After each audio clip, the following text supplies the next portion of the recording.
All right, everybody, bring out the 07s. It's time to go live on the Twitch. Hi, my name's Captain Richard. We're live at twitch.tv/Captain Richard, and today we may be checking out a multitude of different games. Yeah, it's actually kind of a struggling today to decide what we were going to stream, but there's a few things that I may be checking out today. We may be starting things off with Blueprints, I think. Yeah, Blueprints. The blueprints to a house. Hey, happy Friday. Jay Grind, welcome. Thank you for the 07s. Joust. Yeah, Joust says, I tried watching a couple other streams for this game, just can't seem to get into it. Yeah, so I've got a few games installed that we could return to Used Car Simulator, but I think that game needs to cook a little longer. Hey, Red Baroque, welcome back. Hello, Chris. Hello, Dragonis, T-Jax, and welcome, everybody. Hello. So, yeah, anyways, yeah, so we are going to kick things off with Blueprints for today. See if I like it. Maybe we can stretch our noggins a little bit. You know, get those, two brain cells I got upstairs bouncing around a little harder. Hello, Electricon. Thank you for the 07. Vandal, do back again. Hello. But yeah, then I also installed, what else I got installed? I installed, Commandos Origins, which apparently is kind of like a World War II, like a turn-based World War II game I kind of had my eye on. Also, I was given a review copy of Karma, The Dark World, which is, I guess, this kind of weird...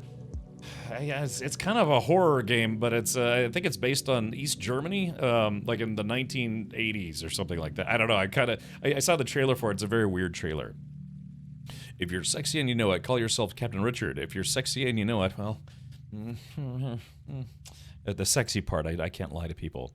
Yeah, it just seems boring as all. Oh, okay, Joust. Well, like I said, that's why I've got a few games installed, and if all else fails, then yeah, maybe we'll play some more Used Car Simulator and see if I can get myself into more trouble there, or maybe some more Project Castaway. Yeah, I actually would kind of like to play more Project Castaway. I can see the not the.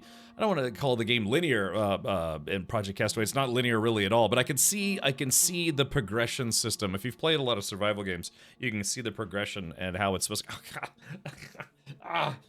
Don't you hate that when you have like an eyelash or like an eyebrow hair or something? It falls out, but then it like ejects out of your eyeball, does a boomerang move and flies right back into your eye. I literally felt, yeah, like an eyelash or eyebrow hair just fall into my eye just now. Oh, hello. Hopefully everyone's doing well. It's Friday. Hopefully we'll all do better as of today. Yeah, Commandos is awesome. Used to love that series in late 1990s. Well, I do have it installed, so again, I was actually kind of waffling a little bit as to what we're going to stream for today, but I thought we'd give Blueprints a shot, and kind of a play on words there, Blueprints. Cap talking about being weird in a trailer, as is typical. Karma is a wild playthrough. So Joust, it sounds like we've been, I guess, both of us have been keeping our eyes on certain games. But yeah, I think Karma, when did Karma, The Dark World come out? I think it's been out for, what, like a week now? But yeah, I actually was just given a review copy of it today. Let's see, Karma, The Dark World. It's funny because they call it a console game on Google, but it's not. Yeah, let's see. When did this come out? Oh, this actually came out... Oh, it actually came out almost a month ago. Well, like I said, I'm kind of intrigued and want to check it out. It says the year is 1984, the place is East Germany, and things are not quite what they seem. Welcome to the Dark World. Hey, watch the trailer for it. Yeah, it's pretty bizarre. So, we'll have to see. Ew, eyes. Hey, Steve, welcome. Shutterson Steve. All right. Yeah. Other than that, I will say again that it's my father's last weekend here. He was kind of staying with me for the winter, and this will be the last weekend. So tomorrow we're probably gonna go to the beach one last time. We're gonna go to Texas Roadhouse. We're gonna go maybe to a car show or two if we can find some. He's into going to car shows, and then he's probably gonna go for a motorcycle ride. He likes to ride motorcycles and stuff. So. My left eye is swollen like a golf ball and very red and puffy. It sounds like maybe pink eye, or maybe a sty or something. Karma the Dark World is done on Unreal Engine 5. Good. So yeah, like I said, I've got a handful of games installed. I still actually have Avowed installed. I don't know if I'm ever gonna get to it at this point. I feel bad about that because I was sent a review copy of it. But yeah, maybe today, we'll dabble in a few games and give it a go. So. Like I said, I wanted to check out Avowed. I'm trying to remember what somebody said, that Avowed kind of feels like I don't know, kind of Skyrim-ish. Is that? Does anyone remember Avowed? I hate to say it because it's already been out for what, like 2 months now. Let's see here. I'm not kidding. I installed it on my computer and I still have not. Let's see, Avowed video game. I still haven't actually played it. Yeah, wow, God, it's been since February? Holy crap, man, I really have had this game installed on my computer for a really long time. It released back in February, and I still haven't played it. Gosh, that's just how Steam lists work, or other, just your backlog of games. That's why they call it a backlog, right? Because it's like, oh yeah, I got this installed, can't wait to play it. Something else just came out that I actually kind of want to play more, and then something else just came out. Next thing you know, yeah, a game I've had installed on my computer since February 13th or 12th or 15th or whatever, and I still haven't I haven't even launched it yet. There are so many games coming out. I know, man. Like I said, yeah, I can only imagine it was the pandemic because everyone was stuck inside, sort of. It's like, what else are you gonna do? I know, let's make video games. So yeah, so 2023 was nuts for video games, 2024 was nuts for video games, and 2025 is showing no signs of slowing down either. So yeah, it's just constant game. And like I said, I'm on a lot of email lists for publishers, and every day my inbox, I pretty much get about a dozen emails a day from various publishers or key distributors or PR folks or whatever. I mean, even today, and like I said, this isn't a bragging thing. This is just kind of like how the industry works kind of thing. But yeah, I'm not kidding. Every week I usually get about, 3 to 5 keys for mostly indie games. Or, just like, hey, reach out for a key. Let us know if you want to stream it, that, and so on. Because it saves them on promotional budget if, they can get you to stream a game for free as opposed to paying somebody more. Jagged Alliance 3, yeah, that's another game that I can't remember if I actually played that one yet or not. Hey, SideQuest, welcome. Today's game is on my list for sure to check out. SideQuest, I'm playing through Game Pass, Xbox Game Pass. So again, it's this is courtesy of Xbox, who provided me with a year's worth of Xbox Game Pass Ultimate. So I do have to mention that, yeah, today's game access is brought to you by Xbox Game Pass. Yeah. It's really nothing like Skyrim. Okay, Roger. I've never actually beaten Skyrim, and it's there's a lot of people. Hold on, let's do this. Let's go to Twitch. Let's go to the Skyrim category on Twitch. Let's see. Now this is. I probably shouldn't go here. I should probably go to, I don't know, maybe like Steam charts or something. Let's look up Skyrim. Let's see. Yeah, we're just gonna look up Skyrim. Games and demos, Minecraft. Let's see, yeah, because there's the Elder Scrolls Skyrim, Elder Scrolls Skyrim Special Edition, Elder Scrolls Skyrim Super Edition. Let's see here. Yeah, there's 2,000 people watching Elder Scrolls V Skyrim.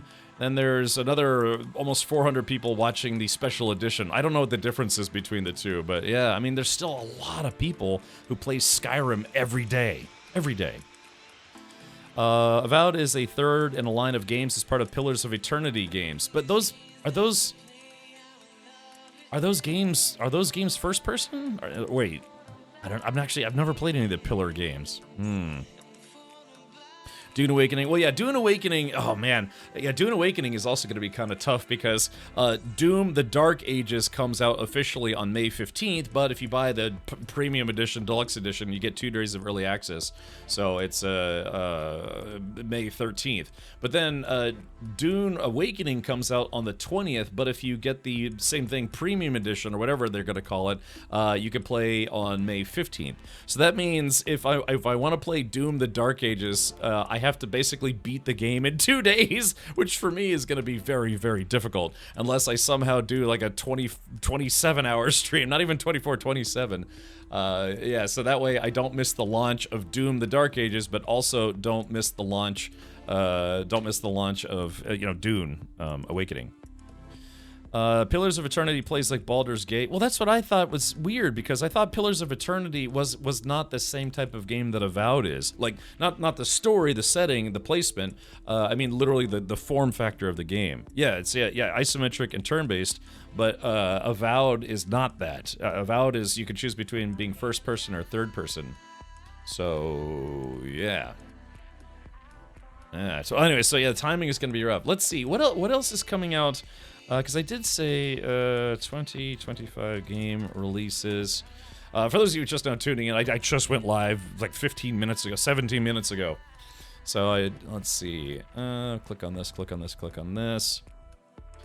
Yeah, so it's nuts, man. The gaming industry is on fire right now. So yeah, South of Midnight came out. We played through that. That was kind of interesting. Let's see. Star Overdrive comes out soon. Bionic Bay comes out next week, which I'm interested in covering. Let's see. What else was there coming out next? I think it's next week. Yeah, Claire Obscure Expedition 33 comes out on the 24th. I was actually offered a review copy of that game. Days Gone Remastered comes out on PS5. That was a good game. So yeah, and then yeah, it's gonna be nuts, man. May is gonna be a busy month as well. So unbelievable. You got to play 2 games at once, like a real pro gamer. What was that one lady? Is her name Miss Mika? She was playing Elden Ring. She was playing 2 games of Elden Ring at the same time. She was playing one game of Elden Ring with a controller, and then another game of Elden Ring with her feet. What's in May? Dune. Yeah, Dune and Doom. So yeah, Dune, the sand planet game. Doom, the guy who is angry and kills demons game. Yeah, you know, the classic Doom. So two 4-letter D-word games come out just days apart, and I'm planning on playing both. Feet, you said? Yes, Red Broke. Feet. Let's just say that, I think that was her, but yeah, she has feet pics on the internet, Red Broke, and pictures of the rest of her on the internet, if you know what I mean. So, but yeah, it was she does like weird stream challenges like that, and she did it. She successfully, I think that was a lady named Miss Mika. She beat 2 games of Elden Ring at the same time, and that's just bonkers. That's just awesome. I like that women who use her mind to play through Elden Ring. Yeah, she used her mind, but also her hands and her feet at the same time. Go figure. But that was interesting. Interesting. Those descriptions do not sound mutually exclusive. Yeah, exactly. Yeah, there's feet pics. Yeah, and also rest of her pics. I not that I did any sufficient research or anything, but maybe a little light browsing. Look, Google is impressive. Yeah, I'm sure a lot of viewers tuned in for the gaming only. Well, hey, I mean, I gotta be honest. Like I said, she's a streamer. Yes, you know, she's known for doing certain extracurricular activities, but she also she beats games in weird ways like that. You know, everyone's got to you know, have a niche, I guess you could say. Mine is being awful at this whole streaming process, but yeah, she does weird streaming challenges from time to time, and you know, she's easy on the eyes as well. That's not her fault. That's just genetics. And then showing people who pay a little extra said genetics on other places on the internet. That's fun. Cap, have you tried not sleeping for more fit more games streams or steams into your schedule? I don't get enough sleep as it is, Mini Flames. Look at these eyes. Do these look like the eyes of someone who regularly gets enough sleep? Ugh. Ugh. Yeah, man, I was lucky last night. I was so tired, I actually just kind of fell asleep. But then I had weird dreams that kept waking me up. Yeah. Perry Chiral. She really uses her mind to play games. She has an EKG machine as the interface. That's neat. See, that's... Chris, she might not have a boyfriend. She's single, Cap. Well, best of luck to you then, Chris. Go for it, man. And even otherwise, just because there's a goalie doesn't mean you can't score. Yeah. No, no, not for me. Look, I abide by all sorts of good, reasonable statutes and limitations, whatever. All right, I've seen... Chris just like, okay, score. I've seen videos on the internet of a woman playing ping pong, but not with her hands. Golly, yeah. All right, look, this stream is, it's like when you see a World War II fighter playing, you know, like going down, smoke pouring out of it. That's the beginning of this stream already. Yeah, for sure. Shame. All right. Shame. Yeah. Shame. Yeah. SideQuest says you did some light browsing. Did you use VPN for that? All the VPNs. Yeah, I used like 7 proxies.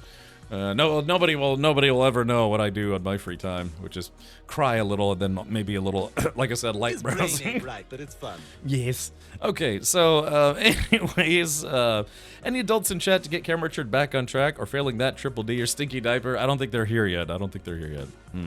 It's their weekend, so they're probably like, of course I'm not going there. It's the weekend. I have choices, you know.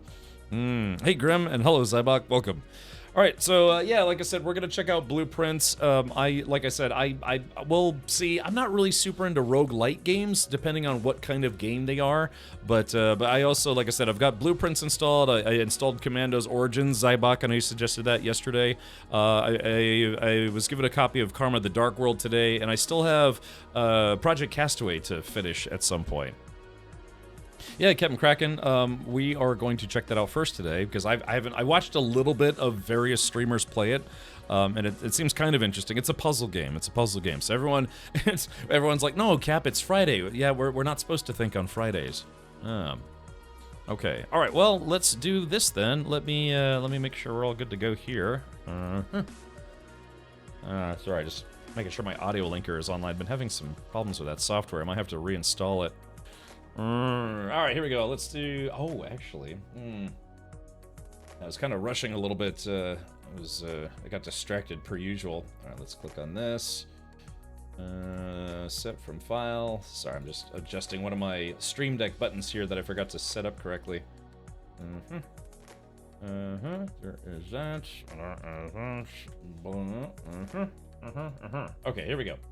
Let's do this. All right, so yeah, so we're gonna check out Blueprints Right Meow. Let me make sure my audio linker is working. I should troubleshoot this stuff earlier, but then I get distracted. Also, I blame Mammon for this, but I've been playing a little bit of Minecraft between streams, and and that's the funny thing. I was actually debating even maybe streaming some Minecraft today.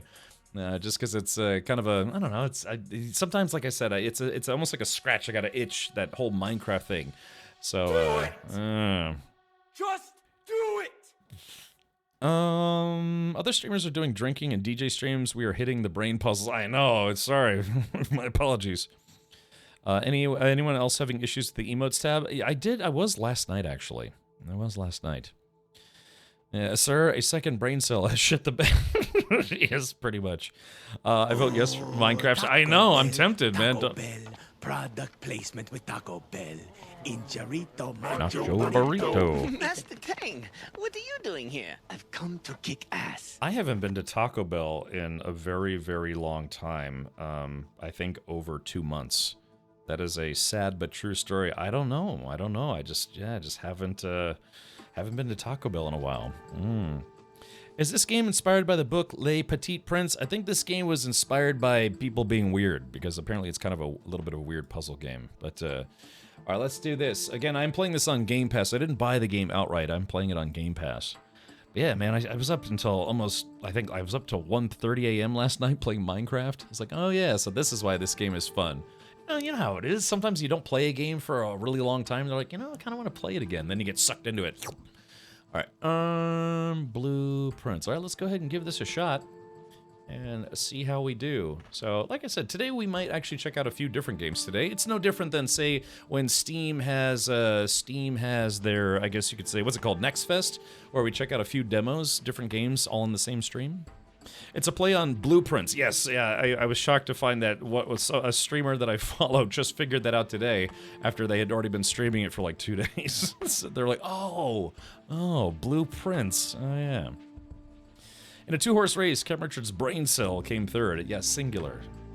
Oh man, it says there's a 1.3 gigabyte update. That's so weird because I just installed the game today and then it says there's an update already. Minecraft is a gift that keeps on giving. You might get fed up with it at one point, but you will come back to it time and time again. Yeah, when I get fed up to it, I just turn on creative mode and say, well, that solves that. I think that the very first thing that happened to me when I logged in was I got blown up by a creeper. I was being chased by a zombie, and then I ran into a creeper. It blew me up. But yeah, I've got a little house now. I've got it protected with a moat. I found a really deep cave. And yeah, I haven't played Minecraft really in a pretty long time, and they've actually added a lot of updates to it that I like. They have copper, I guess, and tree leaves.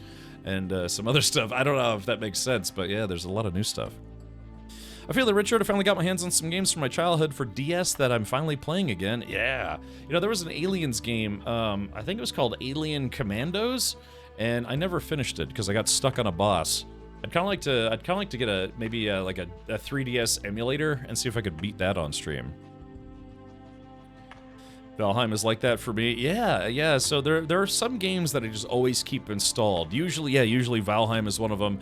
I usually have World of Warcraft installed, Valheim installed, No Man's Sky, Green Hell, and Minecraft. Those are usually the games I typically have installed.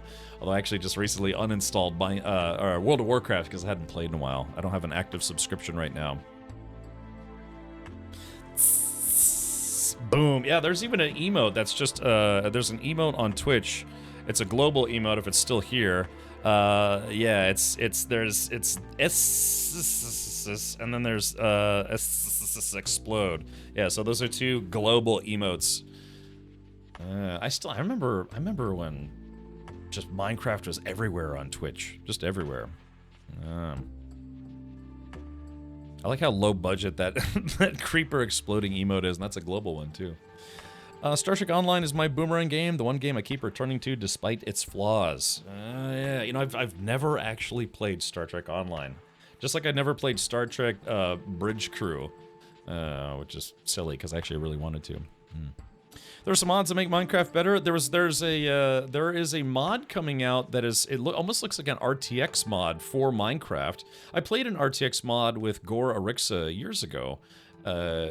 Just installed it and just wanted to see what it was like, and yeah, they are now coming out with like a native version of the game that kind of looks like they have RTX enabled or something like that. All right, let's go ahead and give this a shot. Dog bomb. I stepped on a dog bomb not too long ago. No, I'm just kidding. Yeah, man.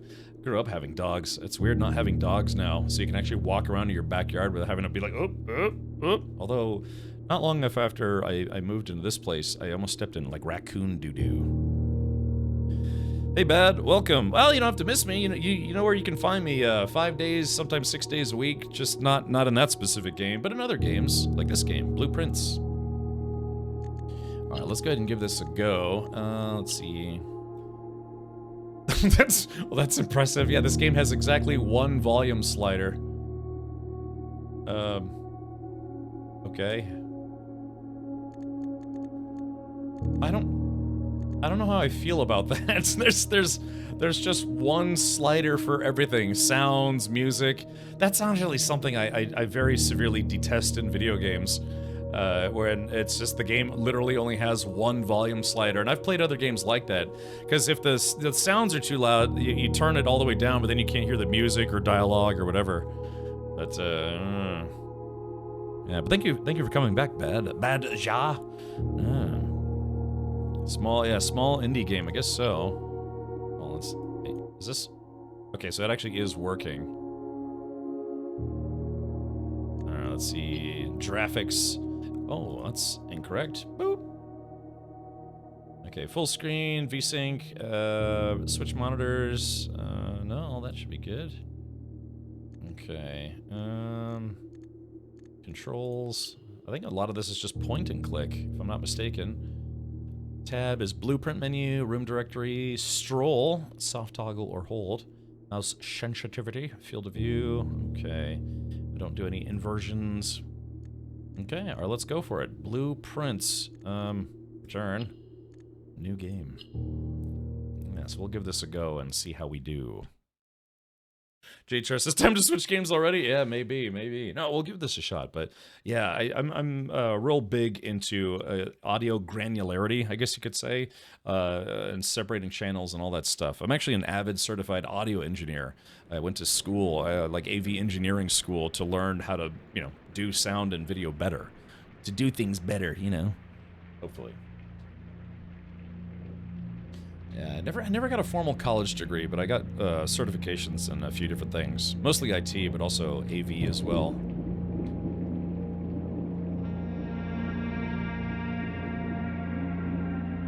Oogity boogity. Don't forget to hydrate.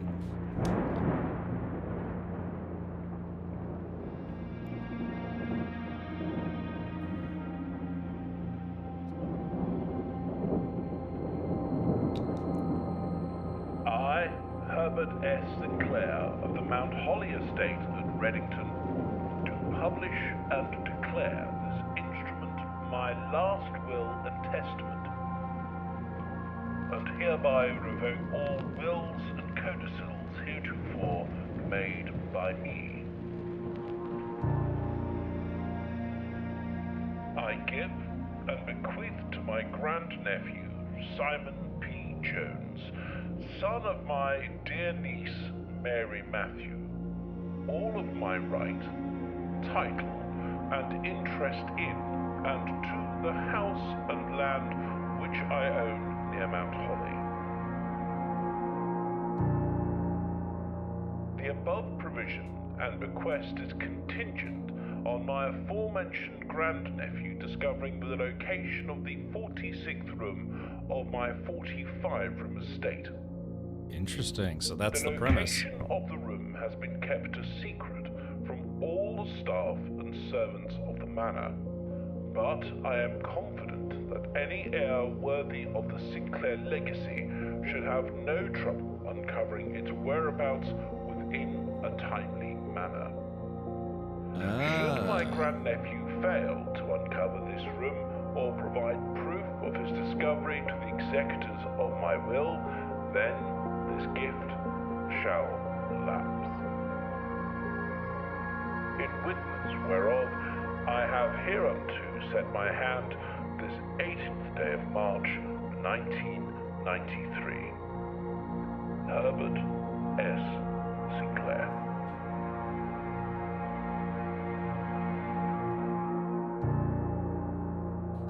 So that's the play on words, the Blue Prince. So I guess you play the nephew who's got to find this 46th room.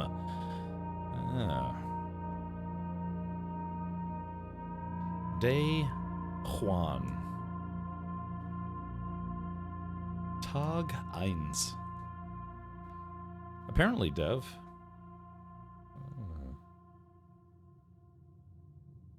Oakley dokley. Alright, so it looks like I have the ability to look around now. Minnie says, I have the degree which is worthless and none of the bespoke certs everyone now seems to want. Can't win. I have to be honest with you, sir. You could go and get some IT certs, and you don't even have to go to college for those. You just have to take the time to be self-taught. Getting my, although I learned, I took some IT courses and stuff, mostly for web dev, but for things like A+, Net+, and Sec+, all of that study was done at home, and I was able to get my A+ and Sec+, which are, reasonable entry, if not mid-level certs. Well, Sec+ anyways, mid-level for the IT industry, that's something you could just do from home. Granted, CompTIA tests do cost what they do. Here in the States, I think they cost like $400 for the test, so that is, that could be a financial hurdle, but everything that I took in college was useful, but they didn't necessarily help me get certs later on. I ended up just studying at home, so that is an option. That's always an option, but yeah, the tests are a little on the expensive side. Sadly, I can't do CompTIA at all without traveling out of the area, as female parent worked for the only place in the region who does the exams. Really? Well, gosh, yeah, you're right. That is kind of a pisser, isn't it? Oh, man. Well, gosh. Yeah, that's interesting. Tug on what? Well, I guess, all right, you'd have to, that sucks. You'd have to take a train out of town. That's interesting. I remember, gosh, what was it? When I took one of my tests, it was at a building and the AC had broken, so it was unbearably warm. So you're trying to concentrate on this, these hard tech questions. I think it was for my Sec+. And yeah, the place just didn't have any air conditioning, so everyone's all hot and sweaty and uncomfortable. It's like how to make an uncomfortable test already, test that's already uncomfortable, more uncomfortable by not having any AC in the building. So, and I didn't pass my Sec+ test the first time I took it. I passed it on the second try, though, and had to study some more. I got to the point where, at least for multiple choice questions, I could answer 1,800 IT questions to 98% or better. But the thing is about Sec+ tests is they make you show your work. They have the exercises where you have to physically interact with the test, doing subnetting or whatever, and it's like, But yeah, I did get my Sec Plus. In fact, if I want to, I have to renew my Sec Plus in about 6 months. I'm not sure if I'm going to this time around. Maybe I could just commit to being a full-time jerk on the internet.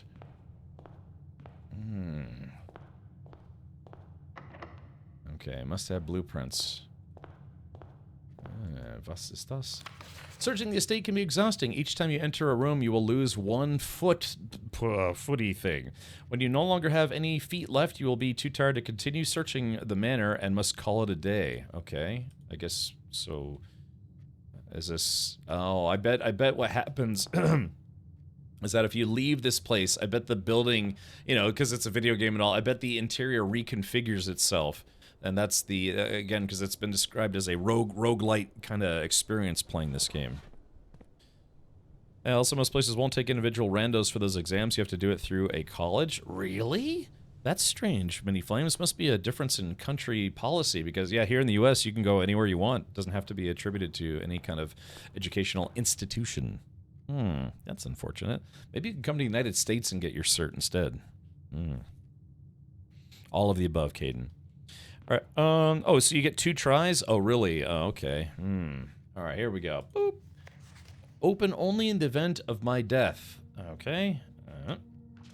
Simon, welcome to Mount Holly. You may not remember, but I have fond memories of your many visits here as a young boy, and I hope these rooms provide you with as much amusement as it did in those lost summer days. By the time you read this, I will assume you are fully aware of my last wishes and all the details of the bequest.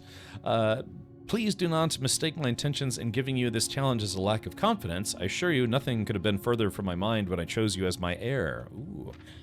With that said, there are a few ground rules of this commission covered in the fine print of my will that I feel I should bring to your attention. No tools or items may be brought onto the estate from the outside. Tools and items found on the estate may not be taken off the estate. You may not stay overnight. Interesting. I don't suspect that any of these stipulations should prove an impediment for someone as resourceful as yourself, but it's very important to me that you start fresh each morning and not rely on the successes of the previous day. One final word of advice, do not assume the rooms you find today will be the same rooms you find tomorrow. Yeah, they shift around. These grounds have provided me a home for the last half-century, and even I am uncertain of which rooms lie beyond any particular door. Your grandmother used to say, don't go where the path leads, abandon the path and go where you want it to lead. With all my love and wishes, best of luck, Herbert S. Jerkface. Okay. Alrighty. Okay, there it is. We beat the game. We found the blueprints. The Mount Holly Blueprint. This will serve as a useful map and inventory log during your adventure. You may access the blueprint menu by pressing Schmab. Okay, entrance hall, inventory, call it a day. Oh, there's an antechamber here. So I guess, yeah. Oh, I guess I'm kind of in the way. So you can see there's a little map right there. I might have to move my webcam. Maybe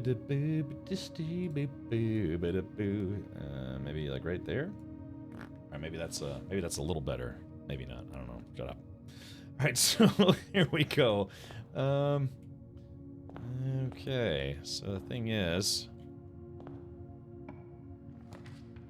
oh, select a room to draft. Let's see. Wait, did I just take 2 steps? Oh yeah, every action takes a step. Select room to draft. Bedroom. Whenever you enter this room, gain 2 footstep. Closet has 2 items or a hallway. Well, let's go to the bedroom. But I kind of want to back out. You must, once you have drawn floor plans, you must select. Oh, okay, so I can't keep looking around the room.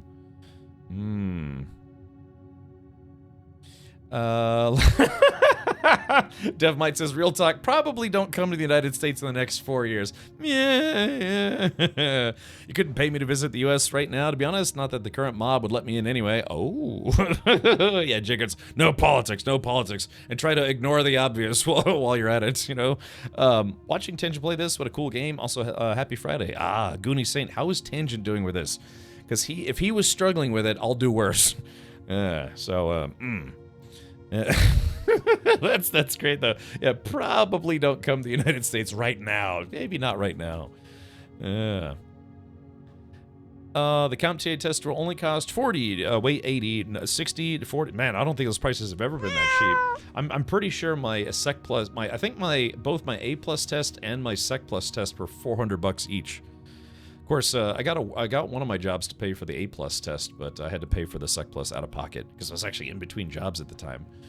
Because I can't remember. I think I got laid off, and I was like, I'm gonna get my Sec Plus. I'm not gonna get another job until I get a Sec Plus, and I did exactly that. It only took me like 4 months, or 6 months, something like that. I was kind of living off my savings while studying. Okay, here we go. Boop. So interesting. So the game has got to build out this room fairly quickly. Like the Christian is, okay. So I can go back. Oh, wait. Oh, okay. So, yeah, if you look at the counter up top, so it goes down, but it goes back up as soon as I go in here. Okay, so I guess we have to find clues. That's stunning artwork right there. I guess this game's telling me to get to the point. Alrighty, so we need clues. Yeah. The trunk is locked. Okay, so we need to find a key. Yeah, I think this is kind of one of those walking simulator games. You kind of just walk around and look for stuff. There's old grandma. Now she's wearing a locket. So this is kind of one of those games that probably rewards you for paying attention to clues. So this is a standard portrait. She's wearing a, it's like an embossed jacket, but probably of note is that she's wearing a necklace that has kind of like it's like a crescent moon type look to it. Well, $400 for that. That makes the Java OCA seem like a steal. I think it was $200. Anyway, no one checks if you're lying about your certs or college anyways. They do. Caden, if you work for the government or the military, ask me how I know. But, what was it? Yeah, when I went to college for web dev. Basically like web development type stuff, websites, back-end services, all sorts of stuff. And I actually did get certified through my community college. I went to community college, Turnpike Tech as they call it. But the other certs that I got, I was basically self-taught. So that's me saying that. That's not bad. The finance tests I did a while ago are $1,500 plus. Yeah, in the grand scheme of things, that $800 worth of certs helped me get jobs that paid for that many times over. Okay.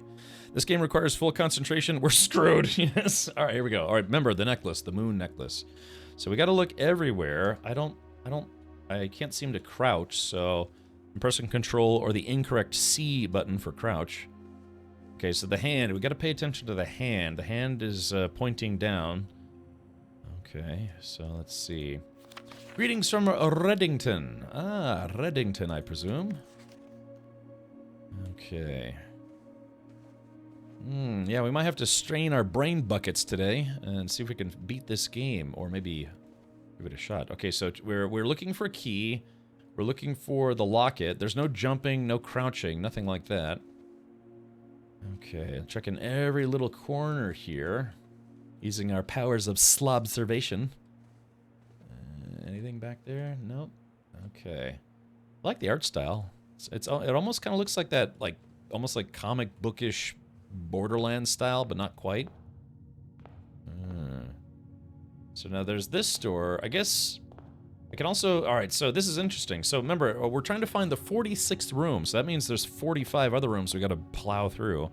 I got my A+ with 2 weeks of YouTube videos. Yeah, that's what I did. I did a lot of YouTube videos to get my Sec Plus, and then my A+, I had basically like an A+ review book, and then other videos and other stuff. And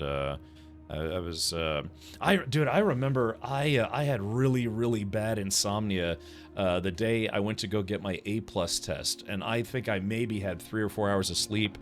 And I asked them if I could reschedule my exam. They're like, you can, but there's a fee to reschedule. And I was like, I don't want to pay the fee.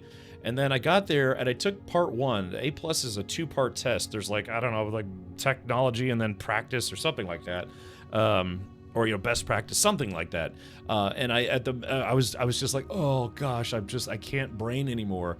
And so I talked to the test giver. It's like, hey, can I think I do want to reschedule the second half of the test. And there's no rescheduling the second half. You have to take parts 1 and 2 back to back with a small break in between. I was like, really? I can't take part 2 later? And they're like, no, you'd have to retake the whole test and you'd forfeit your entire fee. And I was like, dang it.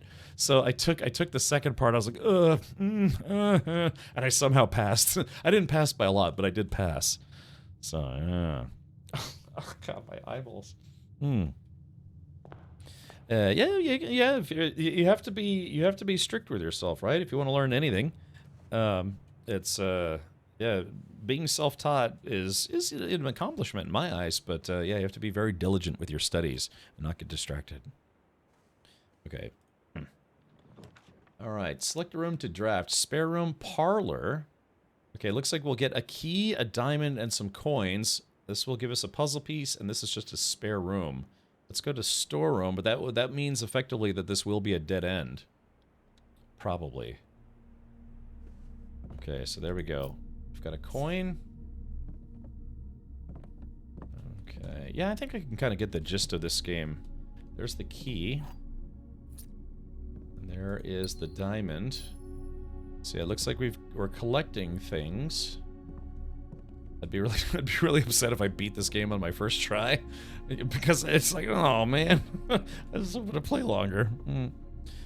It's all about who you know, not what you know. I know nothing and no one. Oh, well, I don't know. I don't think you can fake it till you make it with certs, and especially if you have to take the tests. Let's see. Cosmo asks multiple choice. CompTIA tests are a mix of multiple choice questions, but also I think they call them exercise questions, where you actually have to do simulations of certain IT setups, such as a networking setup, or like I said, a subnetting setup, or creating a network diagram, putting everything together. Like your switch, your firewall, your border controller, all sorts of stuff. You have to physically almost build out these virtual racks, all sorts of stuff. In the early days, it was only multiple choice, which was nice, but now they force you to prove that you know how to functionally do it, not just memorize test question answers, if you will. Are those certs still relevant today if someone wants to get into IT? Yes, but you have to get what's called CompTIA CE. So in the original days of CompTIA, you used to be able to get certs like, A+, Net Plus, Sec Plus, maybe Server Plus, I don't know, and they were called lifetime certs. That was the whole thing. You would just take the test once, and it would become a certificate that would be good for life. And unfortunately, though, depending on what sectors you want to work in, the U.S. military and the U.S. government made it where they would no longer accept those lifetime certs, because someone could have passed the test 20 years ago and not have any inkling of a modicum of a clue about modern IT. Because, modern IT updates pretty frequently, right? So the U.S. government, U.S. military stated that, okay, working with CompTIA, we need to have an updated version of that test. So they created what's called CompTIA CE, or continuing education. And those certs are only valid for about 2 to 3 years, depending on what you which certs you get. And so people with lifetime certs, well, hey, are our certs no longer valid? It's like, no, your lifetime CompTIA cert that you got previously is still good for life. It's just there are people out there, or companies, or businesses, or federal entities that may not take that certification anymore, because it's like, hey, you could have gotten your cert 20 years ago. Doing IT 20 years ago is not the same as doing IT today, right? So they were like, well, it kind of feels like our certs were invalidated. But no, some places will take an old CompTIA cert, but most places require what's called CompTIA CE now. Do they have you braid your own Cat5 cable? Yes, Caden. As a matter of fact, they will actually ask you which pairs of wires, because like Cat5 cabling, Cat6 cabling, just Ethernet cabling in general is it's got what, six pairs of wires in there, or 6 wires in there, and you actually have to put them in the correct order. There's a virtual question that does that. So yeah. And what cert I need to make all the IT money? You can get the trifecta of A+, Net Plus, and Sec Plus, or you can go get your CASP, you can go get your CCNA, you can go get some whatever current Microsoft certs are out there. I have a variety of IT certs. Some are expired, some are not. But yeah, I mean, gosh. It's just depending on what if you become a certified Oracle database developer, you'll probably make anywhere between 150 to 200 grand right off the bat. It's just miserable work. It's just, yes, I don't know about you, but I have no interest in creating or programming database backends. Yeah. Of course, people used to say that about web dev as well. It's like, yeah, managing and creating, building out servers and maintaining those and doing server installs and the like. I was like, oh, that would be kind of interesting. It just depends, it depends on what you geek out on IT-wise. Yeah, so yeah, if you want to learn Citrix systems, those pay a lot. Anything, yeah, any kind of Yeah, Oracle stuff, Cisco stuff pays really well. If you're going to be a generalist like I was I was pretty not super high, but I was a tier 3 sysadmin when I left doing IT work. And those paid pretty well, but it's just like being a doctor. If you are a general practice doctor, you'll still make a good bit of money because you're a doctor, right? But it's not somebody who focuses on, say, like gastroenterology or gynecology or ear, nose, and throat doctors, eye doctors, dentists, whatever. But if you become a doctor that focuses on something like infectious diseases or doo-doo problems or something like that or whatever, you'll tend to get paid more as a specialist because there are less people who do that, who focus on a certain specialty. IT is the same way. So yeah, ADP administration managers can make 100K, right? It's not hard to make 6 figures in IT, but you have to specialize in something. You either have to specialize in something, or you have to go the opposite direction and become a manager of people who do IT stuff. So from there, you would need to get something like a PM cert. God, what's that one? I think there's certs out there for doing like project management for IT, and that can pay a lot because you're the one who has to corral all the computer dorks who are making basically running the networks, the systems, Active Directory, all that stuff. I mean, you can make a lot of money in IT, but yeah, if you just want to be a generalist, kind of like what I was, you're run-of-the-mill IT guy. It's like, well, from there, yeah, it could be a little harder to make a bigger paycheck because there's a lot of generalists out there. I wanted to move into server management specifically, like get a Server Plus, and I don't know, I did actually take some courses and intro to say like Unix administration, Linux administration for servers, and yeah, all that stuff. But it is harder material, and it's like easy. It's, oh yeah, turn it off and turn it back on. Yeah, well, were you handling $100,000 servers? Yeah, that might not work because there's a lot more to it, especially setting stuff up for enterprise level usage. All sorts of stuff. I mean, God, IT is very, very vast.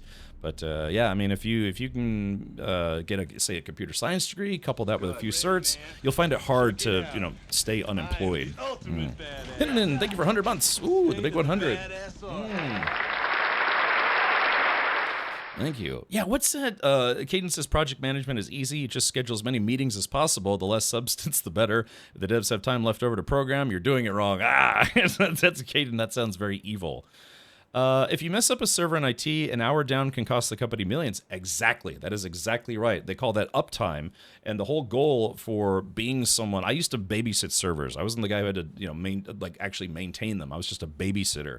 But yeah, they go by what's called a SLA or service level agreement for servers with guaranteed uptime percentages.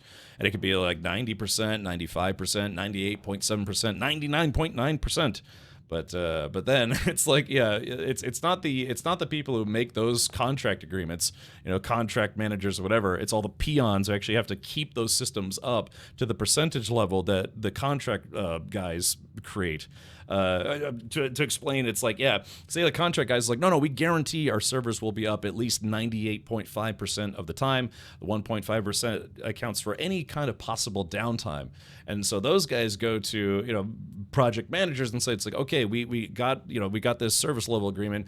You need to tell your guys that they need to maintain it and stay on them and make sure there's, being proactive, making sure there's no errors, doing constant server checks, blah, blah, blah, blah, blah, blah, blah.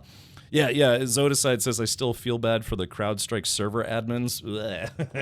So yeah, there's a whole facets of it. But yeah, if you're looking to get into IT, then it really does help to have a solid fundamental baseline understanding of computers, of networking, what have you. And that's why I know a lot of people say that CompTIA is useless in the year 2025, but I disagree, because studying for that specific cert, while not extremely useful or lucrative, will make sure that you have a firm baseline understanding and can prove that to potential employers. Of course, if you have an A+ and nothing else, you will functionally get relegated to doing help desk, call centers, being like basically the cannon fodder for IT problems. You're like the first line of defense, been like, ring, ring. It's like, hi, my name is Richard. Can I have your ticket number, please? Well, I didn't file a ticket. It's like, okay, let me create a ticket for you. And it's like, did you turn it off and turn it back on again? No. Do that. Did it fix the problem? Yes. Thank you for your time. Click. Call number 737 for the day. Did you turn it off and turn it back on yet? And it's like, I did, but it's still broken. Oh, okay, it goes up to tier 2. And then those guys are like, are you sure you turned it off and turned it back on? It's like, no, actually I didn't. Let me try that. Fixed it. Thank you. So it's just, if you can be a generalist, but then you also get, you're typically, like I said, relegated to jobs where you have to do a lot of customer interfacing help desk type stuff. So, yeah. The elite says I truly hate that stuff. Yeah, hopefully I'm not triggering my own IT PTSD here, but yeah, it's funny. It's weird because as much as I learned to hate it and like wanted to hang myself with my tie, I still say it's a good career to get into if you want to make some decent money right out of college or right out of high school or whatever. Because yeah, I mean, IT skills. Everyone needs a computer guy, an IT guy. You can go work for, you can go work retail IT. Like, that's what I did. I actually worked, I was the IT guy, kind of a half sales guy, half computer IT guy for Staples, for one of their branches. And, yeah, it's just, it's like I said, I don't get as many as I used to, but man, it is, again, hard to stay unemployed. That's unemployed when you have an IT background because people are constantly looking for people with IT backgrounds. To work various jobs. And there were some jobs I applied for that I didn't get. I applied for a server administrator job, and I ended up not getting it because I didn't have enough experience being a server administrator. But, again, if I'd gotten my Server Plus, then maybe I would have had a much bigger foot in the door towards getting that job. There's another one where, I had to be kind of like a more senior networking guy, and I applied for it, but I didn't get it because I only had like base level skills for networking.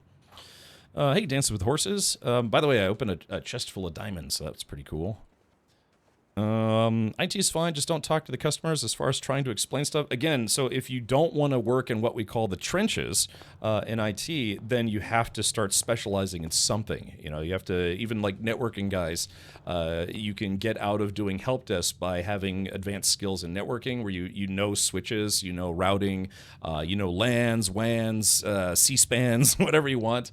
And that will make you can start working in the networking department, which only takes tickets that are escalated by initial help desk guys, tier 1, tier 2, that can't solve those problems because it's like, hey, I literally don't have admin rights to the switch. I can't fix this person's problem. It's like, oh, okay, well, here we go. Remoting into the server. Oh, you got a port that's not functioning. I don't need to reboot the whole switch. Just need to route their, connection to a different port on the switch without the physical alteration.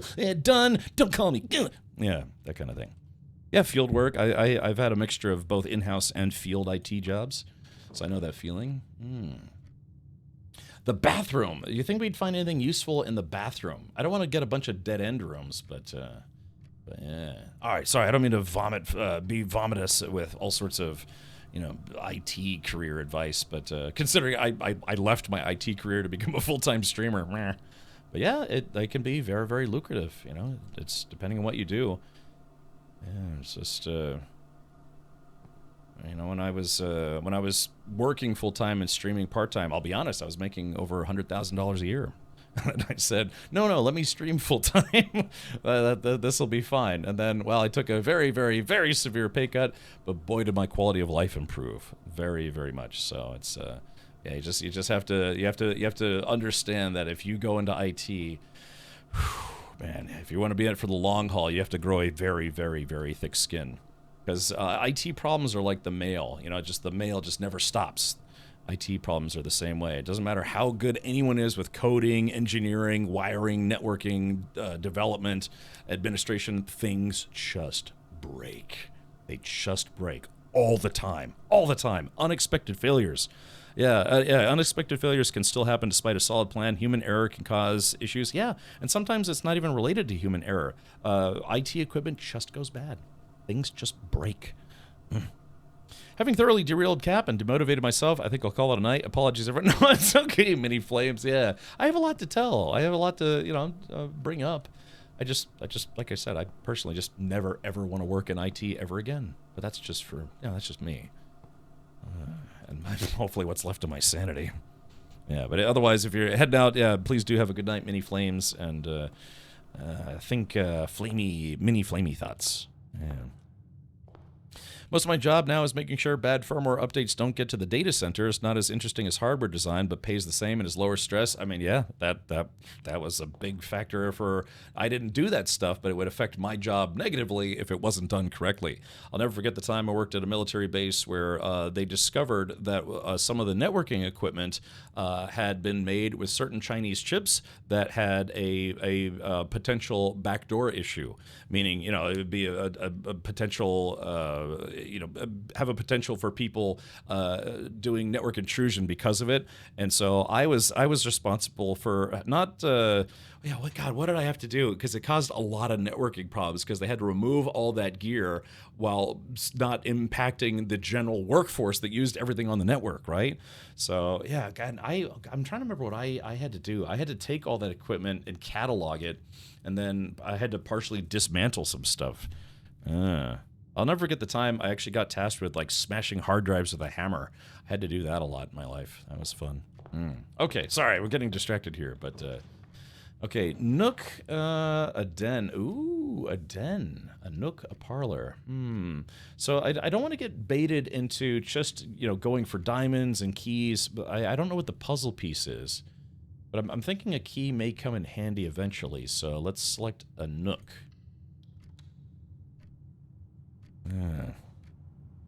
Yeah, we're not allowed to order most stuff from China. Yeah, network equipment is now a no-go. Anything that's networking, I think, has been thoroughly, for the most part, if I'm not mistaken, thoroughly banned from government and military use. A journey noteworthy. As you continue on your adventure, you may want to consider getting something to scribble down your notes and observations. A pad, scrap of paper, or perhaps most fittingly, a journal will provide to be an invaluable tool. Hold on. A pad, scrap of paper, or perhaps most fittingly, a journal will prove to be an invaluable tool you will not regret having beside you on your journey. It's like kind of like playing Myst, or what was that other game, Riven, where it's like yeah, you can play the game, but you might want to take some notes. Yeah. While you're playing, it's one of those games. Manchu, what is the point of this game? This is a game called Blue Prince, where you are the heir to a vast fortune, if not a big mansion. But the problem is, the guy who left you all this stuff, he's kind of doing a little tease thing. He's like, you have to find the 46th room in my mansion. And only 45 of them are cataloged. So you have to find the secret room. And this kid, well, I forget his name already, but this kid can't inherit this mansion unless he discovers the 46th room. So let's see here. Yeah, I don't know if hopefully this doesn't ruin my playthrough here. If I could go outside. The grounds, okay. Yeah, so imagine you had a long-lost uncle or something like that says, hey, I really enjoyed having you around as a kid. I think fondly of you. I'm on my death's bed, death's door, and you get to inherit my mansion, but only if you can find the secret room. So that's the basis of this game. And because it's a roguelite experience, apparently the inside of the mansion changes every time you fail to find the room. So, sounds like the plot to 13 Ghosts. Oh, maybe. Yeah, but there's no jumping, no crouching. It looks like I can make a wish. Oh, let's see here. All right, make a wish.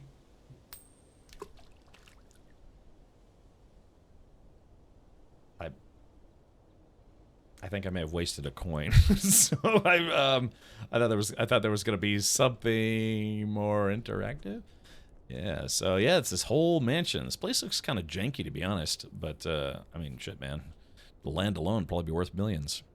Well, let's see. If I leave here, is this... Okay, I actually... the kid's like, I don't want that house. Are you kidding me? You know what the taxes would run me? That's just it. And that happens a lot in real life, that people will inherit things that they simply can't afford to keep based on the taxes they would owe because of it. So, yeah. It happens a lot for inheritance. Just people will inherit things, but not realizing that it's like, yeah, say I inherited this mansion, I got to pay the property tax on it, but I don't have enough liquid assets to actually pay the tax. Oh wait, hold on, 41.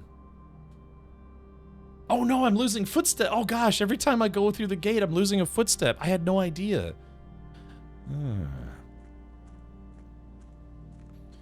Feels almost like a McMansion. Yeah, it's actually kind of in bad shape, this mansion. Oh. That coin activated cheat mode, or it does? It really logos game? Is that a thing? How do I cheat? Cost me a coin. Like when Oppa gave away free cars. Yeah, so typically, sometimes they'll have a thing where it's like, hey, we're giving away a car plus the money to pay the taxes, the registration, and everything. Because, you know, let's say you win a $50,000 car, and it's like, oh yeah, well, I'm also going to have to pay like $8 grand in taxes and fees and registration, all sorts of stuff. So sometimes when you see tickets for like, hey, buy 5 entries to this giveaway, you know, it'll also say it's like you win a car plus the money that it costs to actually, you know, pay the taxes for the car. If you're lucky, you'll inherit lots of money. Right, so it would be, if I inherited, say, this mansion in real life, I'd be like, oh my god, I cannot afford to keep this mansion. So the goal would be to sell it, or maybe take out a mortgage against it to, see, even then, I don't think I could afford it. I'm losing, every time I go out this door, or this is a learning process. Looks like every time I leave the house, yeah, see, I'm losing footsteps. But that's just it, too. So even if I got this mansion for free, I probably couldn't afford to pay the property tax on it, the annual property tax. So I'd have to take out a mortgage against the home and make payments on the mortgage, which I probably also couldn't afford given what payments I'd have to make. So yeah, so it could honestly truly be a financial nightmare inheriting a place like this, even though it sounds cool up front, maybe on paper. But ultimately, what someone would have to do is that they couldn't actually afford to keep it, they would have to sell it. And then, you know, the real estate agents, they get a cut, and, you know, tax preparation folks, if you hire them, they take a cut, all sorts of stuff. You're like, yeah, I'm inheriting a mansion. Oh crap, I can't afford to keep this mansion. I know, Zamadu, I know. Okay, so we're learning the process of the game. Okay, so... Okay, I guess we'll keep going. Yeah, I lost a lot of steps just going outside. Well, let's go to the parlor and see what this puzzle piece is. And then, actually... So this is the map. So this is the map. We've kind of uncovered... some rooms already, which is a little unfortunate because if you see here, it looks like all these rooms that I've opened all connect to each other. So I think I may have already lost the game. Maybe. Oh yeah, let's see. The black box contains gems. Let's see. This box and the blue box are empty. All 3 boxes are empty. Wait a minute. Wait, what? Oh, I guess it's a puzzle. So, yeah, the black box contains gems. That's the blue box saying that. But the black box says all 3 boxes are empty. This box and the blue box are empty. So that's interesting. So, the black box contains gems. But the black box says all 3 boxes are empty. This box and the blue box are empty. So that's an interesting puzzle. I have a key, but apparently my key doesn't open any of these boxes. At least not that I could tell. Very strange.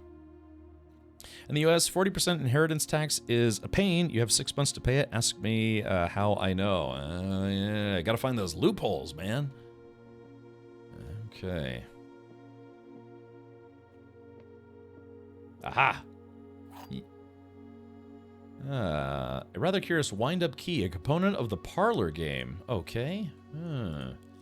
Dear Herbert, it was a great honor receiving the invitation to dine at your estate with the Oldhams this past Thursday. If I'm being frank, I'm going to be Richard. It had been quite a while since we had been seen in decent society, and we were beginning to worry that my wife's wit had lost its charm. I have no delusions that my company is a rival to hers. Oh my. If I can refresh your memory, we both spent much of that evening discussing our mutual love of games and puzzles, and I had mentioned to you a rather singular parlor game I'd played some years back involving 3 boxes of different colors. You had pressed me to write with the particulars of this game when I found the time, and I've included with this letter all the details you'll need to share with guests should you be inclined to play this confounding game. As always, your friend M. Lowry. There will always be at least 1 box which displays only true statements. There will always be at least 1 box which displays only false statements.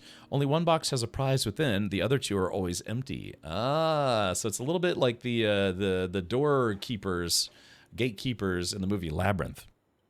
Yeah, one always tells the truth. One always lies. Just FYI, Richard, from my understanding, this game can be completed in under 2 hours. That's why I was saying, Xanta, that depending on how clever you are, it might be easy to actually beat this game very quickly, just rationalizing it out. But that would involve paying attention and focusing. Two things I don't excel at. So, chat, I need your help to see if we can figure this out. Okay, so I have one key. This box and the blue box are empty. The black box contains gems. So 2 boxes lie and 1 box tells the truth, and we somehow have to figure out which one is telling the truth. All 3 boxes are empty. So this one could be potentially lying. No, actually, this one is definitely lying, right, because 1 box always has a prize. So we know that we've eliminated 1/3 of the possibilities because we know that this is a lie. So that now means black box contains gems, so this box is also a lie. Well, no, it's maybe not, because, no, it's... Actually, no, it could actually be this one. So, hold on. This box and the blue box are empty. No, because if this is a lie, because if this is telling the truth... then we would open this guy, but then this one would become a lie. This box and the blue box are empty. And it says the black box contains the gems. So it's basically, it's like rationalizing, you know, if-then statements, if you will. Wait, 2 can be true and 1 be a lie. Oh, let's take a look at this. There will always be at least 1 box which displays only false statements. There will be at least 1 box which displays only true statements. Oh, you're right. You're right. Okay, gotcha. 2 can be true and 1 could be a lie. Ah, I see. Yeah, the following statement is true. The previous statement is false. Yes. Okay, so this box and the blue box are empty. So that could be a truth. The black box contains gems. That could also be a truth. All 3 boxes are empty. We know that's a lie. So it could be 2 truths. So both of these could be true statements, and this one could be, this one for sure is a lie. So, so yeah, if I'm reading this correctly, I think the black box actually should have a prize inside. There it is. All right, great success. All right, so we got 7 gems. Yeah, maybe I was trying to overthink that. But now, yeah, not the black box. I gotta turn the game up a little bit. Game settings, volume. There we go, that should be good. Okay, so unfortunately, we've only unlocked 6 rooms out of 56, well, yeah, 56 rooms. And unfortunately, based on the choices that I made, there are no longer any open doors to go into. So, that's not good. And I don't have anything in my physical inventory other than 1 key, 7 gems, and 0 coins. So, yeah, so I think I kind of already, quote-unquote, painted us into a corner. So, yeah, so that is not a valid way to go. That's it, man. Game over, man. It's game over. Yeah, already, huh? Already. Yeah, because I don't think there's... Yeah, that's an intriguing concept for a game. You have to figure your way through the mansion, and the mansion changes every time. Alright, call it a day. Call it a day. Tomorrow you'll awake to find the rooms of the estate as well as your current inventory will have been reset. Oh wait, my current inventory? Uh-oh, not yet.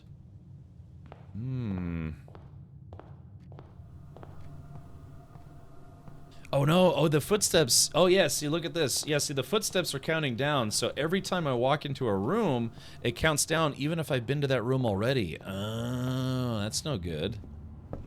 So yeah, we have to be very conservative with the rooms that we enter. Basically, we want to enter once and then never again. Some have over 100 hours in this. Didn't this game just come out yesterday? Or was it, yeah, what did it come out? It came out Wednesday? I don't think that'd be physically possible, right? Yeah, when did this game come out? I don't remember. Unless there's like a hidden doorway somewhere. I don't see it. Oh, reviewers who had early access to it. Ah, I see. Okay, gotcha. Yeah, that makes sense. This play is like a tabletop board game called Mystery Mansion. Players build a mansion as they go by flipping over tile pieces. Yeah, I could see how this was originally a board game. Is there a map to display? Yes, yeah, there's the map. So, but unfortunately, again, we kind of painted ourselves into a corner. 5, 10, 15, 20, 25, 30, 35, 40, 45. Interesting. Only 45 squares, but 56 rooms. The antechamber. Antechamber. From its root meaning, the room before, all signs and paths point towards the antechamber. This mysterious sealed room, resting on the 9th rank, may prove, however, quite an initial challenge to even reach, let alone enter. Still, you can't help but draw a connection between this chamber and room 46. Okay. Okay, so there's a list of rooms. Antechamber. Oh, there it is. Oh, wait. Oh, so if we can get to the antechamber... If we can get to the antechamber, room 46 is connected to it? Maybe? Maybe not? Bedrooms, hallways, green rooms, shops, red rooms. Exit. Okay. Strange, yeah. Room 46. Well, I guess maybe the antechamber is not connected to room 46. Room 46, the mysterious room mentioned in H.S. Sinclair's will, named only by a number. Despite the house's official blueprint only showing a total of 45 rooms, the words of the legal document make it apparent that a 46th room in the house in fact exists. Finding this room is your primary objective while on the estate. It is, after all, your bequest. Yeah, rarity rumored. So that's the goal of this game, is to actually find room 46.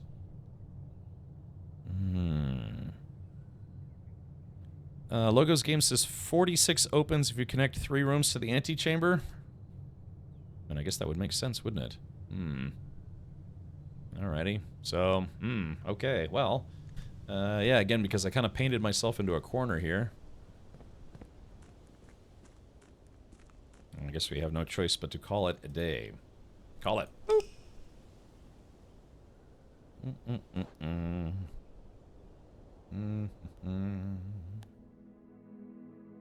Mount Holly Cramped Bungalow. Total room 7, rank reached 1, steps taken 53, items found 0. I wonder if any of the gems and keys and stuff I find. Okay, so...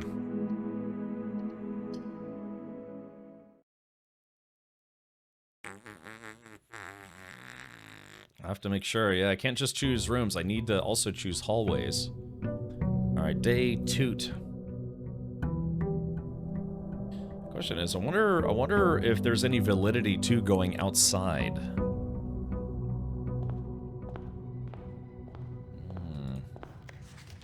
Okay. Alright, so there's that. Alright, well, I guess the obvious thing to do, at least first and foremost, would be try to go forward. Okay, so let's see. Oh, chapel. Whenever you enter chapel, lose 1 coin, but I don't have any coins, so that won't be a loss. We've already been to a bathroom. A bathroom is a dead end, and I didn't find any clues in there. The Nook has a key, but I should have a key already, unless you lose your key when you, I don't know, leave for the day. Alright, chapel. Going to the chapel and we're gonna get married. Alright, so yeah, so it looks like I've lost all my keys and gems and all sorts of stuff. So yeah, they did say you can't leave and take anything with you. You can leave, but you just can't take anything with you. Alright, here we go. Alright, let's see. Okay, yeah. Saint Chimney Sweep. Saint Horse Jockey. Let's see. Saint Farmer Lady and Saint Baker. Okay, gotcha. Oh, and Saint Janitor and Saint Ho. Okay, alright. So, let's do this. Okay, so we're going to... Let's go links. Going to the left. Alright, and just... Maybe I should click on everything? Make sure, yeah, a little... I don't know if that's supposed to be a puzzle piece.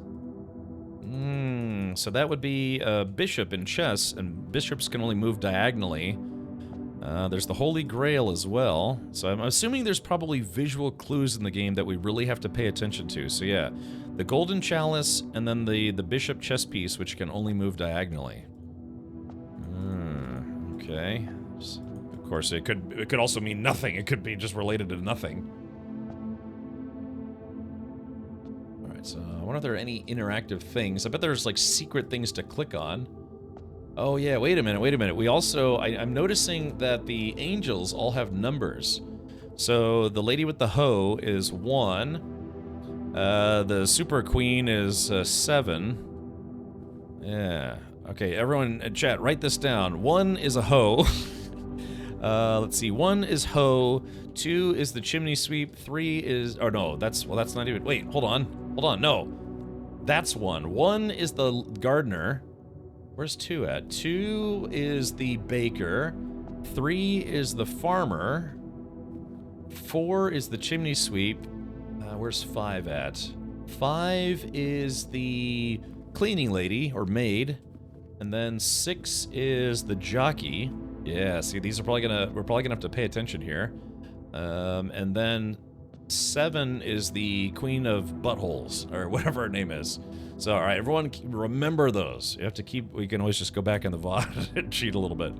Okay, and then there's Holly, Mount Holly. So that's why it's got the Holly Bush logo on there. Again, I've played games like this in the past, so I kind of have an inkling of what needs to be done. Yeah, thank you for streaking. Looks like you can see how many exits a room has before you choose it. That's correct, yes. Someone could just clip this. All right, well, look, I could take some notes. We can also just go back in the VOD if we need to. Boop. Okay.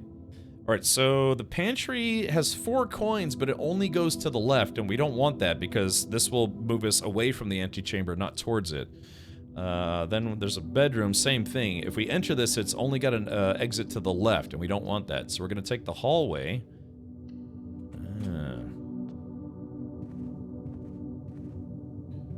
Okay, so hallway is probably just a way to connect these rooms. Doors in the West Wing are more likely to be locked. Oh, really? Oh, no. So that means we need a key. So we may have to backtrack and find a key.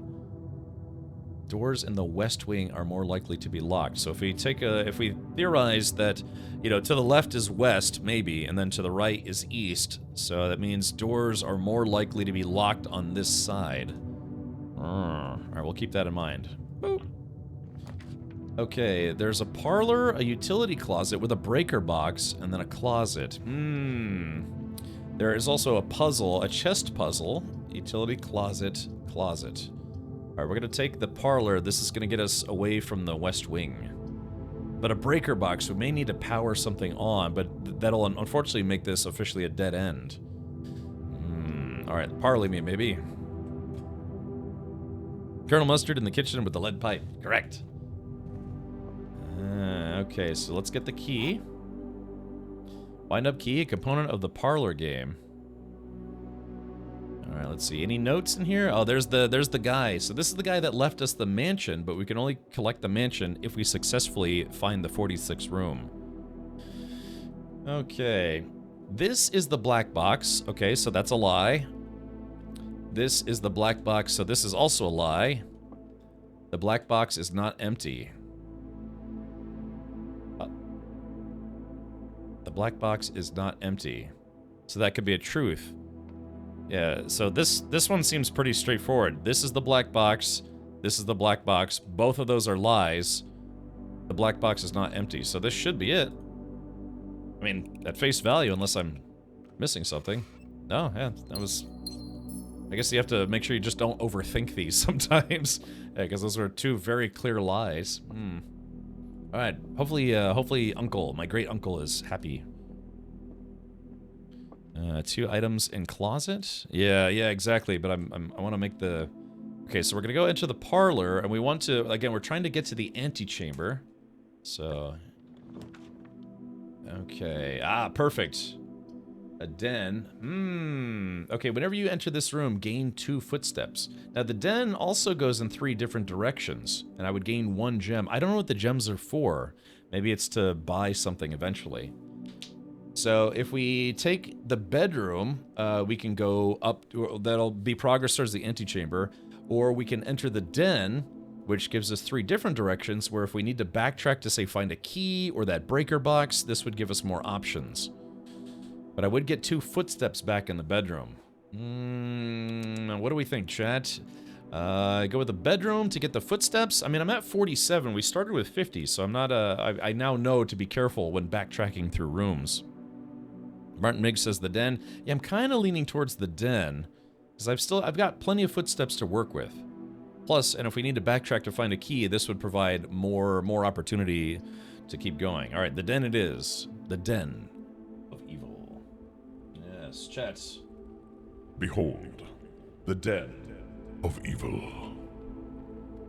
All right, here we go. Oops, there it is right there. Ah, nice raging fire. Okay, there's the gem. Ooh, oh gosh, yeah, warm the toots. Yeah, the toots. You gotta warm the old toot factory. Now, again, you have to be careful, because once you choose a door, you can't back out of it. Ah, there's a big thing right there. So this painting is a painting or a drawing of a fishing rod, so the guy probably liked fishing, so fish may play a factor in the game later. The road less traveled, or the path less traveled. Is it road less traveled? What's any Robert Frost fans here? I read that poem a long time ago. Ooh, heaven is a place on a... Yeah, what was that, Belinda Carlisle? Heaven is a place on earth, and it's in your arms, Zodicide. That's my heaven. Okay, oh, here it is. So this is the commissary. Items for sale. Yeah, so, okay, so the pantry would give us 4 coins. We would come to a dead end with a utility closet, but that would be able to, we could turn the breaker box on. Ouch. Do all the clocks have the same time? That's a good question, Martin Miggs. That could be, I like this. Actually kind of getting into this. Yeah, all right, let's take a look at the map. So, all right, so our next room, we have to go straight, but the question is, do we want to keep going straight? Why bother? Or should we take a turn? Because we could take a turn and get 4 coins. We could take a turn and buy some things, potentially like a key, or we could use the breaker box. 2 roads diverged in a wood, and I took the one less traveled. Oh, okay. Thank you, Grim. Read that. I remember that poem from a long time ago. So what do we think? Should we go for the coins, or should we see what the commissary has for the first time? Even if we don't beat it, at least we'll know what the commissary is for. Robert Frostarino. Zodicide wants to see the commissary. Yeah, yeah. I want to see what kind of loot. Because it's either dead end, but we turn on the breakers. Pantry, we get 4 coins. That's a lot of coins, from what I've seen. Or buy some stuff. All right, commissary it is. I like this. Okay. What's it called? Dirigiblocks. Dirigiblocks. Oh, it's not on. They got this old cigarette machine. Boy, I haven't seen one of these in years. Stop for a drink. Throw the loots. Okay, staff notice. Effective the first week of December, payroll for all live-out and seasonal staff will be managed electronically. As your tenants will no longer be registered at morning roll call, it is doubly important that you do not fail to clock in and out at one of the electronic computer terminals on the estate. 2 of these terminals can be found at security, where the punch clock used to be, and in the laboratory. Ooh, there's a laboratory. Any questions? Any questions or concerns regarding this process should be directed, as always, to our house manager, Mrs. Babbage. Frodo Babbage. Uh-oh, terminal password. Oh no. Oh, it's been scribbled out. It looks like it starts with an S. Could be. What was the last name of the guy who owns this place? I'm telling IT they put the password on billboard paper. I know, right? Yeah, Levmel, I'm kind of getting into it. I just started playing it about maybe 30 minutes ago, an hour ago. Yeah, it's 1, 2, 3, 4, 5. Okay, alright, so there's a stage with a stage without a flower. The commissary will be closed from day 12 to day 16. Sorry for any inconvenience. Oh, that's weird. Okay, so with a stage or an opera or something along those lines, and without flowers or plants. Interesting. Annual Maids Day sale, 2 days only, all items up to 50% off. All staff welcome. Day 20 and 21. Oh, so what day is it today? Oh, it's only day 2, okay. All right, a salt shaker is 5 coins. Oh, they use coins, not gems. Wait a minute. Oh, hold on. Okay, wait, it used a gem. Wait, did it use a gem? I think it used a, did it use a gem? I think it used a gem to access the commissary. Salt shaker, compass, shovel, sledgehammer. Man, I bet there's some weird stuff later in this game. Okay, yeah, it looks like I had to use a gem to unlock the commissary. I think. Whoops, sorry. Yeah, stage. Oh, stage and sage. Ah, Celestial Lion. Good call. Yeah, maybe we can groupthink this. Babbage Baggins. Yeah. Yeah, the gem was used to unlock the room. Oh, it was used to unlock the room, period. Okay, I guess that makes sense. More sense. Okay, security. Ooh, closet is 2 items. A lavatory, the bathroom. The bathroom. Security. I have 2 gems. View inventory of all items currently in the house. Wow. Okay, let's do that. That is way, way important. Assuming. Uh-oh.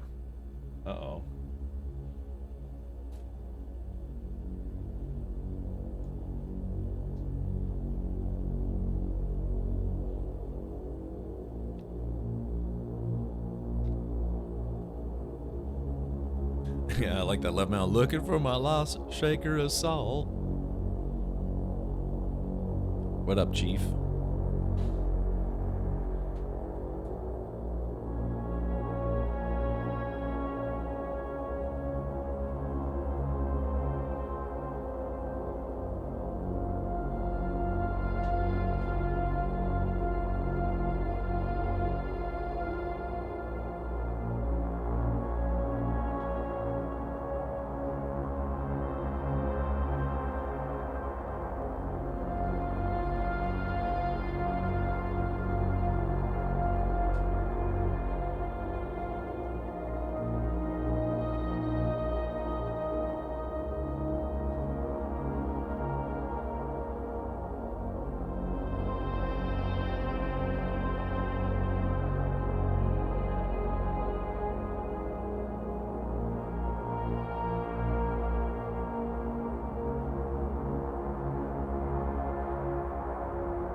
So this is kind of cool because this is a preview of all the different types of rooms that you can find in the game.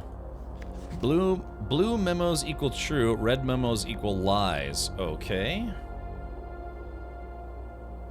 Alrighty. Using all these old tape decks. Okay, we have access to coffee now, so that's great. Ugh.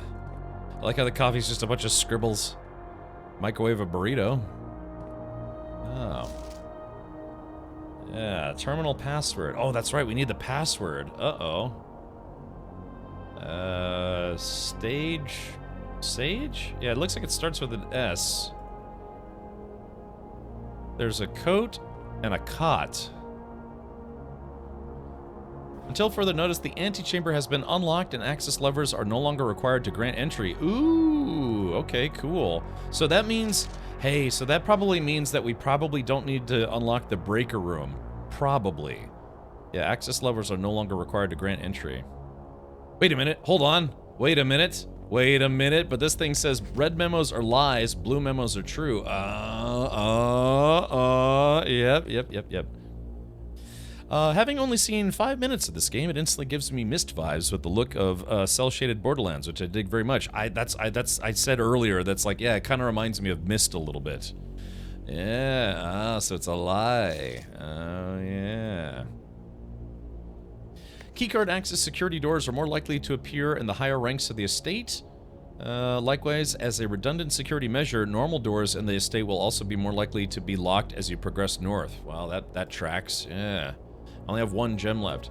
So a coat and a cot. So the difference is the letter A. Oh, I just had an epiphany. So the other one was stage and sage. So the difference is the letter T. In this game, or this billboard, it's coat and cot. The difference is the letter A. So TA. So those 2 letters that we've unlocked. So it looks like it's an S. So we probably have to find enough of these billboards to figure out. Yeah, so this is kind of one of those games where you pretty much have to write down your notes. So let's see. So, okay, so let's see. So it would be TA. Yeah, so T and A. So I'm just making a note of the letters. Yeah, stage and sage. So the missing letter there is T, or the difference is T. Okay, so we can't... Oh, you can see you can see me moving around on the security camera. That's awesome. All right, so the terminal. Oh yeah, welcome to Mount Holly Security. Press enter. View estate inventory. The following is a detailed list of items currently in the house that have yet to be collected. This list will be updated as new rooms are added. Okay, so no fruit, no gems, no keys, no coins, but those are only the rooms that I have unlocked. Keycard system. Security doors are doors within the estate that can only be unlocked with an electronic keycard. The keycard system is currently operational. Alright, keycard system settings. Set security, change offline mode. This mode determines the default setting of the security doors will be set to if power is lost during a blackout, for example. As a general safety rule, offline mode should be set to unlocked if any staff are working in the estate. So we'll set it to unlocked. Oh yeah, so that's the breaker room. Think about that. So if we kill power to the house, then the room will automatically unlock. Confirm setting. Alright, set security levels. The security level determines the amount of keycard security doors that will be deployed in your estate. E.g., you should expect to see 1 or 2 security doors with a low setting and 5 or 6 with a high setting. So let's set it to low. I mean, why would you not set it to anything but low? But low. Okay. Alright, so offline mode is unlocked. So that means we have to find a breaker room to kill the power to unlock the doors. Okay. Keycard system is currently operational. Now it said there was a terminal password kind of thing. TNA, love it, yes. Maybe security doors lead to better rooms. Yeah, but now we've reduced the number of keycard rooms. So we have to find the keycard, but now there should only be 1 or 2. Okay. So alright, let's take a look at the map. So now we can take a right. So chat, we're almost halfway to the antechamber. Ooh. Here we go. Boop. Alright, spare room, storeroom, secret passage. Leads to a room of a color of your choice. Now that's going to eat up the last of my gems. But the storeroom will have 1 key, 1 diamond, and 1 coin. Secret passage. Leads to a room of a color of your choice. Oh, that's tough. This has a lot of stuff, but then I think we will kind of hit a dead end, right? Yeah, we can't take this, because if we take this, we'll get stuff, but then our progress will effectively be halted. We could do a secret passage. Leads to a room of a color of your choice. The password does look like the last 4 letters through the scribble Lix, Lin, Fin, and possibly D. I'm all about the D, yo. Alright, what do we think, chat? Spare room, just to walk through, or secret passage? I do like the idea of a secret passage. Maybe security doors lead to better rooms? Well, yeah, the goal here is to... I don't have the key card yet. We would have to find the key card, but since I don't have a key card, I want to minimize the number of rooms that require a key card to get into. Show us your secret passage. Here we go. Let's do it. Let's do a secret passage. Oh, but it's going to eat up my last gem. Let's do it. Shut up. All right, secret. Ooh, a secret passage. Okay. The Halls of Holly. Oh, Green Thumb. The key to the bedroom. Red Rover. Gold's ink. Okay, so one of the... Oh, this is pretty cool. So one of these books opens a secret passageway. Okay, so let's take a look. So... okay, so the secret passageway is going to go up. That's good. That's actually good. So yeah, we have to remember which direction we're pointed. So probably that's why a compass would come in handy in the game. So blue, it would be a den, a parlor, or another security room. Probably not a second security room. So gold would be a commissary. So it looks like brown is our hallways and passages. Yellow is probably utilitarian or utility based. Chapel. A red room apparently costs you stuff. I don't have anything on me, so a red room wouldn't be too bad. Looks like it gives me 3 different directions. So well, I don't know, chat. What should we do? Yeah, let's see. Yeah, brown. The halls of Holly. Yeah, I think that's to indicate, yeah, like hallways, passages, what have you. Green thumb. We haven't unlocked any green rooms yet. We haven't unlocked any purple rooms. Red rooms are rooms that likely cost you something every time you go in, but if I don't have anything, then that's not a bad idea.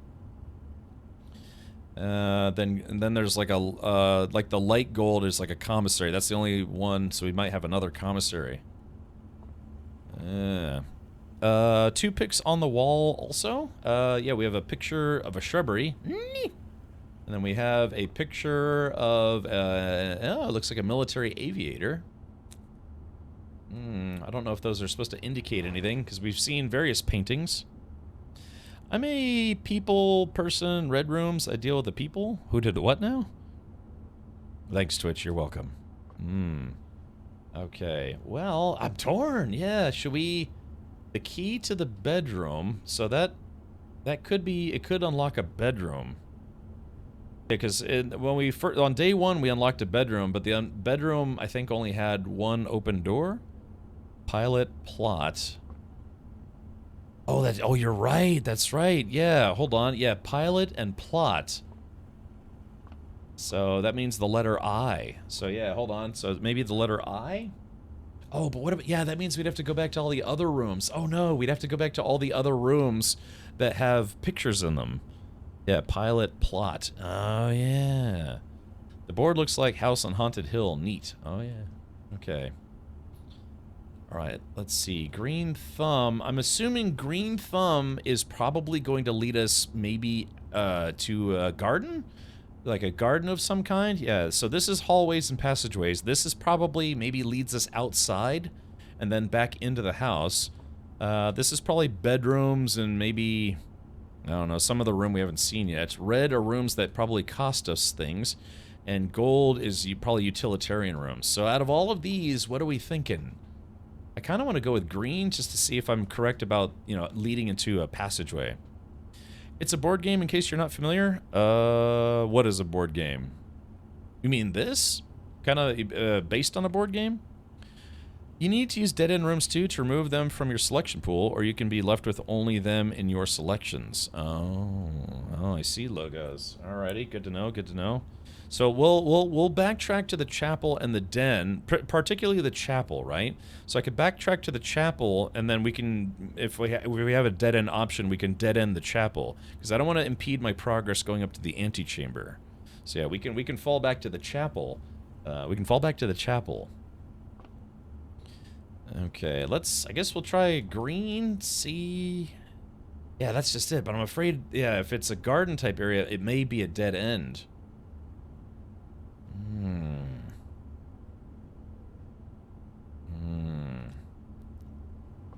Oh, really, Dave? Okay. Oh, God, my curiosity is going to get the better of me here. All right, here we go. Let's do it. Green thumb. Boop. Okay, what is a green room? Oh, gosh, here we go. What is a green room? Okay, so we're in between. We're still in the secret passage now. No, it's locked! No! No, it's locked! Oh, bummer. Well, God, it was such a stressful buildup, only for the door to be locked. Damn. Okay, so we could... Alright, so I've got TAI, but I'm assuming the paintings are going to change every time we get to a new house.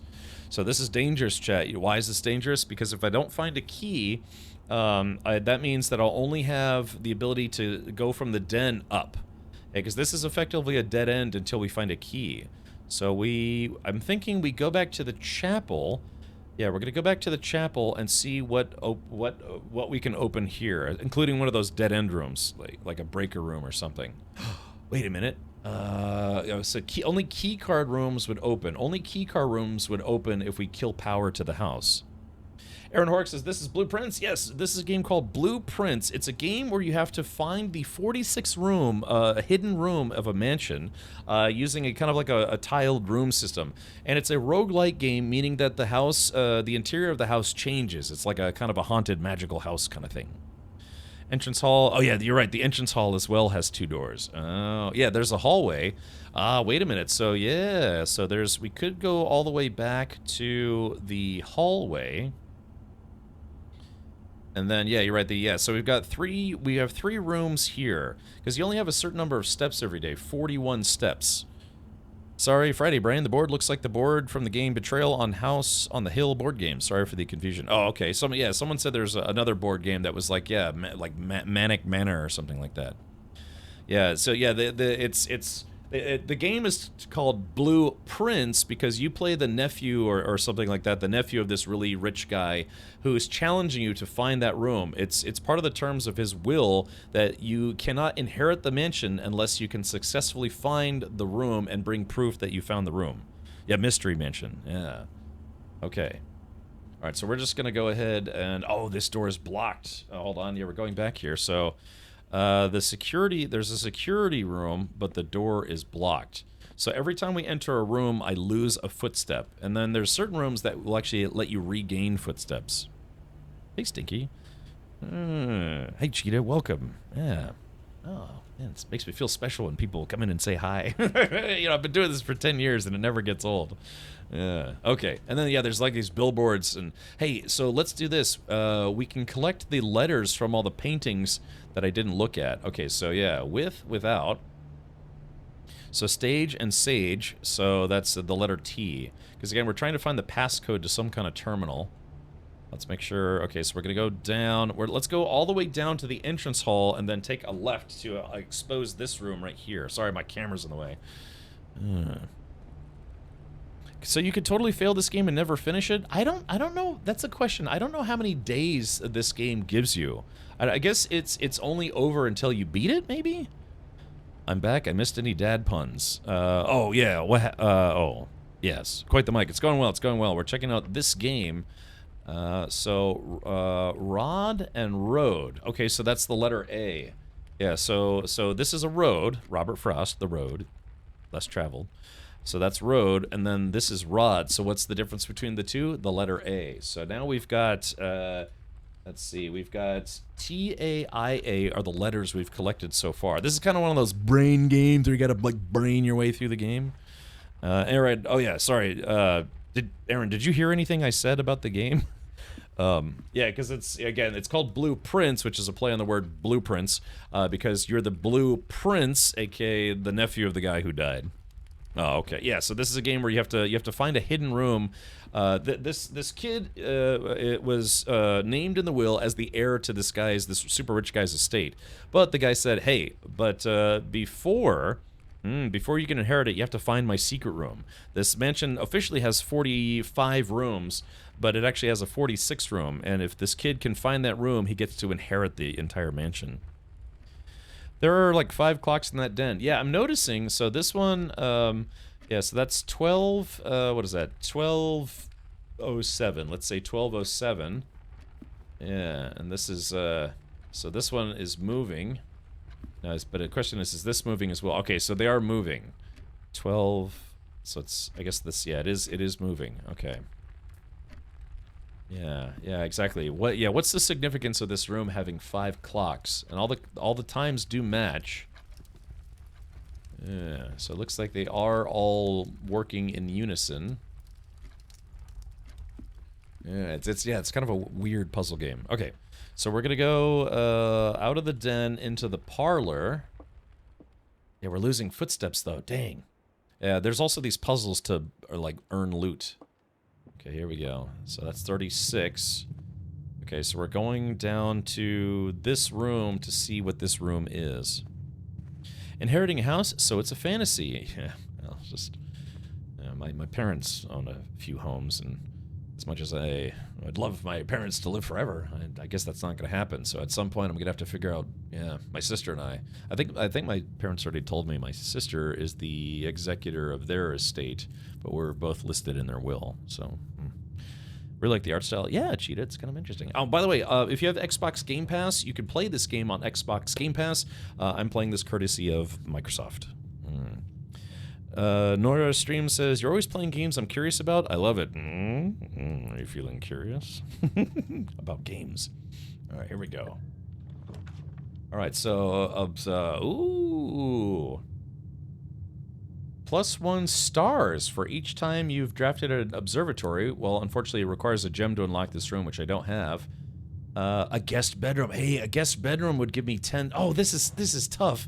This is very tough. A guest bedroom will give me 10 steps back, but the storeroom will give me a key, a diamond, and a coin. Oh man, that's a tough choice. Crap knuckles. It's also on PlayStation Plus. Okay, gotcha. Well, yeah, sure thing, Noira. Yeah, I'd like streaming. You know, I was just thinking, the funny thing was, I was just thinking a moment ago, it's like, I wonder if, like, some Call of Duty bro streamer could play a game like this. It's like, what do you mean there's no violence, you know? What do you mean I can't, like, shoot bros and have bros shoot me, bro? You know, it's just, can you get the +10 steps multiple times? I don't know. That's a good question. That's a good question. The key could be used to unlock the green room. I know, so I'm thinking, I'm kind of leaning, because we still have 36 steps. Yeah. Yeah, some Call of Duty bro stream be like, bro, did you see that sick room, bro? I found a key, bro. Bro.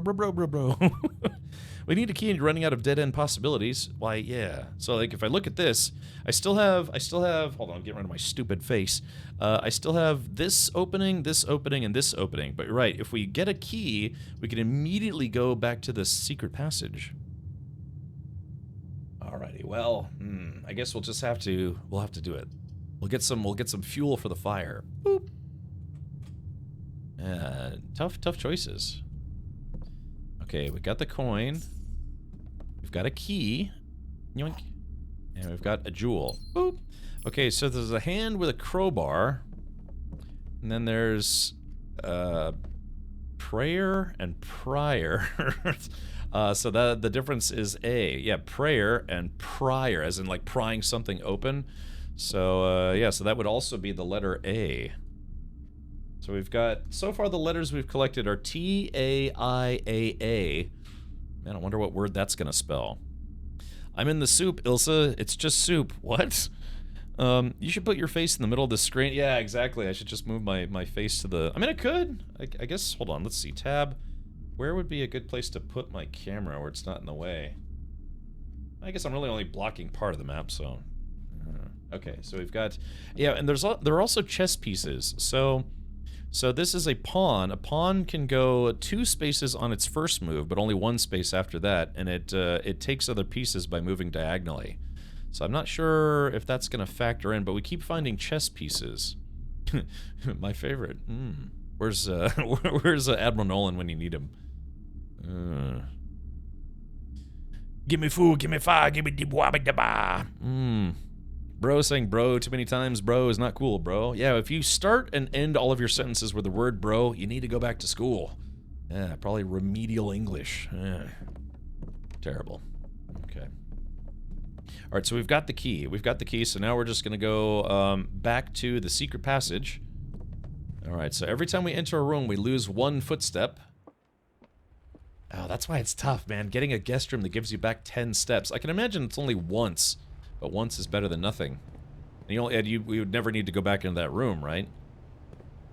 Okay, so here we go. So we go to security.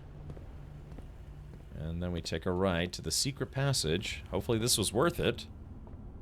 Alright, here's the secret passage. And boom. Use a key. Boop.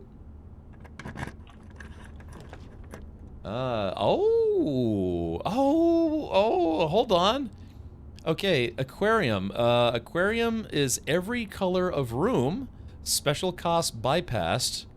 A cloister, it requires 3 gems, and it gives you like it gives you all 4 directions. And a courtyard gives you 3 directions. Dang. Okay, so we can't afford this. Who here wants to go to the aquarium? Because if you look, the aquarium has 2 directions that we can go after this, and the courtyard has 2 directions, but this costs us a gem, so why don't we just go to the aquarium? Yeah, let's get fishy, right. That actually sounds weird. Fishies. Ooh, the aquarium room. Oh. Word up, I'm a fish. Are those washing machines? Those kind of look like washing machines in there. I've been to a number of aquariums. Actually, probably the most impressive one I've been to was the Monterey Aquarium, but I went at the worst possible time ever, which was midday on a Saturday. Why was it the worst possible time ever? Wall-to-wall children. Because go figure, you know, that's the best time to go to an aquarium if you're a parent who, you know, works, has kids, whatever. It's like, yeah, we'll just go midday on a Saturday. Wall-to-wall children. I mean, it was like shoulder to shoulder in there. Kids, people were taking their babies out of their strollers and taking them and like shoving them up against the glass. Like, look at the fish, look at the fish. Oh, hold on. Sorry, it's my phone there. It's just smushing their kids up against the glass, trying to get the fish to, you know, swim in front. Yeah, there's nothing wrong with the kids, except for like everything. Oh wait, hold on. We've got another clue. Oh man, I can't see what that is. A tag. That's gonna be tough to figure out because yeah, there's it looks like a label and a lake. No, I don't know. Chat, help me out here. This is it's very hard to see. It's like a coastline and a tea bag. Man, is that a tea bag or? It's either a tag or a tea bag. This is some kind of coastline, coast and cost. Yeah, just hold on. Maybe we can take a look from here. No. I mean that would make yeah. If this is a price tag of some kind, it would be coast and cost. Then once again, the letter it would be the letter A. Yeah, Celestial. That's what I'm thinking. Yeah. So if that one's price, it's a price tag that has a 10 on it. Yeah, it's kind of hard to see. So it would be coast and cost. So once again, the letter it's the letter A. So we've got T-A-I-A-A-A. It's in Taya. So, that is a Vince Russo thing saying, "Bro, this, bro, that, dude." It's like a plague in this country, Dave. The undereducated. They're like, "Bro, what you doing, bro? Bro, did you see that thing?" I had a coworker who talked like that. He was a college graduate, but still, I mean, I guess he hadn't realized that it's not acceptable to talk like a frat bro once you're no longer in college. He'd go to work and I'd hear him talking to a coach. It's like, "Bro, did you see that game last night, bro? Bro, that game was sick, bro." It's like, who talks like that? Golly. Yeah, he's like, yeah, it's just, yeah, bro, I can't wait to bro you right in the bro when no one's looking, bro. You know? Ugh. All right. It's in the UK. It's not bro. It's bruv. Yeah, it's like bruv. Hey, you gonna finger me, bruv, or something? It's been a thing in the U.S. since the 70s. Yeah, just it's like a verbal epidemic of idiots. So you know, using bro every once in a while, you know, just fine. But it's like it's the people who just can't stop saying it all the time, dude. Key on barrel. Yep. Right there. Yoink. Ah, that's right. For rooms that we've unlocked, we can use the security system to see if there's any loot that I've missed. Unfortunately, traipsing around the mansion does cost us footsteps. I mean, if you're offering, bro, are you kidding me, bro? I'd like to just bro all over your face, bro. Just, yeah, sling some little bros your direction. What is wrong with me? All right, yeah, that's the only acceptable use, I swear. All right, okay, so let's take a look at the map. Okay, so we are up at the aquarium, so we very clearly need to take a right. I clearly can't take the cup that's in front of me. Yeah, it's a real bro-ha-ha. Yeah. All right, I don't know. Many of these kids use bro and bra interchangeably as it's gender neutral. Yeah, that's fine, Adelaide. But like I said, as long as you, like I said, you know you have a problem with your starting and ending every sentence with the word bro. Put dead end to the left. Well, yeah, I mean, I can open it for sure, Logos, but remember, every time I enter a room, it costs me a footstep. I'm literally playing Broforce right now. Yeah, exactly. It's you know, people make jokes about it and stuff, but yeah, I don't know if anyone saw that video of a kid who was like talking trash to some redneck guy on a boat, and then they were just shouting "bro" repeatedly at each other. It's like, "Bro, you know, get off my ship, bro," or "my boat, bro." It's like, "Bro, you did it now, bro." They're just like broing back and forth. It's just nauseating to listen to. It's like, man, where did the education system go wrong? All right, let's see. Says me, I'm a college dropout. So, all right. Okay, let's do this. No need to enter. Well, that's the problem though. Is once you click on a door handle, you have to open the door and go into the room. Yeah, they don't give you a preview of the room. They don't give you a preview of the room until you basically have to commit to opening it. If you could get a guest room, that would be good. Yeah, but there's no telling that this there's no saying that this is guaranteed to be a dead end. It could be like a hallway. It could dogleg to the right. Could dogleg to the left. And then if it only went to the left and there was nothing in it, then that would be a waste, right? A waste of 2 footsteps, one to enter the room and then one to exit the room. So if anything, if I'm going to spend a footstep, I'd rather go to the right first, because again, we're trying to get to the antechamber. The only time you don't have to is if it's locked, you are not forced to use a key. The room, where's Mark? Oh, hi, Mark. All right, let's do this. Okay, we're going to open, I could go back and open that one, but let's open this one first, because again, the goal is to get to the antechamber. Boop. Oh, the door is locked. All right, we're definitely going to use the key. Boop. Good. Ready, man. Check it out. I am the ultimate badass. Let's see. State of the badass art. Zool, thank you for the Prime sub. Hello. Your guide to spoken hip. Any declarative sentence can begin with the word like and end with the word man. Like, I'm going to the post office, man. Yeah, like, you know. Secret code is hi, Mark. Okay, so, oh, chat. Oh, this is brutal. Oh, gosh, this sucks. It's a guest bedroom, which gives me 10 steps back, but then it's a dead end, and that's the one thing I don't want to do here. It says drawing room. You may draw new floor plans while drafting in this room. I don't know what that means. And then there's just a courtyard, which is, you know, if we're going to spend a gem, we might as well get the bonus. Hey, Cat Mark Mage, welcome, buddy. This game just gives me a headache. Well, it's all right, Cosmore. You can let other people in chat do the heavy lifting mentally, because boy, do I need their help. All right, so guest room. Oh, that's a brutal thing. Guest bedroom would give me 10 steps. Now, again, there are other rooms. There are other rooms that will potentially, I could have this guest bedroom be here, here, or here, and I could get 10 steps back. So I think probably the smartest idea here would be to do a. Wait a minute. Wait. Hold on. Wait, which room? Wait, hold on. Did I get turned around? Oh no! Wait a minute. Wait a minute. Did I get turned around? Oh no, Chad, I think I got turned around. I meant to open the door to the right, not the left. No. Okay. Ah, crap. You're on the west side. I thought I was opening the right side door, but I opened the left side door. Now this is okay. I just have to hope that this room isn't locked. Drawing room. Okay, so a drawing room will still send me up, but I can't believe I screwed that up. Turn around, bright eyes. Yes. All right, here we go. Turn around, bright eyes. Top tier gaming. All right, so, okay. Damn it! Oh God, I got turned around. I meant to go to the right, not to the left. Shit. Okay, potential to rearrange placed rooms. Okay, here we go. Boom. Let's do it. Headshot. Okay, so what is this place? Oh, this place has a lot of drawings. Go figure. Okay. Drawing floor plans. Each time you click on a door, you will draw 3 floor plans from which you must select 1 to draft. However, there are some items in rooms that will allow you to redraw if you do not like your initial 3 options. Oh. Ooh. Okay, so if I don't like those options, I exit and then I go back. Oh.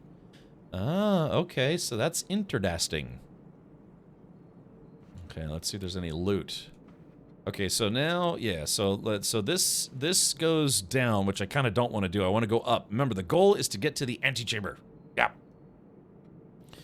Actually, let's do this. I can't believe I screwed that up. All right, we're gonna lose We're gonna lose a doorstep going this way. I want to open this door. All right, so we lost a footstep coming back. Open? It's locked! Oh no! Oh no! Oh crap! Oh, I can't believe I did that. I opened the wrong door. Let's see.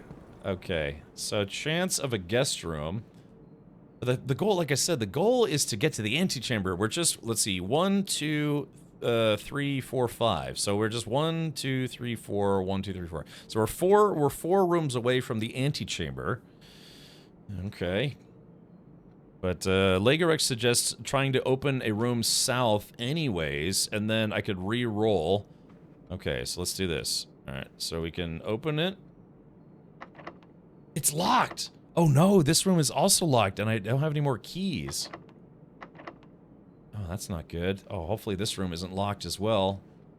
Is it locked? Okay, alright, it's not locked. Let's see. No! No! Okay, it says lavatory, nursery. Whenever you draft a bedroom, gain 5 footsteps. Okay, that's fine. But it requires a gem. I don't have any gems. So I have to redraw this room until I get something that will allow me to pass by it without having to have a key or a gem. Veranda. Greater chance of finding items in green rooms. Okay, let's redraw these floor plans.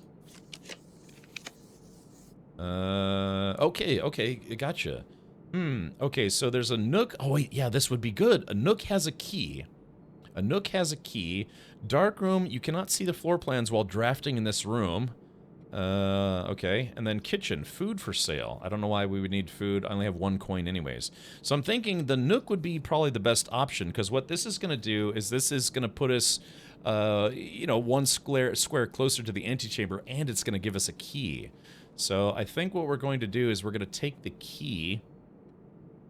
Yeah, let's take the key. But if we take the key, we could unlock this door in the drawing room or this door in the aquarium. I'm thinking we take the key. The dark room seems like it would give us more options, because then you can go up and right. And then the kitchen, I couldn't unlock this if I wanted to. So I think we're going to take the nook with the key. Okay, there we go.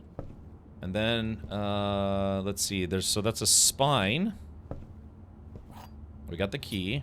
So that's a spine and a spruce? Spine and spruce. Oh, spine and pine. Oh, okay, gotcha. I had to think about that for a second. So, spine and pine. Yeah, all right, thank you. I was close. I said spruce. Oh, I would have got there eventually. Maybe, maybe not. And see, there's another chess piece. There's a king piece. King pieces can move in any direction, but only by 1 square. I wonder if that's just a I don't know, kind of like a alliteration or something, or not alliteration. Some kind of a weird in-game analogy. Wait, should I be paying attention to the pics on the walls? Dave Langer, yes, because there's apparently a terminal where you have to figure out what the password is. Let's see. Is that a rook? Is that not a king? Oh yeah, maybe you're right. Maybe that is a castle piece. Yeah. So rooks, yeah, rooks can go any distance, but only in a straight line. Yeah. Thought it was a king. Good thing I got chat here to let me know when I'm being silly. A journal noteworthy. As you continue on your adventure, you may want to consider getting something to scribble down your notes and observations. I opened a Microsoft Notepad. It's a rook. Okay, gotcha. All right, here we go. Now, if this door requires a key to open it, I'm going to be upset. So, damn it! So the room gave us a key. Yeah, that sucks. The room gave us a key. All right, exit. Hold on. The room gave us a key, but that door is locked. So the question then becomes, do we use the key to open this door, or do we use the key to open the aquarium door, which will put us on a straight path right to the antechamber? But it would be 1, 2, 3, well, I guess yeah, 3 rooms to get to the antechamber, so this one is also 3. 1, 2, and 3. I'm thinking we unlock the aquarium door. Either way, it's 3, right. And yeah, the west side has a high chance of locked rooms, so I'm thinking we backstep. Oh yeah, but Lego Rick brings up a good point that we would lose 2 steps backtracking. Yeah, I guess you're right about that. Yeah, I would lose 2 steps. Oh god, this game is it's already kind of intriguing. But I still have 24 steps. Num num num num num num num nums. I have 24 steps, but only 1 key. So if I spend this key, we encounter another locked room, I'll have to backtrack all the way back to the beginning to find another key. This game would be good with Twitch integration, allow chat to choose. Yeah, it's like, oh, I want to go left, and chat's like, we're going right. 2 steps will come in handy, right, Chris? Alrighty.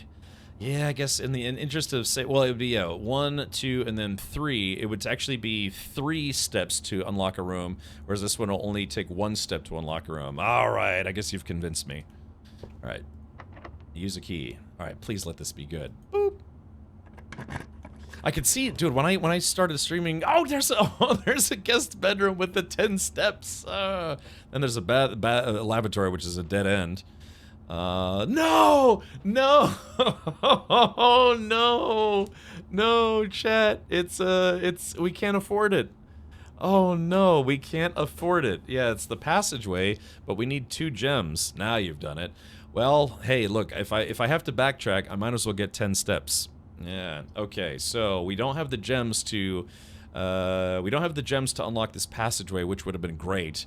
And the bathroom's a dead end, so we'll just make this a guest bedroom. Guest bedroom it is. Boop. Okay, I'm assuming we only get those 10 steps once. Contest if it's one use or multi-use. Yeah, good point. So that means we're gonna have to backtrack. So it's 1. We get 10. So we have to. Drawing room is locked. Okay, so we'll have to remember the drawing room is locked and the aquarium is locked. So we have 2 doors that need a key.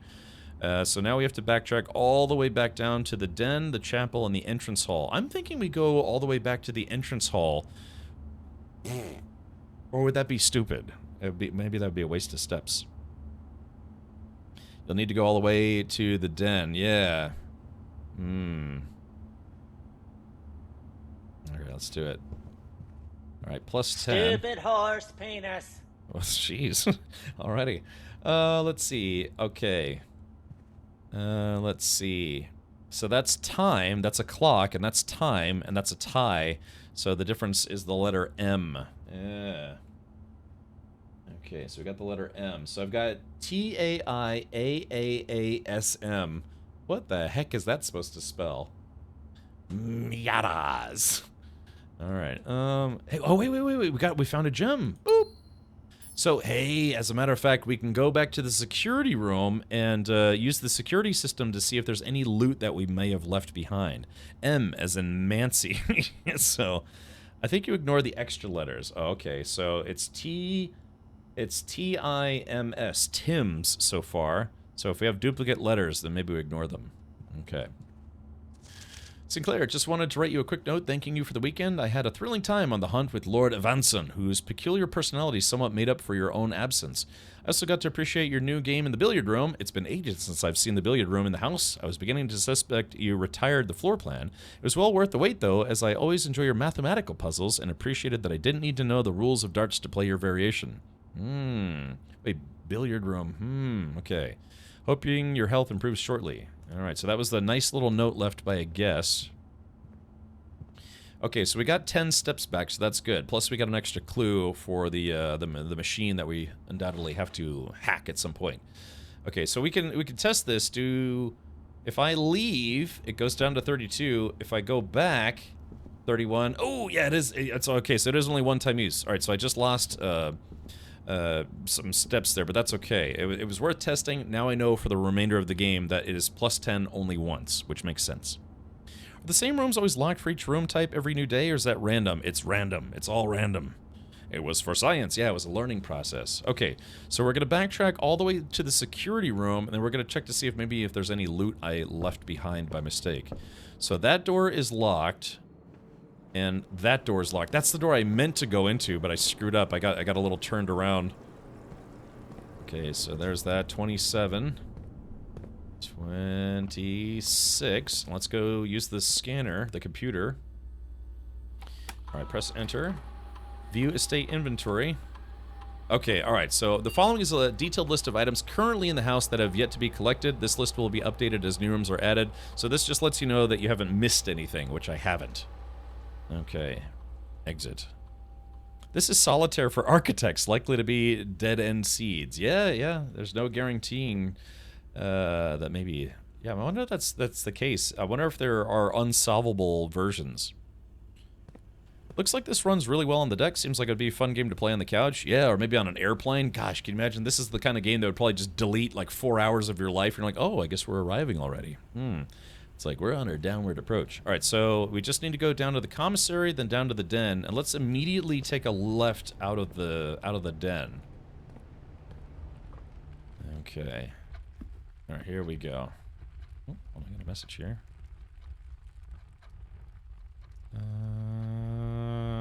Let's see. Hold on, I got a message here. If you would like, period.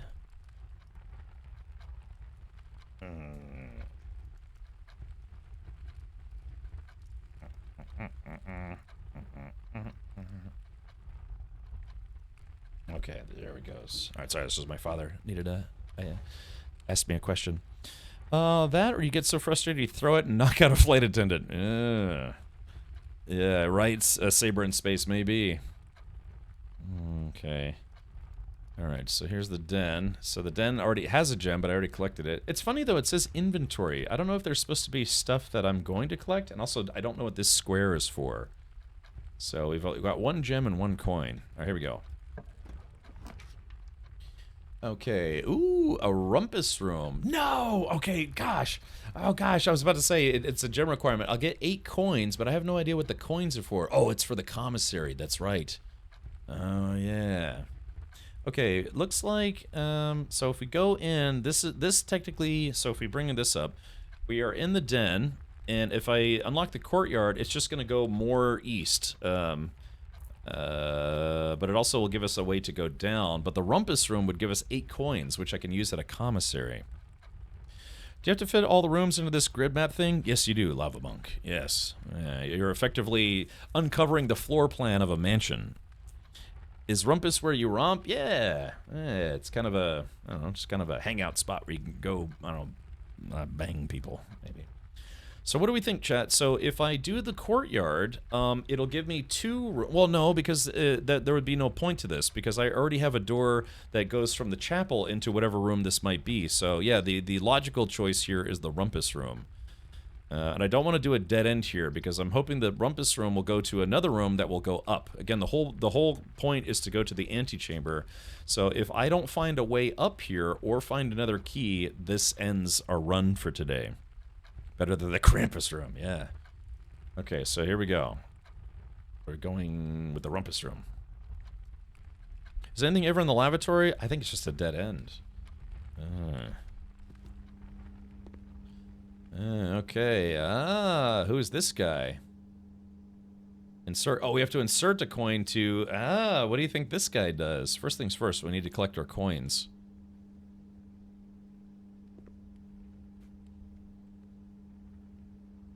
Sorry, I heard noises, but I guess it's the game. Here we go. So there are the coins. Oh, for some reason, I can't seem to grab those. Let's grab those right there. Okay, so I have 9 coins. 9!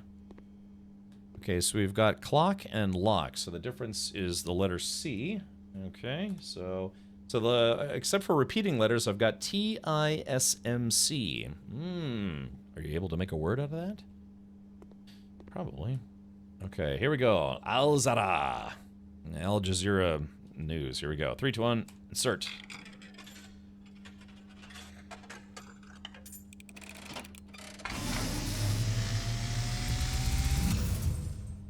And, as it was foretold, I am awakened at the sound of a dropping coin. You find yourself face to face with the great Al-Zara. And I suspect you wish me to look into your future. The image is becoming clear.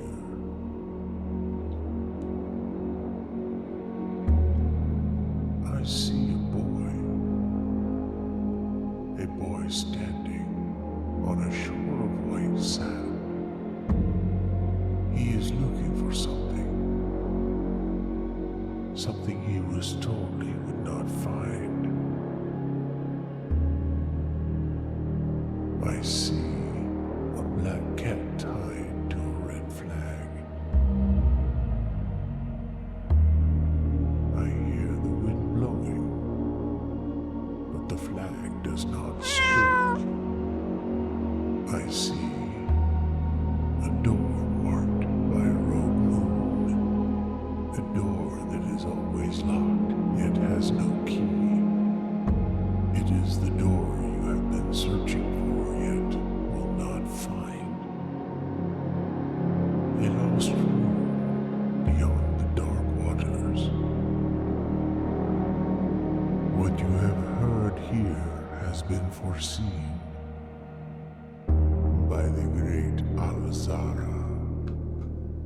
Until the dawn of the following day, I will have nothing more to say.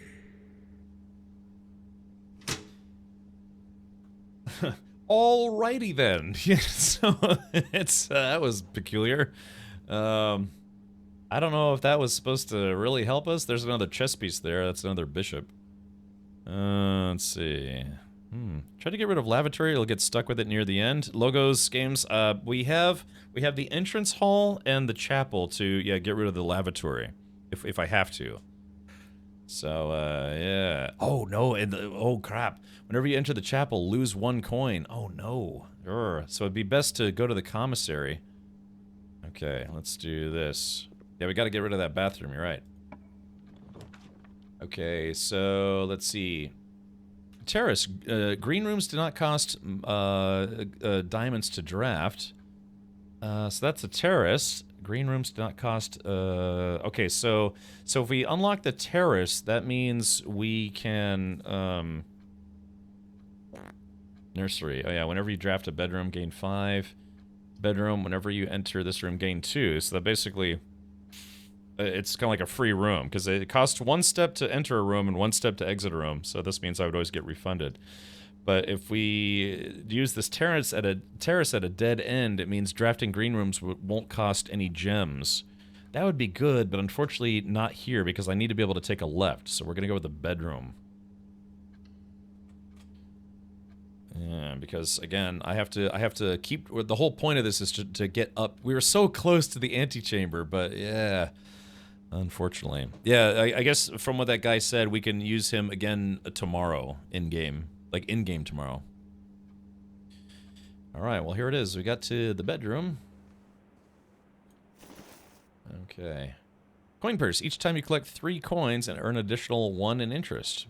Okay. Dang, I wish we got that before we went into that room. Got a bunch of free extra coins.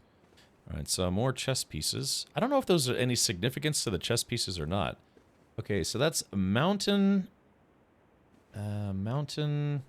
Yeah, there's the lady with the. Yeah, there's the moon necklace. I guess that's the moon necklace and the moon on the door that I'm trying to find.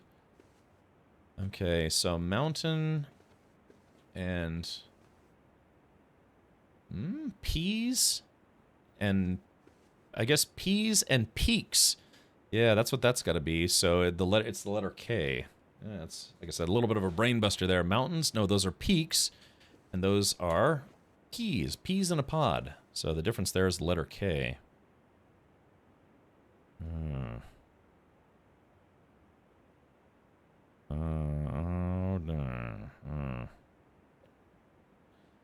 Okay, alrighty, so there is that.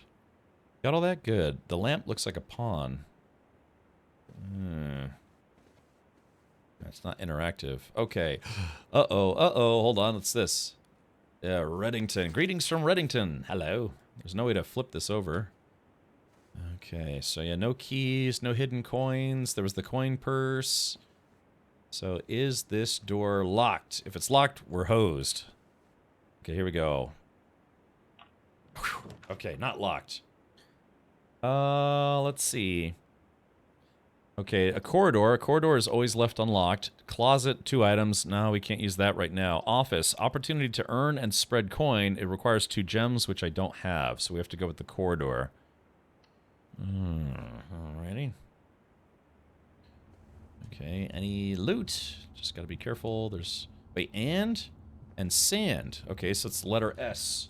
Okay, so we have 2 letter S's now. So yeah, that's an ampersand, otherwise just known as and that's sand. So S. So now we have repeating A's and repeating S's. So if those have been eliminated, we'll have just some leftover letters.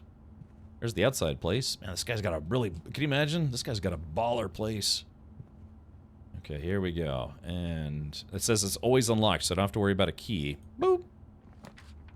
Okay. Okay, so this is going to put us back towards the center. Yeah, there's a lavatory, right. We have to get rid of that lavatory. Okay, so here we go. We're going to get 4 coins in the pantry. So again, here's the map. Here's the map. So I still have 23 steps left, so that's good. So there's the pantry. All right, so we're going back to the middle. We got so close. We were just 2 squares away from the antechamber. But, you know, again, this is a roguelike game. Probably not expected to beat it on your first try. Pantry, I think, requires math. Oh, okay. Well, pantry it up. Boop. Okay, let's see. Yoink, yoink, yoink, yoink. Alright, so I got 4 coins and a banana. Oh, plus 3 steps. Ooh, yeah. Okay, so there's, yeah, coin purse. So every 3 coins you find gives you 1 extra coin. So I've got 13 coins now. Bridget, please pick up some more fruit before Friday, as we have just been informed that we may have an extra guest exploring the house next week. 50 steps should be more than enough, so I think an even spread would be ideal. 5 apples, 5 bananas, 5 oranges. The enclosed amount should cover expenses, but please bring back any change from the order and leave it in the pantry. Ah, there it is. Okay, so if there's any fruit in here, then it will give me some steps back. Can I go up this? No, I cannot. And I guess, yeah, I guess that was it. Little timer there. Okay, a little coffee grinder, old school coffee grinder. Okay, so 25 steps. So yeah, think about this. All right, 1, 2, 3, 4, 5, 6. It'll take 6 steps. So as long as we don't waste our steps somehow. Like if I have to backtrack, well, having a bedroom here is good. But if we have to backtrack to the chapel and the entrance hall, then yeah. Okay, here we go. Wait, hold on. Let's see. So that's cost and chat. What do you think this is? Camp and forest, tent, and 10. Oh yeah, so tent and 10. Okay, so that would be the letter T then. So now we have the letter T has repeated. Yeah, tent and 10. Dovakin, this is a game where you play a young boy who has inherited a mansion, or is trying to inherit a mansion from a now-deceased uncle. The uncle has said, hey, you have to find the secret room in my house, and I guess give me proof, or... So you open his will and it says, hey, you are the heir to my estate, but in order to successfully claim my mansion, you have to find the missing room in my house. My room officially has 45 different rooms, but there's a 46th room, and you have to find it. And if you do, you inherit everything. If you can't, you get nothing. It's past tense. Yes, exactly. So it's a play on the word blueprint, right? Or blueprints. So you're the blueprints trying to use blueprints to get yourself through this. And it's a kind of a roguelike game where you have to work your way through this mansion to get to the antechamber to find the hidden room. So the goal is to start from the bottom, the entrance hall, and work your way all the way up to the top. Yeah, so there is that. I've been playing it for about 2 hours now, and we're only on day 2. I don't know how many days they give you, but it could be an endless amount of days if you want to keep trying. But I wonder if anyone on Twitch has gotten really, really lucky and actually beat it on day 1. Maybe, maybe not. Okay, so here we go. So we got 4 coins from the pantry. We got a part of the key code. Okay. Closet and a... Oh, no! Oh, no! No! Oh, no! Chat, no! 2 items. Hopefully one of those items is a key. Oh, we just hit it. No! Okay, so what this is yeah, because I don't have the gems. I don't have the gems. And again, the mansion, the floor plan of the mansion changes every time, hence the roguelite aspects of the game. It's never the same mansion twice. It's like some kind of magical mansion. But, okay, so we don't have the gems for the nursery or the passageway, so we have no choice but to do a closet, and then we still have 2 rooms. We have 2 rooms here, a chapel, which is going to take a coin every time I enter it, and then the entrance hall. So we're going to lose at least 2 coins, you know, going into the chapel, and I'm assuming, you know, into the entrance hall and then back through the chapel. So the goal now, the only way this becomes a non-bust run is if I find a key. Yeah, time to start burning them dead ends, right. Can you get around that block of rooms? Get around that block of rooms. What do you mean? Because there is a floor plan here. It's basically, let's see, 1, 2, 3, 4, 5, 6, 7, 8, 9. There's 9 levels, and each one of these is 5 blocks wide. And you can only enter or exit a room if it has a door. Yeah. Let's see. Yeah, the chapel. No, because this is, sorry, I'm kind of blocking part of it. So this is the storeroom, right? And the storeroom is what we're about to run into, which is also considered a dead end. So it has goodies in it, but it's a dead end. So there's really, I have to go through the chapel to get to the entrance hall. And we have to go through the entrance hall and the chapel to find, hopefully, a key and not more dead ends. If I don't find a key, we have to start all over again. How wide can it go? It's 5 by 9. So yeah, it's one. It's, if I don't know if you can see my marker here, but or mouse.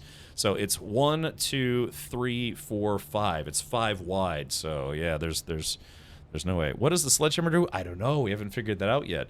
If I go to the commissary, I could probably buy. Yeah, maybe we should go to the commissary first and try to buy as much as I can. Before we go to the chapel, because the chapel is going to cost me money. It's 1 coin every time I go into the chapel, because I guess you have to pay your penance or whatever it is. All right, but we might get lucky. The closet has 2 items. I'm sorry, 2 items, and one of those items might be a key. If we find a key, then we're golden. Yeah, we can go to the aquarium and unlock the aquarium door, and then we'll just be 2 more rooms to the antechamber. RNG might not be in my favor, but we'll try. Here we go. Closet. Boop. Okay, we got a ivory die. While drafting, you may use a die to roll new floor plans. Okay, ooh, that'll come in handy. And we've got 1... Oh, yeah, and there's a gem. We just found another gem. Oh, boy. Okay, let's see. Okay, so we've got tracks, carts, stocks and stack? What? Oh wait, yeah, tracks and oh, chart and cart. Oh, okay, gotcha. Yeah, chart. Yeah, I was thinking, you know, stocks or something. Yeah, chart and cart. Right. So that would make H the letter. Chart and cart. Good eyes, Chad. Good call. All right, here we go. So every time I enter a room, it costs me a footstep. Okay, here we go. All right. Okay, so let's see. Alright, so we're headed to the corridor. I get 2 steps back every time. The bedroom is basically a free room, because I get 2 steps back every time I go into it. It costs you a step to go into the room, and it costs you a step to leave that room, right? So the bedroom is 2 steps that I don't have to worry about. Okay, here we go. Alright, so there's that. There's the rumpus room. Make sure... Okay, so yeah, we're gonna take a right into the commissary and try to buy as much as I can, because I'm gonna lose all this money anyways. Okay. Alright, so I could buy a shovel, I could buy a sledgehammer, 8. Dang, I'm 1 coin short to buy the shovel, or the compass and the sledgehammer, or the salt shaker. The question is, why would you need a salt shaker? I can buy the sledgehammer and the salt shaker, and that's exactly 13. Or I could buy the compass and the shovel. I'm assuming the shovel can only be used maybe outside? What do we think, chat? Should we go with the sledgehammer and the salt shaker, which would be 13, so that way I don't lose any coins. I can still go through the chapel, even if I don't have any coins. You guys want me to get the hammer? Alrighty, sledgehammer. Okay, got the sledgehammer. Can shatter padlocks on locked trunks. Okay, we haven't run into any of those yet. Okay, well, I guess that doesn't really help, but yeah, padlocks on locked trunks. We haven't found a locked trunk. And we have enough coins left for a salt shaker. Oop. Whenever you eat food and gain steps, gain an extra step. Okay, okay, well, a salty banana. Yeah. Alright, well, there we go. So I don't have any coins left. I have one dice roll. And, yeah. So I can, if I get a room that I don't like, apparently, yeah, see, these salt, yeah, the die. Let's see. Yeah, while drafting, you may use a dice roll to roll new floor plans. So if I get 3 rooms that I don't want, it's kind of like a mulligan thing. Salty banana. Can I dine upon your salty banana? Oh no! No, I got. Oh, I just lost 2 steps. I was thinking about salty bananas and I went the wrong way. I just cost myself 2 steps. Crap! Oh, crap. Oh, God. Oh, I hate that so much. Oh. I just cost myself 2 steps. Okay, so, alright, what is this? It's the den, so we would take a right and then a left. Oh, I can't believe I just cost myself 2 steps. Let's see. Alright, there's a right. Okay. Alright, and take a... Should we go to... Chat, should we go all the way to the entrance hall, or should we try to conserve our steps? Don't you have another door in the aquarium? It's locked. Yeah, the aquarium, yeah, you see that? It's locked. That's what we're looking for, is we're looking for a key. Yeah, the fish tank is locked. So, alright, here's the... chapel first? Okay, I guess that makes sense. I can't believe I just wasted 2 steps. I just was not paying attention and I went to the wrong door. And as soon as you cross the threshold, it costs you a step to go into the room and a step to come back. Okay, alright, here we go.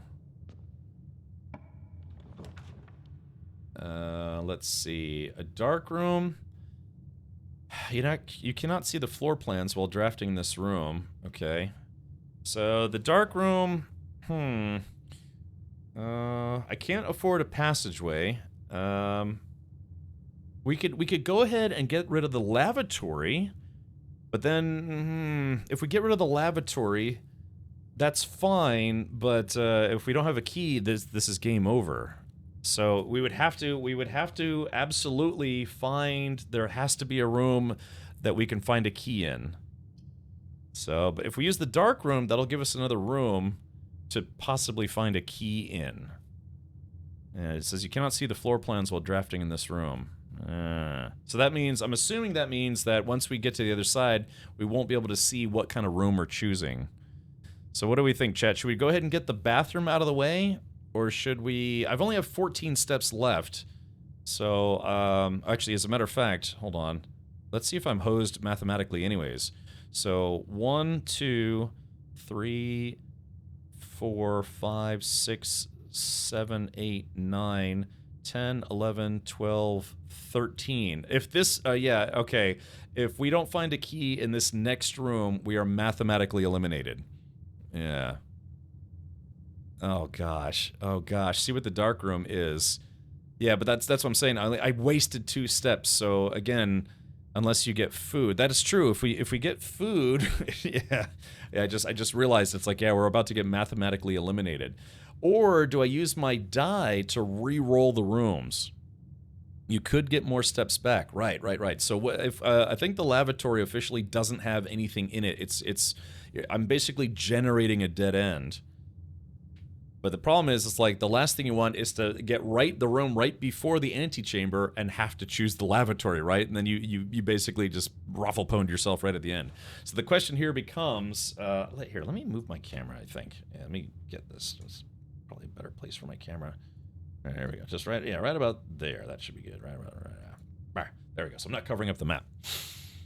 Dark to see what it's like for the next run. Okay, all right, we'll do dark room just to learn, I guess. Boop. Okay, let's take a look at the map real quick. So I can unlock whatever this room is. Hopefully it has a key, or hopefully has some food or something.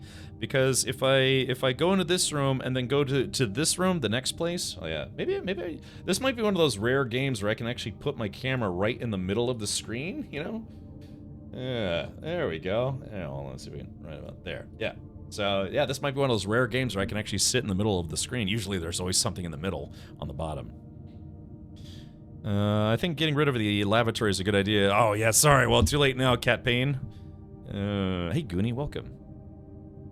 Okay, so let's do it. Alright, we're in the dark room. Oh, okay, so I can still see my current floor plan. I just can't see what the next room is going to hold. Okay. Now, is this door going to be locked? Is it going to be locked? It's not locked. Oh, wow. Okay, so yeah, we have no idea what the room is going to be. Thank you, LJ. Yeah, the next room is a blind roll. I need either a key. Well, no, I at this point I need food, not a key, because if I don't find food, I'm mathematically eliminated from getting to the end. All right, I guess because I'm in the middle now, let's go to the middle. Alright, let's see what we got.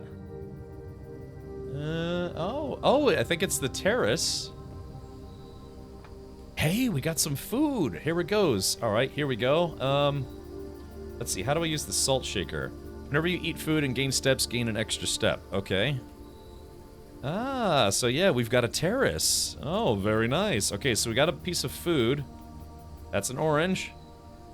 Oh, +6. Oh, we got +6 steps. Woohoo! Okay, good. Oh, God. Now you're saying there's a chance. Okay. Now, don't forget, though, I still need a key. Okay. Man, this guy's got a huge property. This game actually is pretty fun. I thought I was... Maybe, I have to be honest, before I was watching other people play it, and I only watched it a little bit. I was like, man, what the heck is going on here? But now that I'm playing, it's like, I understand. I should drink the coffee. I can't. It's empty. Real guitar. Yeah, it's already been emptied out. All right, so here we go. Okay, so now, let's see here. So now I have to go to the dark room. I have to go to the chapel. We have to go to the entrance.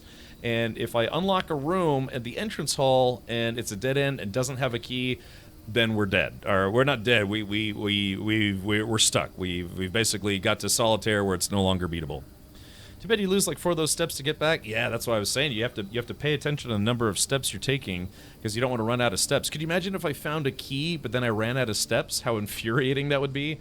To be fair, it's my mistake. I did lose a couple steps because I wasn't paying attention, and I was supposed to take this room out of the aquarium, not this room, and so I kind of messed up. All right, that's good. So this is only day 2. This is only our second attempt. Okay, alright, let's do it. So, once we go to the chapel, we go back to the main entrance. Yeah, so I got 18 steps now. If I find a key, we may still have a chance, but only if I find a key. Alright, there we go, 16. Alright, here we go, back at the main entrance.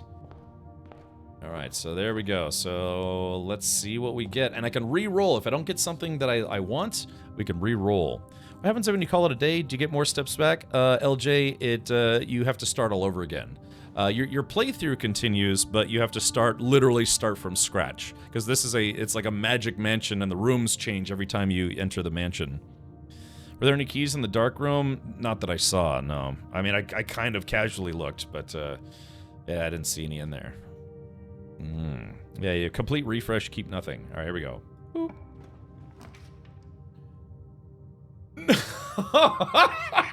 Oh, wow. Oh, chat. Keys for sale. Keys for sale. But I spent all my money on the salt shaker and the sledgehammer. Oh, no. No, that's just it, though. That's just it, though, Goonie Saint. Let's just go. I just want to go in here. Game over, I guess. Yeah, I can redraw the floor plans, but the thing is, let's do this. Let's go in here and see if I could have bought some keys, because I spent all the money. To be fair, the salt shaker did come in handy, sort of, but I spent all my money buying a salt shaker and a sledgehammer. It, man. Game over, man. It's game over. Yep, yep. All right, let's do this. So we're gonna go into the locksmith and let's see how many keys I could. Oh gosh, look at this. No, no, no. Oh boy. Oh, let's see. Okay, let's see. Oh, I could have bought. Dude, I had 13 coins. I could have bought 3 keys. Oh man. Oh, and a special key or a lockpick kit. Warning that the special key buy is here is a random roll. Oh, okay, gotcha. Yeah, so I could have bought 3 keys, which would have sealed the deal. Can he bash locked door with a hammer? I don't know. It says it says the hammer is only for smashing open locks on locked trunks, like loot chests. Dang. Oh my god. I'm sure there's gonna be lots of really like brutal endings like this. Guess the lockpick is better than the hammer. Well, I'm assuming the lockpick kit lets you open any door. Yeah, it's probably just a little thing that allows you to just open any door, so you're not expending keys. You just have a lockpick kit. At least that's what I'm assuming. Hold on, let's click on this. Yeah, no coins. Oh, that's so rough. All right, well. Yeah, that's that. Well forewarned is forearmed. Okay, so yeah, and the reason why I spent all the money in the commissary is because we were gonna go through the chapel, and every time you go through the chapel, it costs you a coin. You basically have to pay your penance. So I still, that's the thing though, is even if I'd gone through the chapel, I had 13 coins, I would have gotten here with 12, I could have bought 3 keys or the lockpick kit. Can we guess the password? So it's ISMCK. Well, I collected a lot of letters. We'd have to eliminate the letters, but I don't know what the password would have been. I don't know if the password changes every time or not. Yeah, exactly. Pine and pin, so it would have been the letter N. Yeah, so the letters we've collected are TAIAAASMCKSTHN.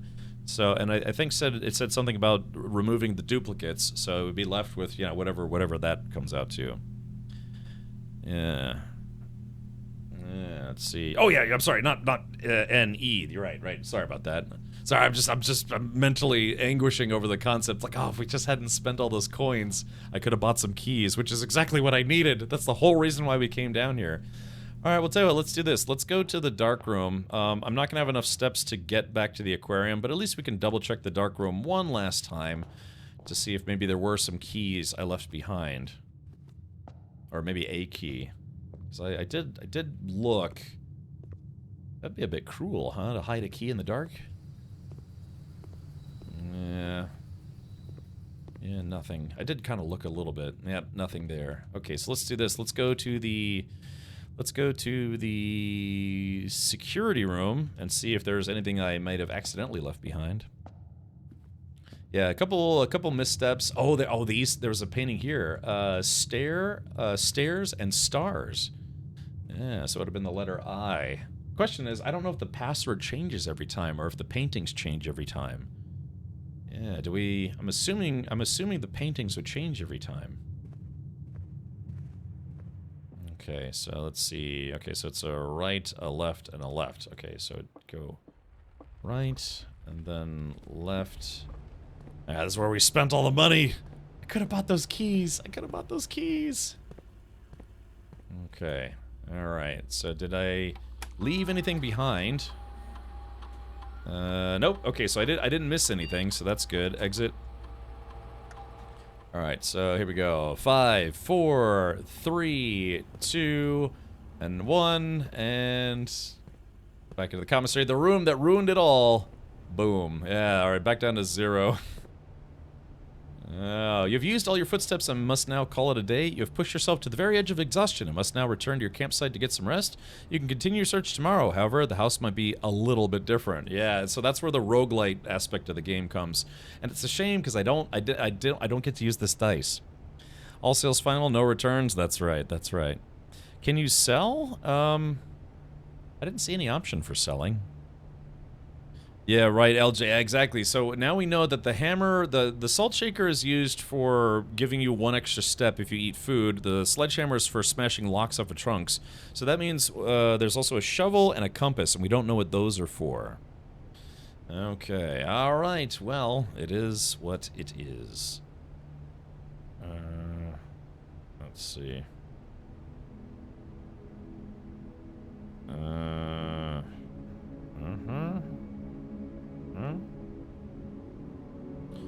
Okay. Alright. Total rooms 22. There are apparently, what did they say? There's 55 rooms? And then we're trying to find the 56th room. We took, hey, so we started with 50 steps, but we ended up getting 73, so that's pretty good.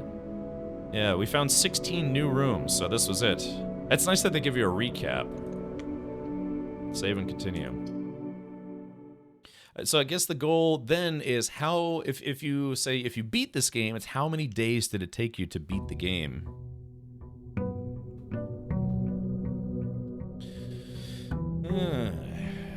I actually got to use my sledgehammer yesterday, did a couple of tip runs, so I had to smash up some stuff. Wait, in-game or in real life? Alright, so we're back. Also, we did find out the hard way that going outside costs you steps. So I'm assuming if you get a shovel, there's probably something that you can dig up outside. Oh, I'm sorry, 46, yeah. Okay, alright, so once again... Yeah, so again, you start all over. In the event of my death. No tools or items may be brought onto the estate from the outside. Tools and items found in the estate may not be taken off the estate. You may not stay overnight. Alrighty, well, again, the goal of the game is to make your way to the antechamber, so as always, let's go ahead and start by going straight. Perish the thought. And then, yeah, 9 times 5, right, okay. Okay, a parlor, if we could solve the word puzzle, will give us maybe like 2 gems, but the corridor is just always left unlocked. You know what, I think we're just gonna go straight. Okay, so I'm assuming, I have to assume that the clues that we find for the keyword are not gonna be the same. So I could probably, I'll start a new line of letters. So bride and bridge. So the difference is the letter G. Yeah, that's bride and that's bridge.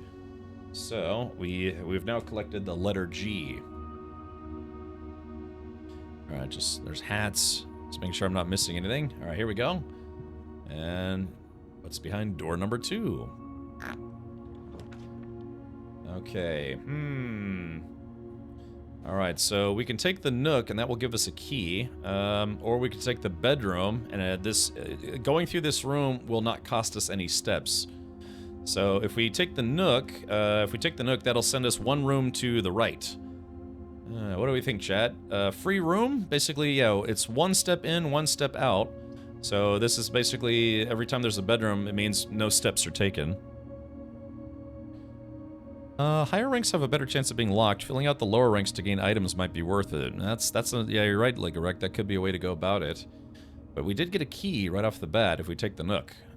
I don't want to take this because that's a dead end. Let's take the nook. Nook if you buck, and then, nook if you want to took a key. Sorry. Stupid me. Okay, so same thing, road and rod. So that's the letter A. Got a key. So we got a letter A in there.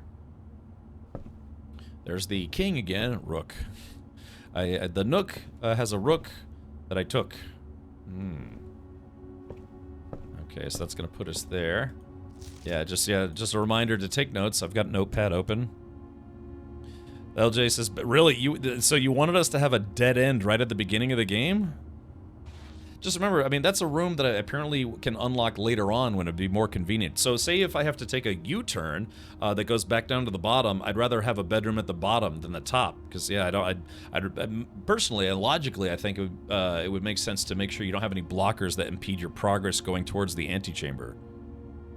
Bedroom, not guest room? I'm sorry, what was the, I mean, yeah, there was the, what was it? There was a bedroom that was the free steps, and then there was the guest room that has the +10 steps. I thought that bedroom had another exit. The guest room was the den. Yeah, I'm sorry if I got those two mixed up. But yeah, you're right. Guest room has the plus 10 steps, and bedroom doesn't cost any steps. The book nook has a rook that you took. That's right. All right, here we go. Okay, so we have to go to the right. We don't have a choice. Okay, so see, this is what I was talking about because yeah, so the parlor would give us a couple gems if we solved the puzzle. The billiard room would give us something that we haven't seen yet. And then we could take the den. The den would give us another option to go to the right. Don't you have in-game list of opened rooms? Well, hold on, let me... Yeah, once you've drawn floor plans, you must select one. Yeah, I can't go back. Once we've hit this room, I can't go back. So I have to make a choice before I can access my map again. Den, so you have a path north again. But if you look at it, see the orientation of it. So if I unlock this den, it's going to make me go more to the right. So the options are down or to the right, if you can see where the doors are. So that's the way it looks as far as the options screen is concerned. But you have to look at the orientation of it once you're going into it. So yeah, they actually turned it like basically clockwise 90 degrees. So yeah, so there is no path north if I use the den. But I will get a gem out of it, but that's just it. The billiard room and the parlor room may also give me gems. I thought it was a four-way. I wish. So yeah, this would allow me to go more to the right, but I'm kind of thinking that if we go to the billiard room, we could see what the billiard room is and what the benefit of it is. Maybe if I play a game of darts, I get some free gems. And then if it goes back down, it'll likely connect with the entrance hall. So I'm thinking we do a little science. You know, a part of the game is learning the game, right? And see what is the puzzle. So this is like a kind of a word puzzle, like a word-based chest puzzle. And this is a room we haven't seen yet. For science, let's do it. Okay, alrighty. Okay, let's see. We've got a clock and a lock, so the difference there is the letter C. Oh, what's in the box? So we've unlocked the letters G, A, and C so far. Okay, so what is the... Oh, is this like a multiple... Oh, I think it's a... Yeah, he said it's a dart-based multiplication game. So let's see if there's any other goodies in here. So yeah, there's this door. Is this door locked? I guess we won't know until we try it. Yeah, just looking for any kind of hidden loot. Bottles and cans. Clap your hands. All right. All right, let's see. What is this game? What is this puzzle? Yep. Okay.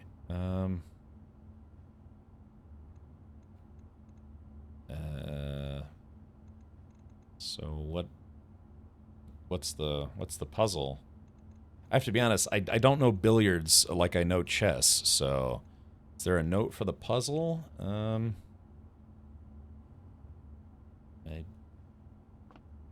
it's just like plus, minus, times, divide. There was a note in that one room, but he basically just said, he's like, hey, I liked playing the game. It was a math game. That's darts and a score of 15. Yeah, I have to be honest, I don't know darts. I think this is what? I think this is 40 and that's 20? Or, yeah, I don't know. I don't know darts as like I know chess. I've played darts, but it's been a very long time. I don't remember the rules. Okay, so, I guess that's 15?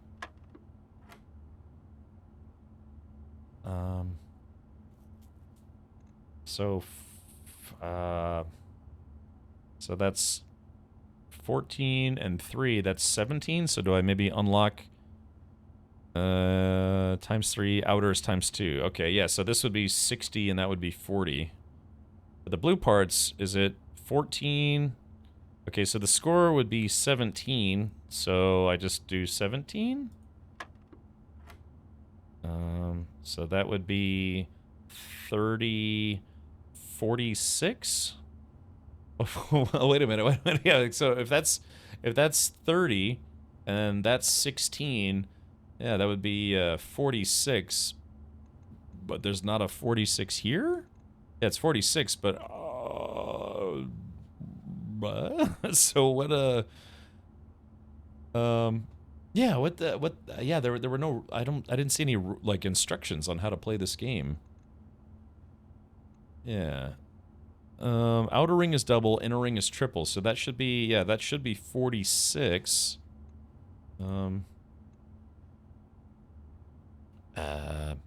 Back out for a minute? Yeah. Yeah, is there... I don't know if... Yeah, there's no instruction book anywhere. Or is this kind of one of those things where you have to kind of like figure out the game? No? I mean, again... Color of the chalk? Yeah, I don't know. Plus, minus. 30, 46. Is it, yeah, is it, wait a minute. Maybe it's the first one is plus, and then the second one is minus, so it would be minus, so 30 minus 16, so would that be 24? But yeah, but there's no 24 on here. Let's see. I'm sorry, not 24. It's, yeah, 30 minus 16, it would be 14, so what was I thinking? 14? No, that reset it. Huh. Yeah, okay, so... Alright, 15. And... yeah, so... is it 14 minus 3 would be 11? No, that's still not right. Yeah, what is the goal of this? Plus, minus, multiplication, division? So... okay, I guess we'll... 15, then 17. Okay, and then that would be 30 minus 16. It'd be 14. Then it just resets. Blue is plus. We don't know yellow yet. Huh. Okay, so 15. Yeah, so that would be 17. So, I guess, I don't know, 16 minus 10? So, yeah, maybe yellow is subtract. So, 16, it would be, minus 10 would be 6. So, let's see if this advances the game. Oh, yeah. So, that would be 9. Oh, yeah, it is color coordinated. Okay, so 5 times 2 would be 10. If that's multiplication. Okay, and so... so we'd have to use the PEMDAS system, I suppose.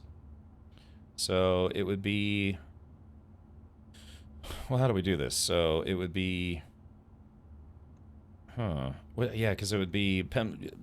it's always... what is that? You know, parentheses, equations, or no, exponents? Yeah, parentheses, exponents, multiplication, division, addition, subtraction. Use the order on the board. So it would be 2, so it'd be, let's see, the order is on the board. Yeah, I saw that. So if we back out, so it's, yeah, addition, subtraction, multiplication, then division. The problem is, it's like, what would the order be?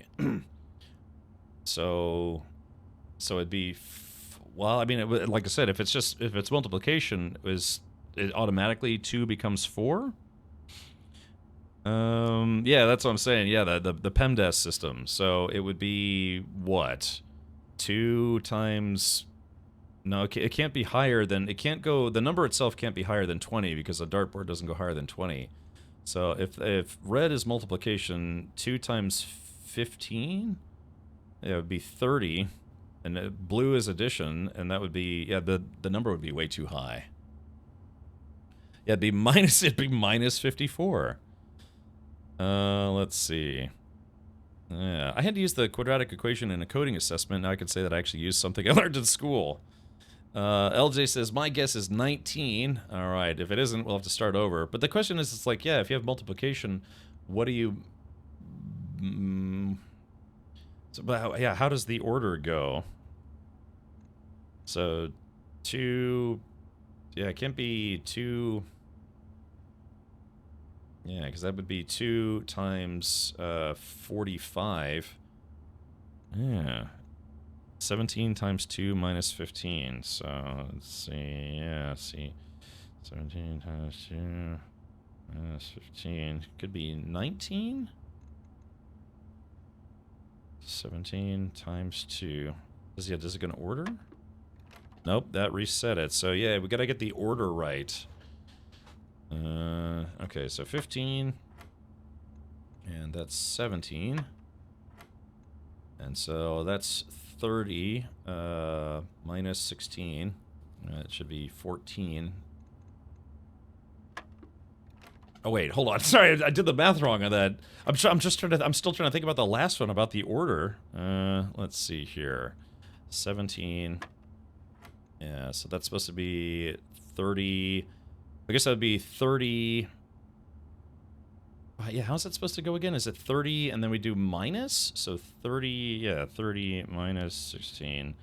But I did, so if that's 30 and it's supposed to be minus 16, which is 14. Yeah, I was addition and then subtraction, right? So 15 and then 17. So, yeah, how are we supposed to do this again? You're overthinking it, forget Dart's scoring rules. Oh, really? Okay. All right, so...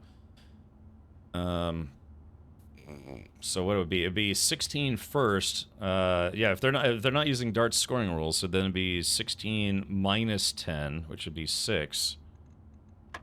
So I guess we'd have to go in order, right? So 15 minus 6 would be 9. So then 5 times 2 would be 10. Okay, and then 17 minus 15 would be 2, times 2 would be 4. Oh, there it goes. Okay, gotcha. Ah, I see. Got us another key. Yeah, I was trying to think of like Dart's rules. Yeah, so I guess it's the silver key. Unlocking a door with the silver key leads to a room with many doors. Ooh, okay. Well, good to know. All right. So little. Yeah, I was trying to go by Dart's rules, but I guess you don't go by Dart's rules. Okay. All right. So we can only go one direction unless we go back to the entrance hall. But you know, backtracking eats up steps. Orders value from inside to out. Yes. Yeah. That's kind of what I was thinking. They had more functions than great. Thank you, Flexing Nut. Thank you for scaring me. All right, here we go. Let's open this door. Let's see. I don't have any gems. So here's a tricky one. Do we enter the utility closet and basically turn the power off? Because remember, if we get to the security room, any door that is open with a key card, we can set it to have that door open by all those doors open by default, or we can simply just get plus 10 steps right from the get-go. So what do we think, chat? I can't afford the passageway, so what's better, having 10 plus steps, or just taking the breaker box and getting that out of the way? Because if we look at the map, that would, the utility closet is a dead-end room, but it also has a function to it. Again, it's the breaker box. So if we power off all the, if we power off the rooms that need power from the breaker room, all those doors can be set to unlocked, but that's only if we get to the security room. So that would also kind of make me think that maybe we should get to the security room before using a utility closet, because remember, all those rooms that require power with the keypad, last time we used the security room, they would default to locked instead of unlocked. So that's a yeah, and lock that in and get plus 10 for later. Yeah, get your steps in. Yeah, I'm thinking that it might be too soon. It would probably be better to use this room after we find the security room. All right, let's go ahead and just get this one. Knock that out. Boom shakalaka. Okay, we've got bath and bat, so that's the letter H. Yeah, I didn't think I'd be using my brain stew this much on a Friday. Okay. All right, so we got to be very thorough about loot as well. We don't want to forget any coins or keys. Ah, what's this? Oh yeah, the billiard room. Yeah, mathematical puzzle. All right, we already read that, so that's just the same note as last time. There's a basketball. And okay, so it looks like we're good. All right, so that's the dead end. So now, chat, we have to stomp our way back to the beginning of the game, and we're going to take a different direction. Now, the entrance hall has a door to the right, and we'd have to go all the way around what we've already located in order to go that direction. So, if we have an opportunity to get a lavatory, I'm thinking we use the lavatory right away. Did we get the dartboard puzzle? I had to step away? Yes, DM Nix. It was. I was trying to apply dartboard game rules to it, but it's not that complicated. It's actually, like someone said, it's. I was overthinking it. Yeah, Jandra said, yeah, you're thinking it, overthinking it, and I was. So it's just a basic math game, if you will. Okay, so we got the clues. Yeah, got the clues from there. I'm getting a raging clue right now. When you gotta poop, shoot the whoop. All right, so let's see. Okay, so we're gonna open this door and see where this leads. Okay, so there's the pantry. Now it's funny because if we take the pantry, that will give us coins, but it'll kind of use up the pantry as a directional path. Like I said, if we use the hallway, we're gonna have to go all the way around. We're going to have to go all the way around what we've already unlocked to get back to the middle, which is what we're trying to do. Hey, Cap, turn your brain off. 2 seconds later, done. Ding, fries are done. So this is a tough call. I can't open the commissary because I don't have any gems. If we unlock the pantry, that'll give me 2 coins, but then it removes a possible path room. So, yeah. Then there's a hallway. So hallway would give us one direction. As you can see, the guest bedroom would block that that door. So I'm thinking we save the hallway and maybe just use the pantry. Yeah, because this would be a dead end, but it would give us 4 coins. Did the pantry have food? That's right, the pantry could have food in it. Yeah. So I'm thinking, see if the left door has better rooms. That's a good choice. Thing is, I have to choose. If I back out of here, I have to choose, and I would waste a step. Whereas right now, I could guarantee 4 coins and maybe some food. Yeah, so let's see.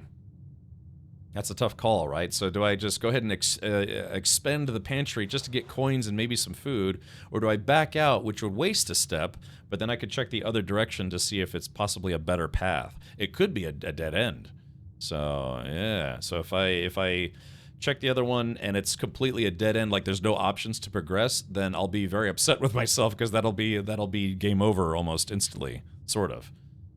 So, I don't know, Chad, should we check both sides first? I mean, I have to go that way anyway, so maybe you're right. It would cost me 1 extra step.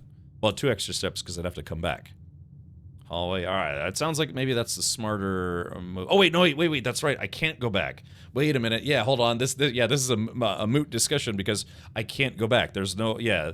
Once you have drawn floor plans, you must select one to draft. Right. We're kind of forgetting that. So, but the problem is if I choose this and I intentionally dead end this direction, if the other way is also a dead end, then we're hosed. Zyphon says hallway, then pantry. Well, we're not guaranteed to get the pantry after this. If I choose the hallway, it guarantees that we have a means to get out of here, but it also means we have to go around all the rooms that we just went to. So, I hate to say it, but I'm kind of leaning towards just getting the pantry and just getting the coins and maybe some food.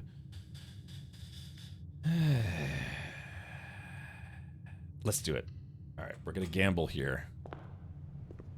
All right, so here we go. So we're getting the coins. We're getting some food. All right, plus 2 steps. So that way is now a dead end because, yeah, well, because we dead-ended ourselves. So the gamble is this room now going to be a dead end? Are there only 1 of each room per turn? I guess? I mean, I guess that would make sense. Yeah, because if the Yeah, because if this is, it's 9 by 5, which is 45, and we're trying to find the 46th room, so I'm guessing the 46th room is probably at the top of the antechamber. Oh, did I leave too quickly? Let's see.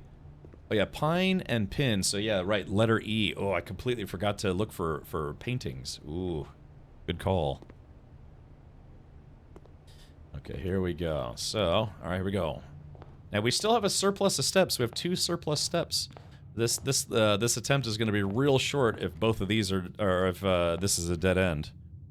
Goodfellow Gamer says note. We already read this note. Yeah, this is just it's basically letting his nephew know or whatever it is. That's like, yes, I've chosen you to be my heir, but only if you can successfully find the 46th room.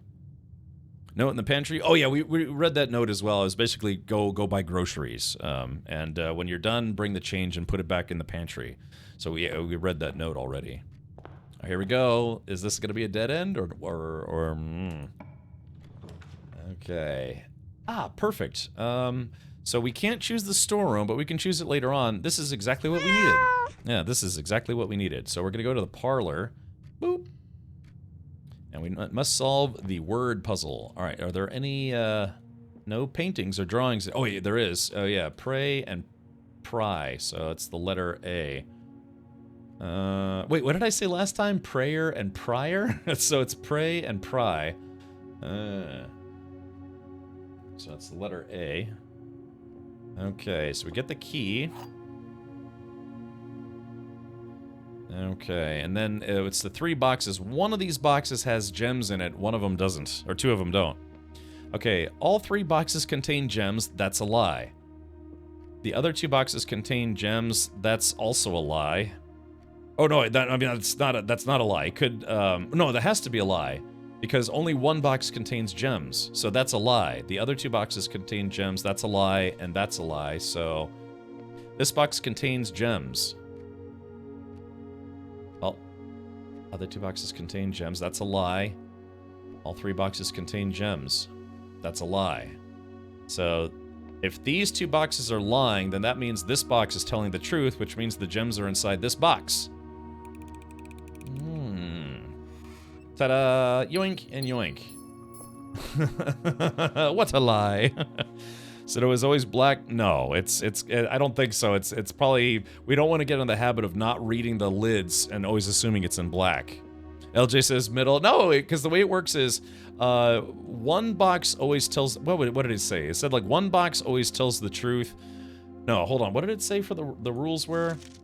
There will always be at least 1 box which displays only true statements. 1 box always tells the truth. There will always be at least 1 box which displays only false statements. 1 box always lies. Only 1 box has a prize within. The other 2 are always empty. So 2 of the boxes were lying, and 1 of them was telling the truth. It's basically just a quick deduction game. That's the 3rd time it's black. Always bet on black, baby. No, it's fine. I'm sure they probably it's probably just RNG, man.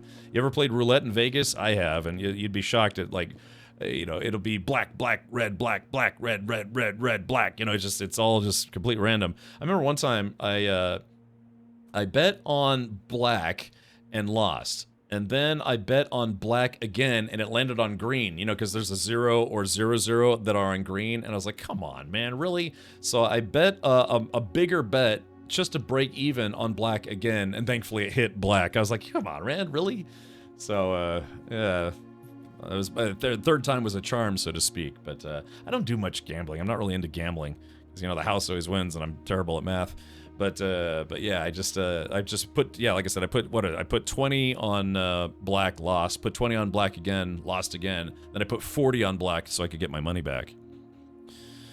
I think that's the way it was, but I broke even. I remember I was up pretty well in blackjack at one point, and then I stayed too long. You know, I was just playing, and I was up, I don't know, I think I was playing the $5 table, and I was up maybe like 30 bucks, 40 bucks. And then I just kept playing, and I went all the way back down. I think I only walked away with like 10 or 15 bucks. I should have quit while I was ahead. But, you know, some people play blackjack at the same table for hours. You know, so I only played maybe 6 games. Yeah. The house always wins. This game is not excluded from that. All right, here we go. So we are taking a right, and let's see what we get. Okay, so the kitchen, the den, and the spare room. Okay, so the spare room is going to be just a straight ahead, which is kind of what we want. The den is not going to give us a straight ahead. It's going to want us to go to the left, which we kind of don't want. Again, the goal is to get to the antechamber. So spare room is just a straight ahead, which we kind of need to get around all the places that we were already in. So, yeah, let's go ahead, and I think we're just going to use up the spare room, because if we use the spare room and can get another further ahead, then the den will give us more options to go right and left. Because if we use the den right now, we're stuck going left and, well, actually, we would get one gem, but I'm thinking the spare room is the best choice here. Poker is the only game that has no stake in the game. The house only gets the entry fee. The business. All right, here we go. Spare room. Okay, yeah, we already got those. Pray and pry, so that's the letter A. This is the spare room, which doesn't have anything in it. Just making sure. Alright, so let's go. Now we're at 50 steps, so we're basically kind of back where we started stepwise.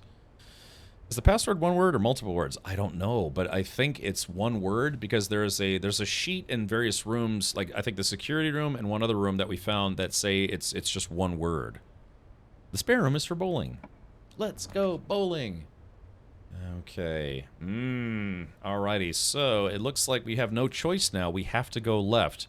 Because if I choose closet or utility closet, it's game over. So I have no choice. I have to use the bedroom.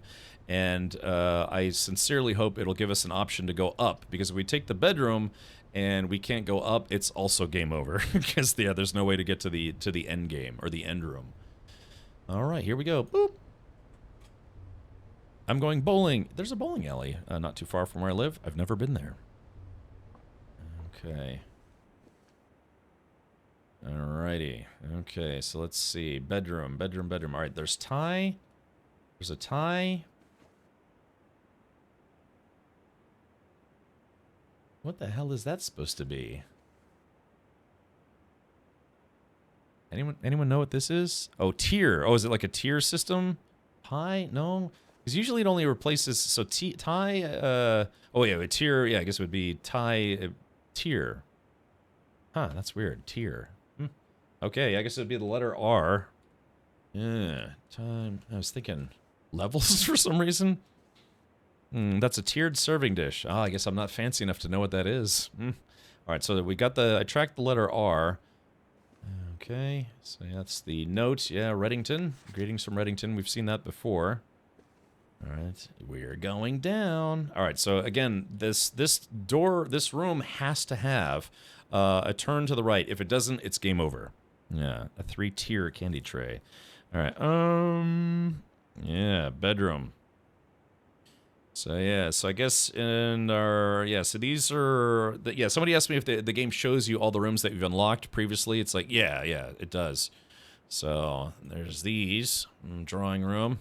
Yeah, so there are a lot of room types that we haven't unlocked yet. Bedrooms, hallways, green rooms, shops. The locksmith, man, I can't believe that. I just, if we hadn't spent all those coins, it would have, we would have been able to buy some keys. What if it was a fondue dish? Yeah. Good question. Okay, here we go. All right, this is it. This is either progress or game over. 3, 2, 1, and boom. Ah, there's the den. Ah, okay, so let's do this. All right, so, yeah, the West Wing Hall. Hey, it even says the West Wing, and we're on the west side, so that makes sense. Yeah, the den would also give us an option to go either up or down. And the nursery, yeah, I could just go ahead and go to the nursery and be game over. I'm thinking we're going to do the West Wing Hall, because it's called the West Wing Hall, and that way we could save the den for maybe a different direction. All right, here we go. So this will allow us to go up and down. And in fact, we actually might want to go down first to see if we can maybe get rid of, like, say, the nursery or the bathroom or something. I like the green room. All right, West Wing Hall. Okay. Okay. So we've got row and crow. So the letter there to collect is the letter C. Let's see. Staff notice, June 15th, 1983. Out of respect for the late Lady Clara Epson, the West Wing will be closed until further notice. While the floor plans associated with this wing have not been removed from the pool, we ask that staff members refrain from drafting them during this period of mourning. No! No, no, no, no, no, no, no, no. No, that means the doors are probably locked. Ah, crap hammers. Oh no, that means the doors are probably locked. Sheboygans. Alright, dang. Okay, so let's do this. So if we have to make a choice, I only have one key, so we're definitely going to go up instead of down. Because if both doors are locked, yeah, the West Wing Hall, we'll have to memorize that West Wing Hall, those doors are locked, so we don't want to use this if we don't have keys. So we got a little lucky there that I actually have a key. But if I'd done Den, we would have gotten a gem and it wouldn't have chewed up one of our keys. Damn. Alright, here we go. So let's do this. Yeah, hallway rarity is standard, drafted one time. Okay, alright, here we go. Oh, it wasn't locked. Wait a minute, why wasn't it locked? That's strange. Okay. Okay, so the drawing room. Alright, let's take a look at our blueprint. So the drawing room is going to allow us to go up and to the right. This is going to end our game, and this is also going to end our game. This is going to chew up one gem, though. It is going to chew up one gem. Okay, so let's do this. Yeah, I don't have a choice. It's if I choose this one or this one, it's game over. At least for this day. Alright, bam. Okay, we should try to figure out all the letters in here. No. Alright, let's see. Just making sure there's no loot we're accidentally leaving behind. Okay. Oh, wait a minute. Car and card. So the letter D. So there actually is a letter to collect in here. Right now we've got G-A-C-H-E-A-R-C-D. So we can eliminate the A's and the, what is it? The A's and the... Yeah, the A's and the C's. A-C-D-C. Okay, so I'm glad we didn't skip that. Yeah, there's homeboy himself. The guy who left me his mansion, but only if I can successfully get to the antechamber. Alright, so let's go ahead and go up. And, here we go. Okay, here we go. 3, 2, 1. Or do we backtrack? Here's the question. If I have to backtrack, it's better to backtrack now than later, right? Because if I go all the way up and then I have to backtrack all the way down, that's going to chew up a lot of steps. Get rid of one dead end at the bottom. I was just thinking, Logos Game. In the interest of saving steps, I can unlock 2 rooms, 1 room or 2 rooms, so I don't have to backtrack and lose all those steps. So yeah, I think backtracking ahead of time is probably for the best. Unless this is locked. Okay, it's not locked. Oh, there's the chapel. Okay, so... if we unlock the chapel now, it would give us 1 more room to unlock, but we'd also lose coins in the process. I would lose 1 coin going into the chapel, and then 1 coin coming back through the chapel. But if I just do a closet... I mean, I could do the den, but that would be kind of a waste. It would give me a gem... this is tough. Do I just go ahead and do the closet and get the 2 items? Closet and get rid of it? Alright, let's do it. Okay. Alright, so we got the room reroll die. And we got the gem. Yeah, so this allows me to reroll doors if I don't want to. Okay, so that is plane and plan. Yeah, plane and plan, so its difference is E. So now we've got 2 E's, so the E's have been eliminated. Okay, alrighty. Okay, so now we can go back.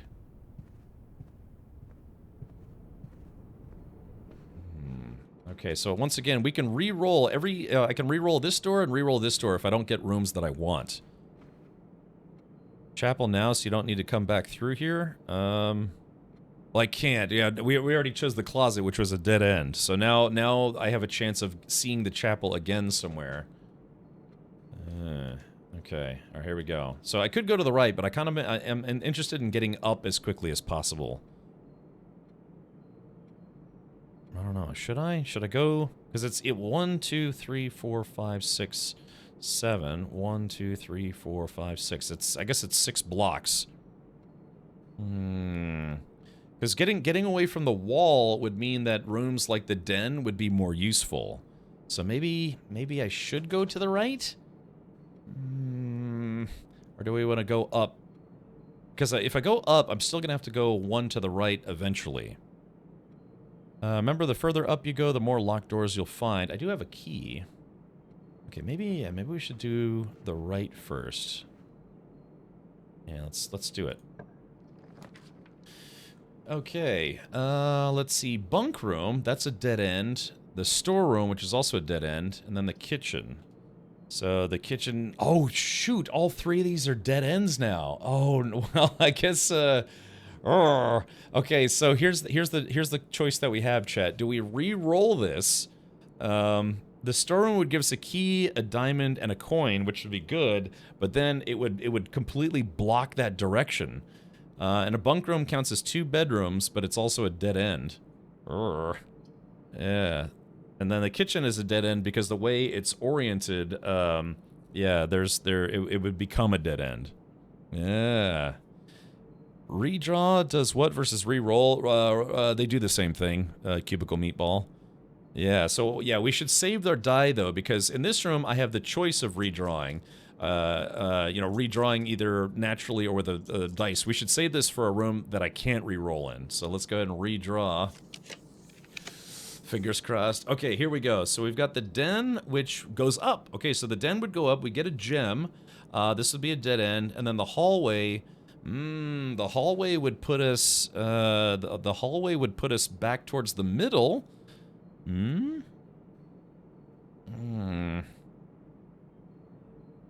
Yeah. Get rid of dead end. Really? So logos, you would have just went ahead and dead ended. Because again, there was that one thing that said that we ran into one room that said rooms on the west side, you know, the left side, have a higher tendency to be locked. So so here's the question now: do we use the den? I'd get a gem and then I can go up, or do I use the hallway and go to the right first and then try to go up? Oh man, see, this is an interesting choice. We got what we wanted, though. We wanted to be able to continue through this room. So what do we think? Do we go up first, or do we go to the right first? If I go up first, I will get a gem, which could come in handy.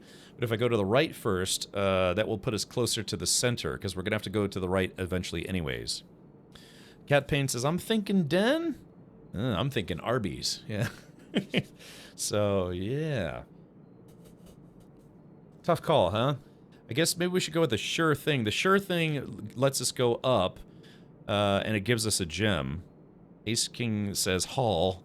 They do have the meats. Yes, exactly. Oh, this is so tough. Do we try to get to the center? Getting recentered would be better. Major, did you bring enough for everyone? The Denway, the Halden. Oh, gosh. All right, it's kind of a crapshoot. It really is kind of a crapshoot. The thing is, I already have 2 gems. And that's good enough to get into 2 rooms that only require 1 gem each, but some rooms require 3 gems.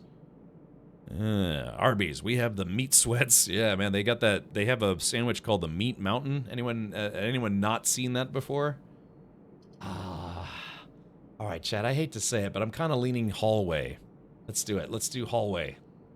This will get us closer to the center. And it also, and to be fair, it'll also get us closer to the right side, which means we'll have more opportunities to use the den the way it was intended, to go in and then either left or right. So yeah, they call it the Big Montana. Yeah, I remember that, Shamwise. Hold on, let's do this. Whew, maybe we can take just a quick breather from the game.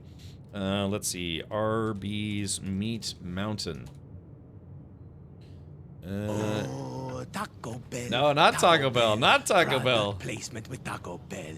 Injarito Master Tang, what are you doing here? I've come to kick ass. All right, so let's see. If you've never seen this before, yeah, Arby's has a sandwich called the meat. Stupid horse penis. It's a sandwich called the stupid horse penis. No, let's see here. Yeah, so it is. All right, here we go. So this is what it looks like. All right, so it's a sandwich that just has all of the meats that Arby's offers. Fried chicken, turkey, I think that's, I don't know what that is, ham maybe, roast beef. They have, what are all the meats? Bacon, I think that's prime rib, something? I don't know. I think maybe that's Canadian. I don't know. They have all sorts of meats. They throw in Human flesh. They throw in a slice of I think Swiss cheese, a slice of cheddar. Yeah, here we go. That's a little closer view. So here's what the cross section looks like. What are all those meats? Yeah, hold on. There's fried chicken, turkey. I think that's ham. I think that's corned beef maybe. And then corned beef. That's roast beef. I think they have sliced brisket and then something. I don't know. There's a lot of different things in there. Taco with Arby's meat instead of ground beef. I would eat that in a heartbeat. All right, 2 chicken tenders, roast turkey, ham, Swiss cheese, corned beef, brisket, Angus steak. That's the one I couldn't remember. Cheddar cheese, roast beef, and 3 half strips of bacon. Yeah, it's basically a heart attack in a sandwich. That's a chariot to heaven. Damn right, it's a delicious chariot. I've never had one of these. I've always wanted to. It's expensive. I think it's like $15, maybe. But can't argue with all that meat. Arby's, they got the meat sweats. Great, now I'm hungry. All right. Yeah, here we go. Here's your grip strength. Yeah, the ads make it look great, but here's what it actually looks like when they serve it to you. They call this the colostomizer. I'd eat it though. I like Arby's. I do. Nom, nom, nom, nom, nom. Oh yeah. See, this is exactly what I'd get too. Hold on. Yeah, this is the meal I get. A meat mountain, the curly fries, and like a big cup of water. This nice cold ice water.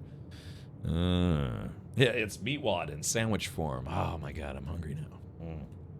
I had some taquitos for lunch today, and that was it. All right. Okay, so we've unlocked the hallway. Let's go in.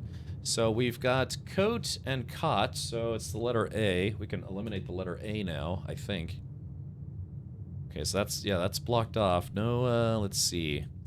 Doors in the West Wing are more likely to be locked. Okay, so we did find out from the security room that red cards are a lie. Yeah, blue cards are the truth, red cards are a lie. So doors in the West Wing are more likely to be locked, so that's a lie.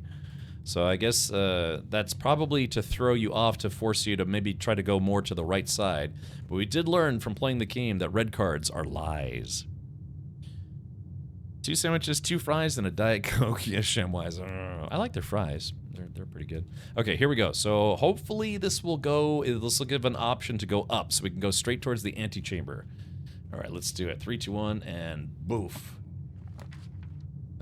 Ooh. Okay, so the chapel will give us the option to go both up and to the right, but I will lose a coin every time I go in the chapel. Coat check is check 1 item and retrieve it on another day. Oh, so that's a great way to store items. Matt Rodeo asked me. Sorry I was late. I was summoning the meat sweats Arby. So we got the meats. From the Book of Arby, chapter 7, verse 14. And lo, the devout summoneth forth the glorious meat sweats, for they seeketh the divine embrace of Arby. Verily, those in pursuit of the meat shall be redeemed, for Arby's is the path to salvation. Blessed be the meat mountain for $10.99. We have now entered the Church of Meat. Better the Church of Meat than the Church of Fudge. Anyone who remembers what that is, you have my condolences. Or we could, okay, so the chapel will give us both directions. We can't use the coat check because that's well, we could use the coat check, but that's a dead end. I'd rather use that somewhere else. We could use the commissary. It would give us a chance to spend our coins, but to be fair, everything in the commissary was either 5, 6, or 7 or 8 coins, so we might not be able to afford anything anyways. So here's the chance chat. Do we go to the chapel? We lose a coin, but we will unlock 2 directions to go instead of just 1. Chapel only 1 as other is blocked? What do you mean? So this, if we get the chapel, if you look over here, it'll allow us to go straight and then to the right. Those are 2 doorways. Coat check is a dead end. The commissary allows us to go up. Again, you can't look at the direction of the doors on this screen. You have to look at them on the map, because you see how everything gets turned to the right 90 degrees. So yeah, so you have to look at the mini map, I guess you could say. Yeah, the chapel does head north, but the commissary also heads north. So this will chew up a gem and unlock the commissary, but this will cause us to lose a coin. What up, Crip? Yo, what's up, blood? Let's see. So that's here's, do we lose a gem or do we lose a coin? Still chapel? Okay.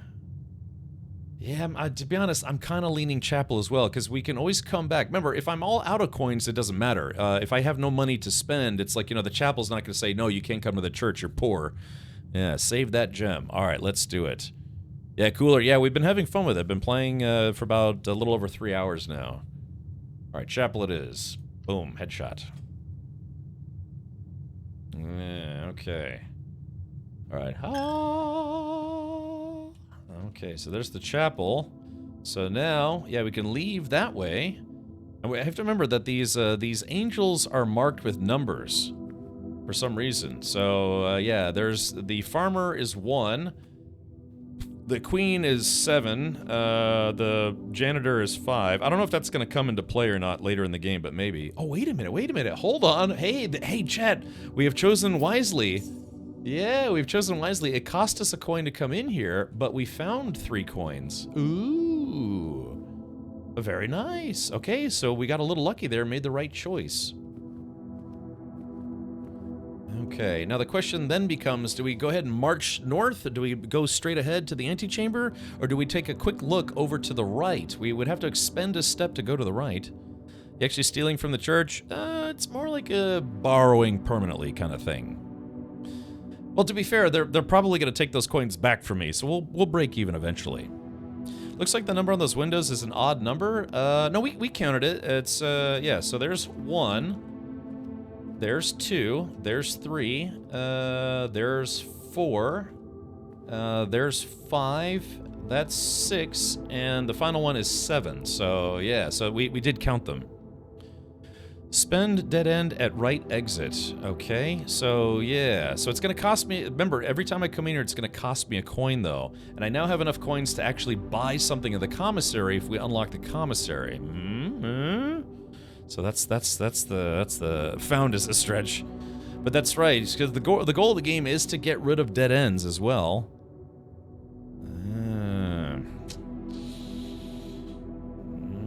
Because remember, we're only 4 squares away from the antechamber. Only 4. Because you can run out of coins and go back in. Yes, if we have no money, then the chapel doesn't matter. But if I have to use the commissary, then we will be spending coins. Check right, then north. Don't have to walk through. You do have to. Oh, that's right. You don't have to walk through, so you don't expend the step. But you have to unlock the door. Oh yeah, that's right. Okay, so let's do this then. Yeah. Okay, that's a good call. Good call. I forgot about that. I thought you had to go through the door, but I guess not. All right, we're at 43 steps. Okay, that's right. Okay, so utility closet. We could, whenever you draft a bedroom, gain 5. Let's see. We've unlocked, so if we unlock this room, which is a dead end, I would automatically get 5 steps back because we've unlocked 1 or 2 bedrooms. Yeah, a bedroom, we've unlocked a bedroom. Well, I don't know if the guest bedroom counts. It's either gonna be 5 or 10. So yeah, the den would be kind of a waste because we already have the option to go up. It's when you draw a bed. Okay, so yes, we have a nursery, so we would get plus 5 steps, but it's going to cost me a coin to get those 5 steps because remember we have to go into the nursery, then come back to the chapel. Both bedrooms are already done. Whenever you draft a bedroom. Oh yeah, so right. Yeah, if they've already been drafted, then does the nursery count? Yeah, that's a good question. Is it retroactive? Now, we could use the utility closet to get a breaker box. Yeah, there's the bunk room as well. So, oh yeah, we have options. The problem is the nursery is also going to chew up a gem, whereas the utility closet doesn't chew up a gem. But the problem here is the breaker box is only useful, I think, if we find the security room. Because remember, what this does is the security room says that if the breaker box is turned off, then it automatically locks all the rooms with the key card that require a key card entry. We have to find the security room to flip that to unlocked. So this might kind of bone us if we find a room that requires a key card and we don't have the key card. So, closet and do not enter it. Okay. Alright, so let's do it. Okay, so we've unlocked the breaker room, but we're not going to go in there. We've just got it unlocked for when we need it. Okay. Alright, let's do this. Okay, so the goal is, yeah, we just want to go straight to the antechamber. Alright, chat, we're almost halfway there. We're almost halfway there. This line is like the halfway point. So, here we go. Let's do it. Ooh. Okay, so I could use a regular key or use a special key or exit. Let's exit and back out a little bit. So the silver key says, unlocking a door with the silver key will lead to a room with many doors. So, yeah. Many doors. Should we use this now? Okay, so, yeah, it unlocks a room with many doors. But maybe we should save that. Silver key could be worth it now. It would open many doors, but let's think about this logically. It would open a door to the left, a door to the right, and a door up. Yeah, it would give us a three-way. Nice. You know, it's funny, actually, like I said, I actually really am enjoying this a lot more than I suspected I would. Three-way. But the question is, do we want to use a three-way now, or do we want to use a three-way later? So with a three-way, we're guaranteed to have a fun time. With a three-way, we are guaranteed to go up, and then we're only 2 squares away. I don't know, chat. So yeah, so again, it's basically a guarantee that we can go up, and then from there, we only have 3 squares. Just do it! Perfectly at the center. And have you guys play with her, but what if we get turned like all the way over here or something, and we need to go a different direction? Well, let's put it this way: a three-way is only useful if you have 3 available routes. So if we go up, if we use it now, we can go up. But if we save it, we might have to go left or right, and then we have to go right again. If we have to use a three-way here, we'd only get 2 directions. What happens in Auntie's chamber? I don't know. Do you find another locked door in this kind of position where it would unlock a 3-way right? Yeah, see, I'm thinking it's almost like a kind of like get out of being stuck key. Because if you think about it, if we get hosed and we have to go either all the way to the left or all the way to the right, and we guaranteed need a way to go up, that silver key would give us a way to go up if we get stuck. So I'm thinking that maybe that key would be better as an insurance policy in case we are about to get stuck somewhere. Like for instance, if we get shoved all the way to the right or all the way to the left, and we drastically need to go up, then that would probably be a good insurance policy. But using it right now would allow us to go left or right or up. So what do we think, chat? What are we thinking? Do we use it now? I'm kind of thinking the key only matters if the door is locked. That's true. That's actually a good point as well. It's only if we get stuck behind a locked door. The best possible scenario for using that key would be is if we're in a room on the all the way to the right or all the way to the left, where we need to go up, and and the door's locked, for instance. Major Chit says use it. All right, everyone's saying just use it now. All right, I guess we'll just use it now. Special keys, silver key, bada bing. Okay. Archives. While drafting, you will no longer be able to see all 3 of your potential floor plans. So that's the room that it opened with many doors. Huh. Yeah, because this is a den. This would force us to go left or right, and this is the boiler room. That's the power source for the building. Interesting. Now the archives. While drafting, you will no longer be able to see all 3 of your potential floor plans. Oh, wait a minute. So is that permanent or just for this room? While drafting, you will no longer be able to see all 3 of your potential floor plans. So that gave us all 3 directions. So that means instead of having 3 choices, we'd only have 2 choices, and one of them will be blacked out. Is that specific to that room? Yeah, that's like, while drafting, you will no longer be able to see all 3 of your potential floor plans. But that's the question. Is it only for this room, or is it permanent? Has anyone who's playing this game, anyone seen this room before? Gosh, I wish there was I wish there was a way to know for sure, because then again, that would put us only 3 squares away from the antechamber, because we can go up again, like we figured, but, yeah, you're right, it kind of sounds permanent, doesn't it? It sounds like the worst version of the dark room, yeah. I mean, take it to test, next run you'll know to pick it or not. Are you okay with spoilers on playing? Yeah, dude, feel free to let me know. Yeah, is the archive... I mean, that's kind of like a mechanical game function where it's a little ambiguous, right? Is the archives room a permanent nerf, or is it just a one-room nerf? Yeah. And I gotta be honest, I'm thinking I might just Google it. Because, it's a little... Sure, yeah, sure we could science it, but, you know, that's... it's a permanent nerf for the run. Okay, thank you BDSM for letting us know. All right, so yeah, all right, so that's the boiler room. We could unlock the boiler room, the power source, or we could unlock the den. The den would give us a gem, whereas the boiler room would take a gem. Okay, alrighty. Well, I guess man, that sucks. That's I guess red rooms are like kind of like bad rooms, I guess you could say. I could redraw. Question is though, the silver key guaranteed that we got a room that would unlock all the doors. Unfortunately, that also turned out to be a really terrible room. So if we redraw, there's no guarantee that we'll actually get a room that will go straight, because I think the silver key just gave us that draw once, and redrawing might give us, you know, even worse rooms. So let's see. So the den would give us a gem, but the boiler room would take a gem. The only problem there is I don't know what the boiler room is for. I'm assuming the boiler room, where it says power source, has got to be a way to turn off the power to the house, if that will help us.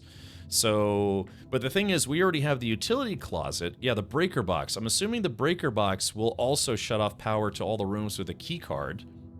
But then the boiler room might do the same thing.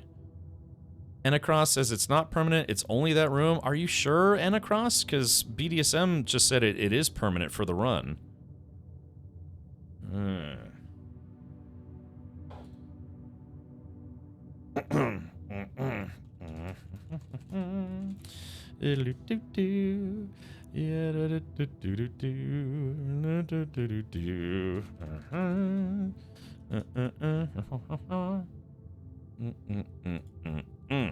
Okay. All right. I'm just Googling the time and date. I'm definitely not Googling that specific room.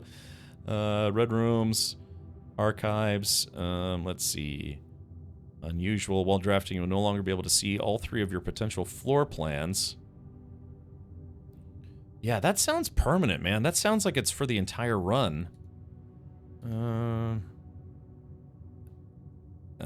It's been permanent on my run, unless I am mistaken. Oh, boiler room. Yeah, I was about to say, look, man, it'd be nice if they put in parentheses like full run, or all rooms, or something like that. 12th April cap, 10 a.m. Oh, thank you, LJ. Thank you for letting me know the proper time. I thought it'd be like 3 to 4 days from now in Australia. Yeah, so Anacross, are you saying that you've tried this before and it didn't ruin your run? Because, yeah, I mean, it says while drafting. Yeah. But that's, I'm assuming, drafting is anytime you open a room. Yeah, I know, LJ, thank you.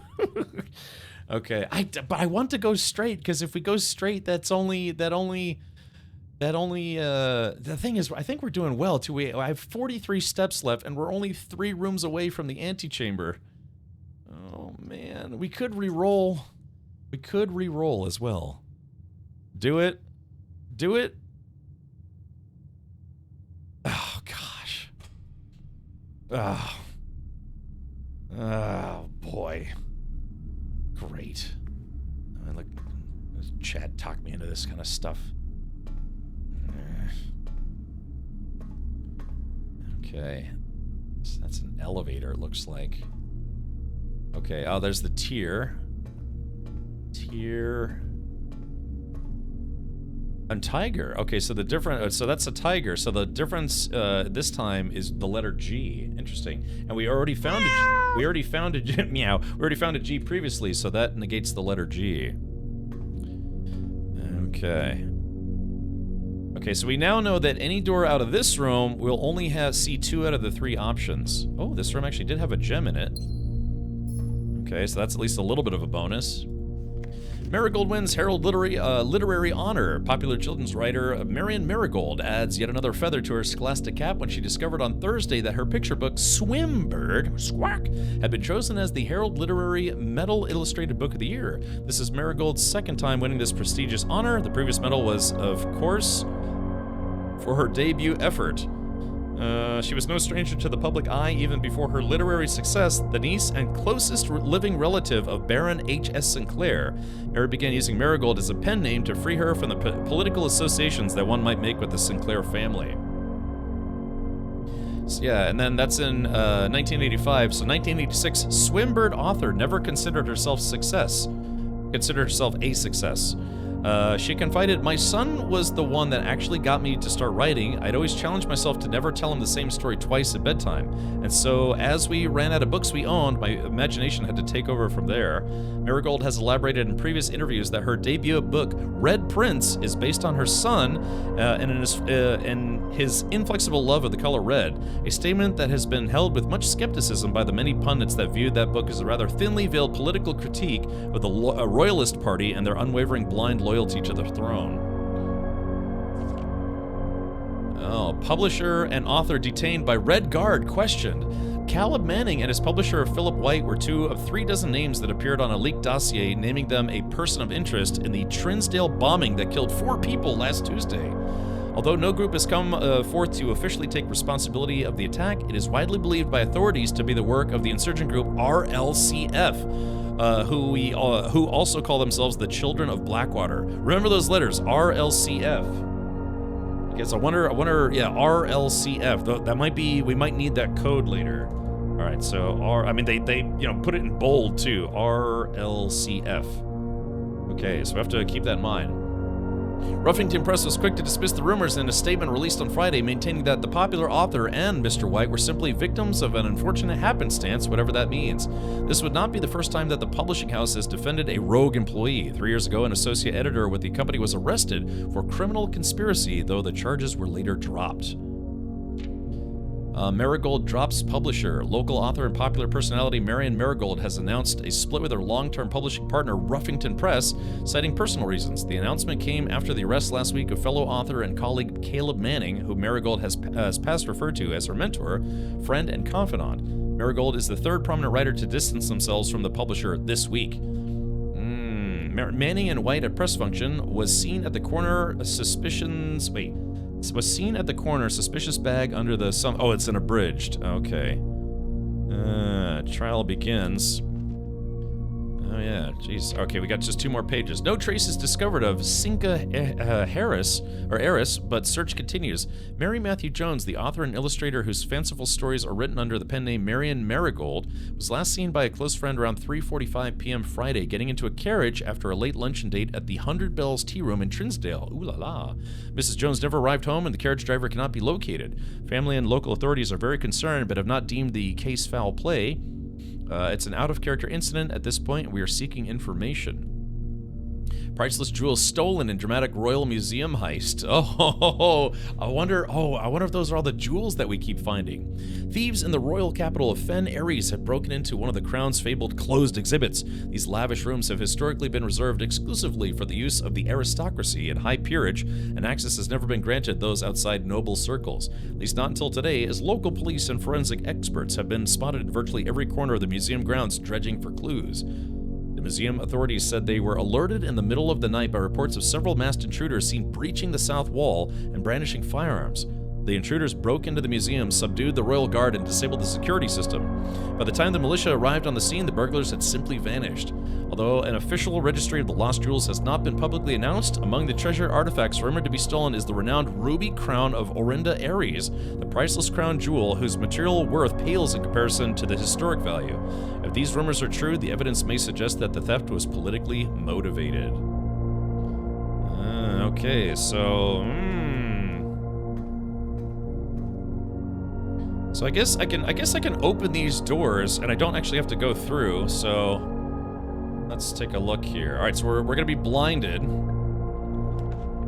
Archived. Yeah, it's confidential. All right, there's a dining room and a lavatory. Ooh. Okay, we could get the lavatory out of the way. Dining room would go up and to the right. Ooh, tough call, chat. Tough call. This would work well for going this way, though. But this would also be an opportunity to get rid of the lavatory. Or we could go into the dining room. Each day a meal is served in the dining room after rank 8 has been reached. Oh, I'm not rank 8 yet, I don't think.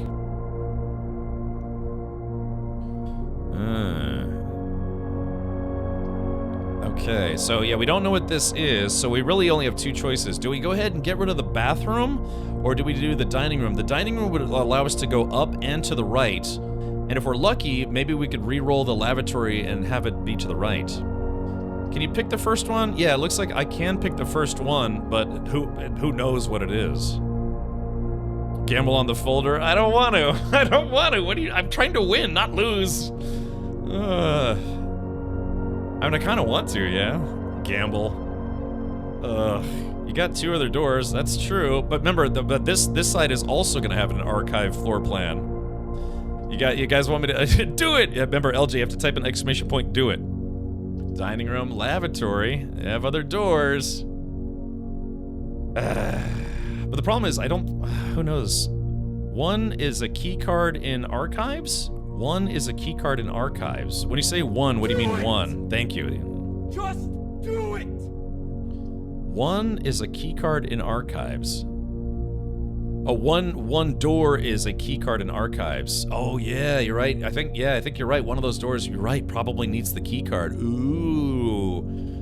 Dang it, I can't exit out of this. Yeah, so chat, if that other door requires a key card, then I'm not gonna be able to open it because I don't have the key card yet. So dining room would be the smarter chance. Yeah, so I technically really only have one door. Why gamble? Why gamble at this point? I only have 1, 2, 3 rooms to go. But this one, if for some reason the straightaway here is no good, it's a dead end or something bad, if I use the dining room, that would give me a second chance to go up. Will the dining room loop to the other side? Yeah, the dining room, I would still have the ability to go up and then to the right. So that would give us more options. Yeah. Major Chit says lavatory. Now that would... You try not to lose. What heresy is this I am hearing? What have you done with the real captain? Richard. Captain Richard, maybe. Yeah, you still have a re-roll, but the thing is, I would have to re-roll, and I'm assuming this one would still be blocked, so if I re-roll, I'd only be re-rolling these two rooms, which would be kind of a waste of a cube. Why gamble? Because you have options and could possibly get rid of a bad room. The loo is a good choice to get rid of too. But yeah, but if I was gonna get rid of it, I'd want to get rid of it off to the side. Alright, gamble now, reroll later if needed. Alright, let's do it. Okay, so this looks like it unlocked a dead end. Okay, it's a dead end, but it's a dead end with loot. Yeah. Hey, we did get a key though, so that's actually not bad. So this was a storeroom, so we unlocked the storeroom, which itself is a dead end, but at least we got some goodies out of it. And we've got the chart and the card, so it's a letter R. Letter R, okay. So we've got that. So now we have to backtrack. And I need the key card to open this one. But, again, I think if we go to the utility closet and turn the breakers off, that might be able to open it. So let's see. The security door is locked by an electronic key card, so... Oh, no, wait, that won't work. So we have to find the security room. Because, again, I think the concept with the breaker room is it allows us to turn off... it turns off the power to all the rooms that have the key card. But remember, if it loses power, it locks by default. We have to find the security room to turn it where the room's unlocked by default, not locked by default when the power is off. So yeah. Kind of want to play this game, but it costs $40 here in Australia at the moment, and I don't have Game Pass. Ah, okay, gotcha. Yeah, this would be a great game to take, say, like on a plane or a road trip, or if you just, you know, you kind of want to stretch your noodle a little bit. Yeah, so it's only useful to turn this off if we go to the security office first to reverse the locking polarity. Let's see. Oh yeah, that's right. I was thinking R for some reason. It's H. H. You're right. H is the letter, not R. Sorry, I was thinking archives. I was thinking archives. I was like, oh, it's the letter R. No. So we need to find the security room, otherwise we can't get in here. Yeah, okay. And like I said, if we turn the breaker off, then that's not gonna help because we need the security room first. Yeah, I was thinking R as in archives for some reason. LJ says, I can give you a 7 or 14-day pass for Game Pass if you want to give it a go. Hey, man, you can't argue with free. Just remember, they require a credit card to sign up for those trials, and so it's up to you to turn your trial off, otherwise you get billed for it. I think Game Pass in the United States is only like 17 or 18 bucks a month. What is it in dollary dues? What is it in Rue dollars? Did we get this one? I think we got that one. Nunn says, hey Cap, how's the game? I'm actually enjoying it a lot more than I thought I would. I mean, granted, I only watched a little bit of other people stream it. I kind of didn't understand what was going on, but now that I'm playing it, it kind of stretches your thinking cap a little bit. So the goal of the game is to get from the entrance hall to the antechamber to unlock the 46th room in a 45-room mansion. You're like, well, wait a minute. If it's considered a 45-room mansion, how is there a 46th room? That's the goal. You're trying to unlock the secret room. I'm assuming Blueprints is either a reference to the boy or the guy who owns the mansion, but of course it's a play on Blueprints, aka Blueprints, you know? So yeah, we're only 3 rooms away from the antechamber. This is about as far as I've gotten before you run out of rooms. So this game is a roguelite game, meaning every time you start a new day or even a new game, the rooms change, and it's up to you to get through the mansion to the antechamber to unlock the secret room. So thank you, Reaver. 20 bucks for Ultimate per month in Oz. Okay, gotcha. It's going up to 21 bucks a month. Okay, gotcha. So again, full disclosure, Microsoft is very kind. They gave me a year's worth of Game Pass Ultimate, which they've done for like the past 4 years. So thank you, Microsoft. So I'm playing this on Game Pass right now. Yeah, I haven't watched too much. So what's nice about this None Good Left is yeah, I mean, watching someone else play will kind of reveal what each room does, and so that can spoil that, but there's no spoiler for the game in general, because no 2 games are going to be alike, except for knowing what the rooms do. So yeah. Okay. But otherwise, yeah, no, even for you, no 2 gameplay throughs will be the same. Alright, let's do this. Let's go to game settings. What's really unfortunate about the game is the game does not have separate sliders for, like, you know, in-game volume and then music volume, which is, it always bugs me when games don't have that separated. Okay.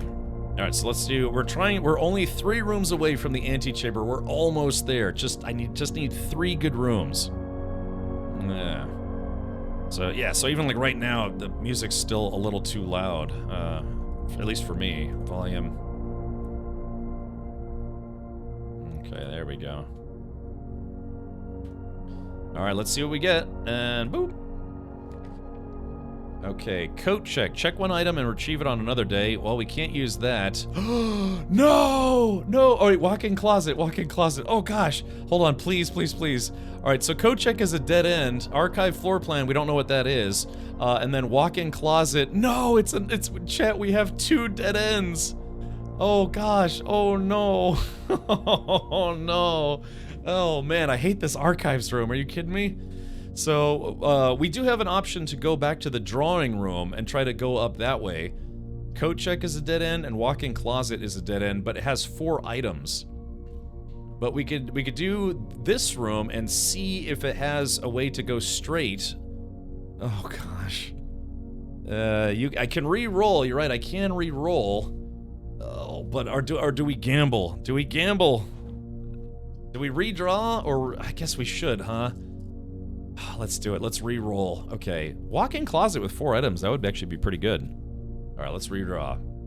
We could gamble. We could just straight up gamble. Just do it! Yeah, let's see. Because we could just take this sight unseen. We could take this sight unseen, but it would cost us a gem. And if it's a dead end, it would cost us a gem. I think we're gonna re-roll. All right, so this is a die you can get that allows you to re-roll a room. Now, normally you're supposed to have 3 options, but this archive place apparently always blocks off one of the rooms. Okay, 3, 2, 1, and boom. Let's see. Okay, so we got a courtyard that allows us to go left or right with no penalty. Well, no weirdness. Let's see here. So we could do a dark room. A dark room wouldn't cost us anything. It wouldn't cost us a gem. The courtyard would cost us a gem. But the problem is with the dark room is you can't see the floor plans while drafting this room. So effectively, it's completely random what you get. But we do have the benefit of getting to go left and right. So, you know, that's that. I'm thinking, yeah, I'm not going to choose this because no way. Yeah, that would cost us a gem and it could be a dead end. So I think we're going to go with dark room. Yeah, because, yeah, the dark room, it allows us to, we can't go straight, but we can go left or right. And then we'll still be 3 squares away. Or no, hold on. We'd be 1, 2, 3, 4. Well, I guess, yeah, 4 squares away. Damn. No, 5, 4, 3, 1. I don't know. Okay, but let's do this because it's not going to cost me anything. It's just we won't be able to choose what room we get next. Yeah, that was the room I was mistaking for the archive room. Wait, what? Wait, no. Wait, no. Anacross, no, wait, what? Wait. Are you saying that, wait a minute, you thought the archive room was this room, you cannot see the floor plans while drafting this room, right, but that's temporary. We know for a fact that the dark room is only temporary, but are you saying that archives, if we use the archives room, wait, did you not know? Oh, no. Oh, no, because that means all of the choices that I make, potentially, are all going to be archived. Oh, no, God, what an evil room that is. Because we can't go this, oh, jeez. Alrighty. Yeah. Dark room only does that when the lights are off. Okay, here we go. So we're doing dark room.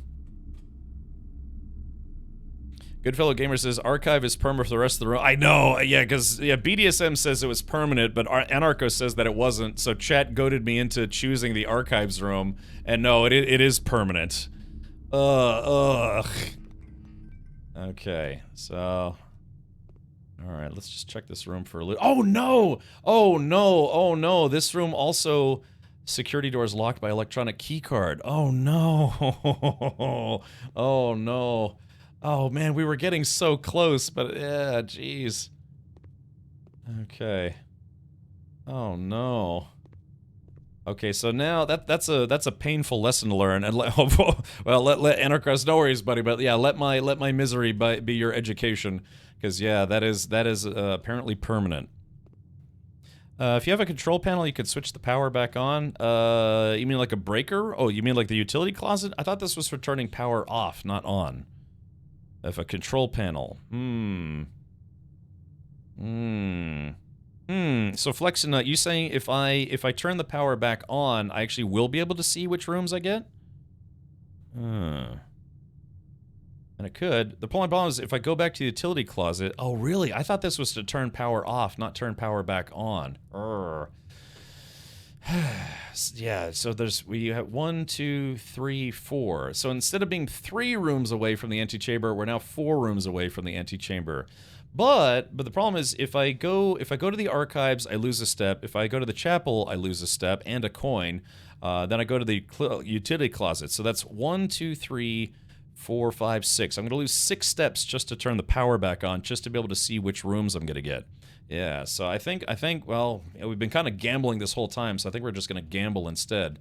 Now, although, of course, but again, one of these doors is blocked. Yeah, this is completely blocked, so I can't use that anyways. So if I gamble on this, let's take a look. If I gamble on this, one of them is going to be covered up with the archive folder, and then we're going to be blind to the other 2. But I do. That's it, man. Game over, man. It's game over. But it's not game over because I still have the drawing room. We saved that as a backup, so I could still hopefully progress, but it's on the edge, which is going to give us less options. Yeah, the drawing room's still open, so it's not actually game over. So the question is now, do I burn 6 steps and a coin to turn the lights on just to have 2 choices, so I can see what my 2 choices are in the dark room? Or I could just gamble on the folder. All right, let's take a look. I think we're gonna save the steps, because we ran out of steps in the last game. All right, here it is. Boop. Oh, it's locked as well. Dang, damn, that sucks. It's locked and we're gonna be blind. Ouch. Golly, okay. Okay. Well, yeah, I guess the archive folder doesn't show up. The archive folder doesn't show up because it's all blacked out anyways. So, 2 rooms have a gem requirement, 1 doesn't. There's a good chance that the one that doesn't have a gem requirement, it's going to be a dead end. But I don't want to spend a gem only to find out that we're in a dead end anyways. So, Alright, we're going to go with the one that, oh, hold on, I see a door. That's a good sign. Okay, here we go. Okay, so this is going to have us progress, oh, it's the den! Hey, that means we're actually going to get a gem. Alright, that's good. Boop. Alright, we're still alive, chat, we're still alive. Alright, so this is the room, so that's a stage and a stag, so that the letter that we're collecting here is E, but we've already collected E, so that's going to be a duplicate. Would the dark room stay dark because wait, would the dark room stay dark because is the dark room? Oh, wait, what? One could be a locksmith. Yeah, but I've got 1 spare key still. I've got 7 coins, 5 gems, and 1 key. So currency-wise, I'm actually doing fairly well. Okay. Caritas says adds up. What adds up? Okay, all right, here we go. So we got the gem. We can take a break. I gotta warm my butt. I still got 38 steps, so that should be pretty good. The problem is if this room doesn't go up, it's only gonna go down. Well, we'll have no choice but to backtrack to the drawing room because the reason being, if there's no way to go back up again. So this is the risk. I mean, we're so close, man. We're so close to this room. That's like the 3rd. So does it cancel or add? I'm sorry. Can you be more specific? That's like the 3rd. Oh, 3rd E. So does it cancel or add? I don't know. I guess we'll have to figure out what the cancellation system is for sure. I see what you're saying. Okay. But I have no idea. Would the dark room stay dark because is the dark room? Because is yes. Let's just go with yes. Whatever your question is, we'll just go with yes. All right. Gosh, this game is great because, like I said, it makes you put on your thinking cap, which mine is shaped like a dunce cap. But it also keeps you guessing. You know, every choice is wrought with stress and anxiety. Cat pain typo. Yeah, maybe. All right. So let's do this. We're gonna open this room.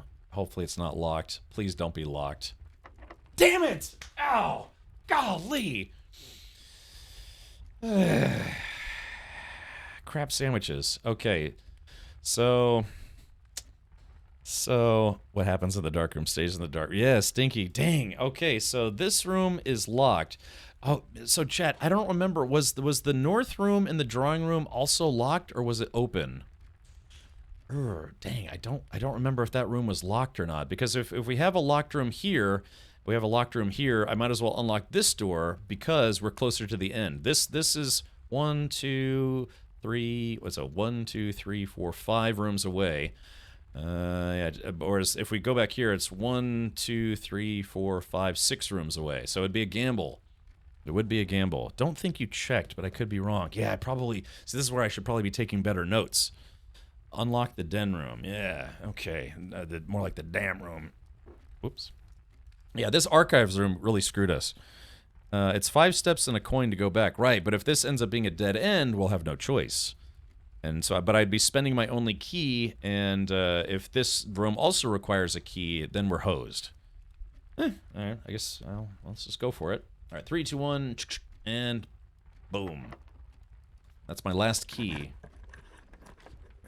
Okay, let's see. Oh no. Okay, So this is a dead end. This is for sure a dead end. The commissary. Oh gosh, it's gonna send us the wrong way. I am the ultimate badass. What is this? Miles High Nutter. Thank you for nutting on my channel for 23 months in a row. Oh gosh. Cheetah says I would never finish this game. I have the worst luck. It's fun though. I can see why it's popular. Like I said, when I started streaming today, I saw on the channel there's over 50,000 people watching these streams because it's kind of. The commissary does not have keys for sale. DMNix, it sells stuff like shovels, hammers, like the compass, the like salt shakers. So really what we have to choose here, yeah, would have to be the archived floor plan and just hope it has a room that's going to let me go up. This is a gamble run. Yeah, exactly. So it's a very big gamble. I've got 5 gems, so that's quite a lot of gems, relatively speaking. So let's go ahead. This might open the room that has the security room, maybe the key card. Yeah. Okay, here we go. 3, 2, 1, and we're going to in the future I'm going to avoid the archive room like the plague. Yeah, red rooms are bad rooms. Notably, the chapel is considered a bad room. All right. Let's see here. 3, 2, 1, go for it.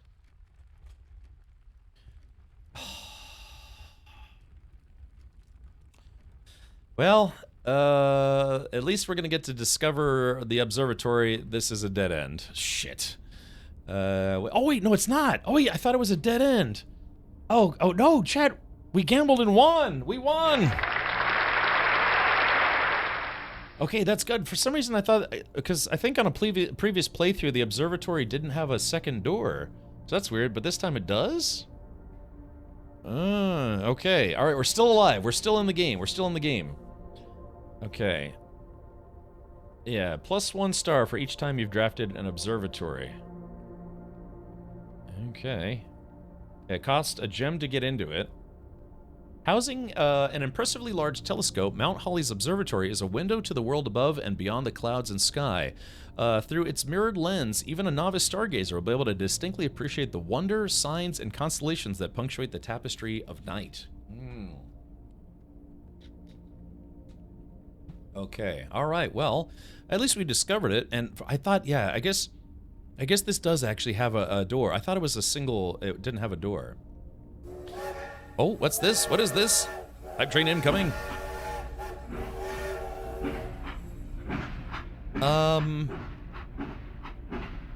Lava Monks is still trying to figure out how you will fill in all the squares. Oh, you don't have to fill in all of the squares. So there are 45 different rooms, and each room it's either a dead end, has 1 opening, 2 openings, or 3 openings, right?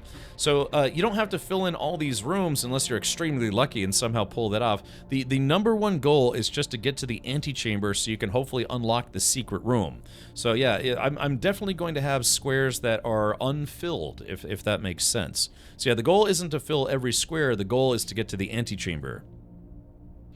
Yeah, so that's, so I'm gonna have a square here, and hopefully no squares here. All right, let's see, 1, 2, 3, 4. Now we're only 4 squares away. We're only 4 squares away from the antechamber. We're getting close. Okay, so let's see, there's a thing here. There's a coat and a coast, so the difference there is the letter S. We haven't had a letter S yet, so we'll add that to the code thing. Okay, observatory. Let's go up, huh? Let's see if there's anything up here. Maybe, hold on, let's see if there's any gems or any goodies, coins, anything that can help me finish this run. Oh, wee. Alright, it's a little interactive globe thing. The Fixed Stars, The Stargazer's Companion to the Constellation by Richard Witt. Oh, let's see. Okay, so these are all the constellations. Yeah, the twins, the slice. Oh, wait a minute, wait. Hold on, looks like we might get something out of this. This book contains a complete starbase, a list of constellations, and the observed effects that accompany the appearance of each one. Depending on the number of stars that can be seen in the sky on any given day, different constellations of various sizes may be visible, sometimes more than one on a single day. This book, a solid base for astronomy, will help you easily identify these constellations, impress your friends, and discover the joy of stargazing. North Star is +1 gold. The twins, 2 trunks have been added to the entrance hall. Oh god, we'd have to backtrack though. The slice gives me 3 steps. A Diamondus Miner gives me 1 gem. The Southern Cross, room with 4 doors are more common today. Ooh. Farmer's Apple, apples are extra delicious. Well, I already ate 1. Clavis the Key would give us 1 key. This would give me 5 gems. Draxus the Dead, dead-end rooms are more common today. The sale, everything is 50% off today. Florealis, Bloom of the Sky. Green rooms are more likely to contain special flowers today. So, okay, so that means we have to use the observatory, but how do we use the observatory? I think going with the cell-shaded design actually kind of works for that. Oh, wait.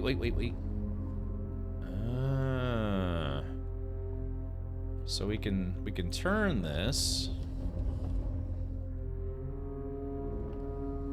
So, oh, okay, so here we go. So I guess we have to turn it until it reaches the opening.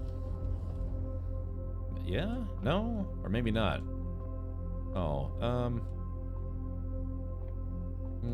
I guess I have to go up there and I have to turn it until... Yeah, it looks like we're gonna have to turn the other wheel as opposed to turn the other cheek. Let's see. Aha. Oh yeah, we need to turn this the other way. Okay, up 1.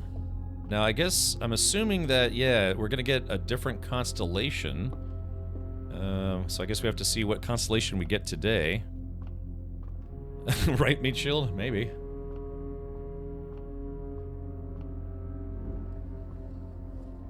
Okay. Alright, so yeah, I guess we don't get to choose, or...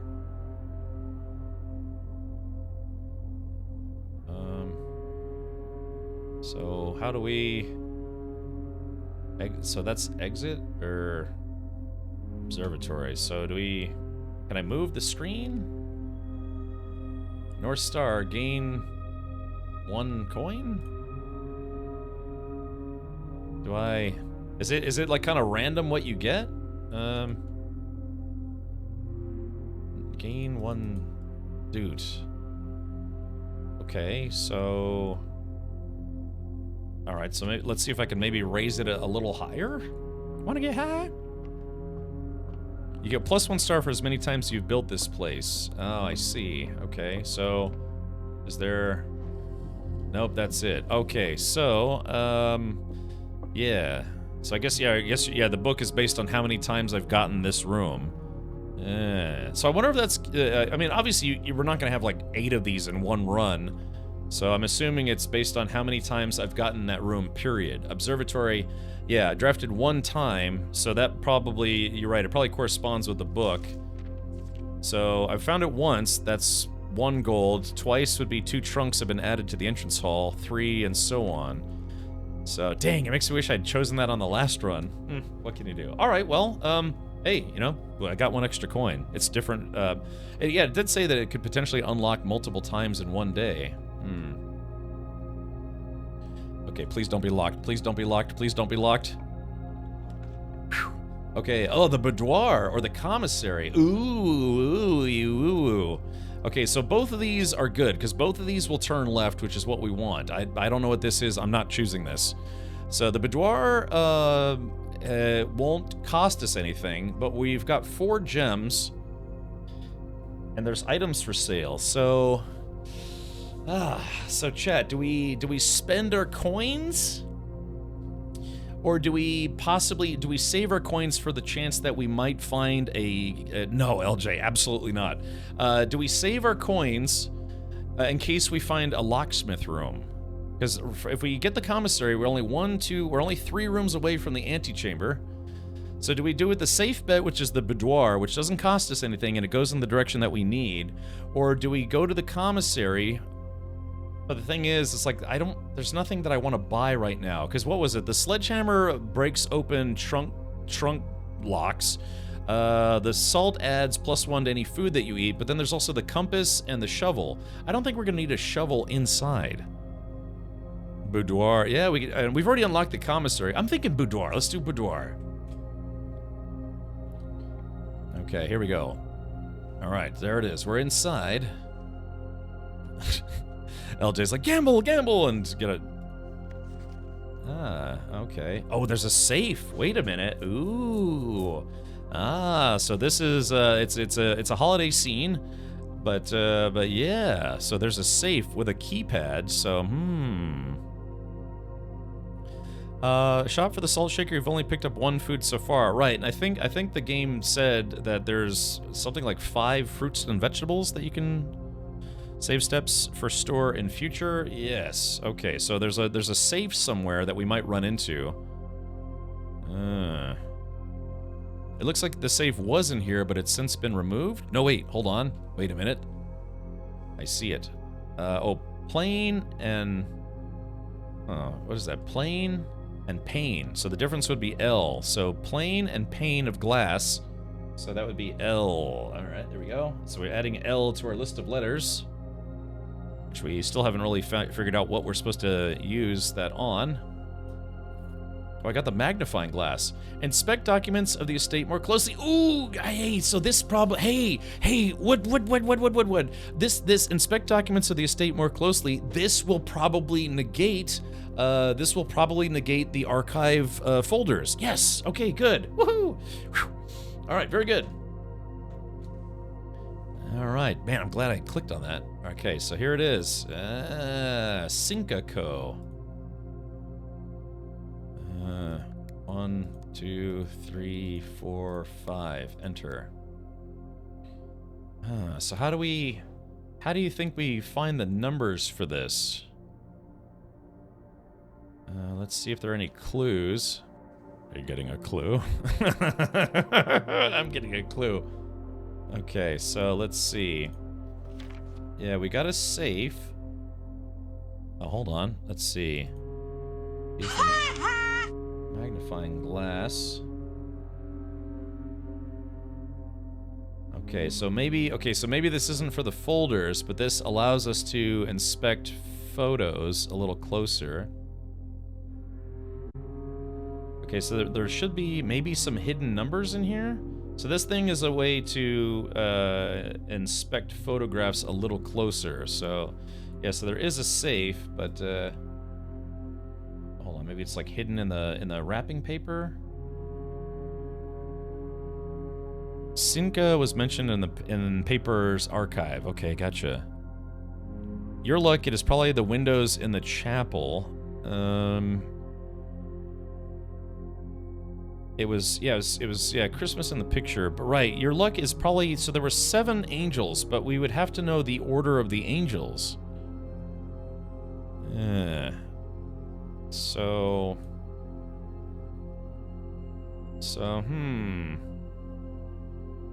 this allows us to investigate photos a little closer. I haven't seen anything that resembles numbers yet.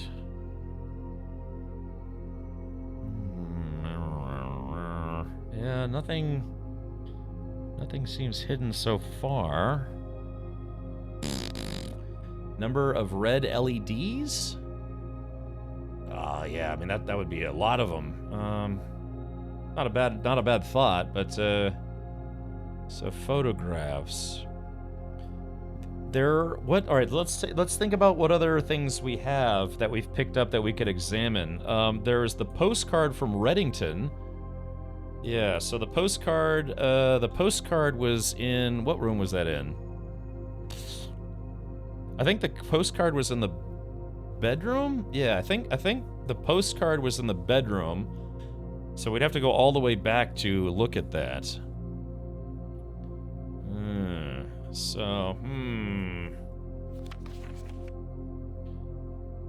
Yeah, I'm not seeing any numbers hidden in the carpets or anything. Anything in the background, maybe? I'm trying to be nice and thorough here. Is there any reference to, like, yeah, maybe number of balls, the Santa cap? Yeah, I'm just not seeing anything numbers related. Let's see, 12, 25. Yeah, we could try it. Let's see, because I bet there's loot in here. All right, here we go. Let's see.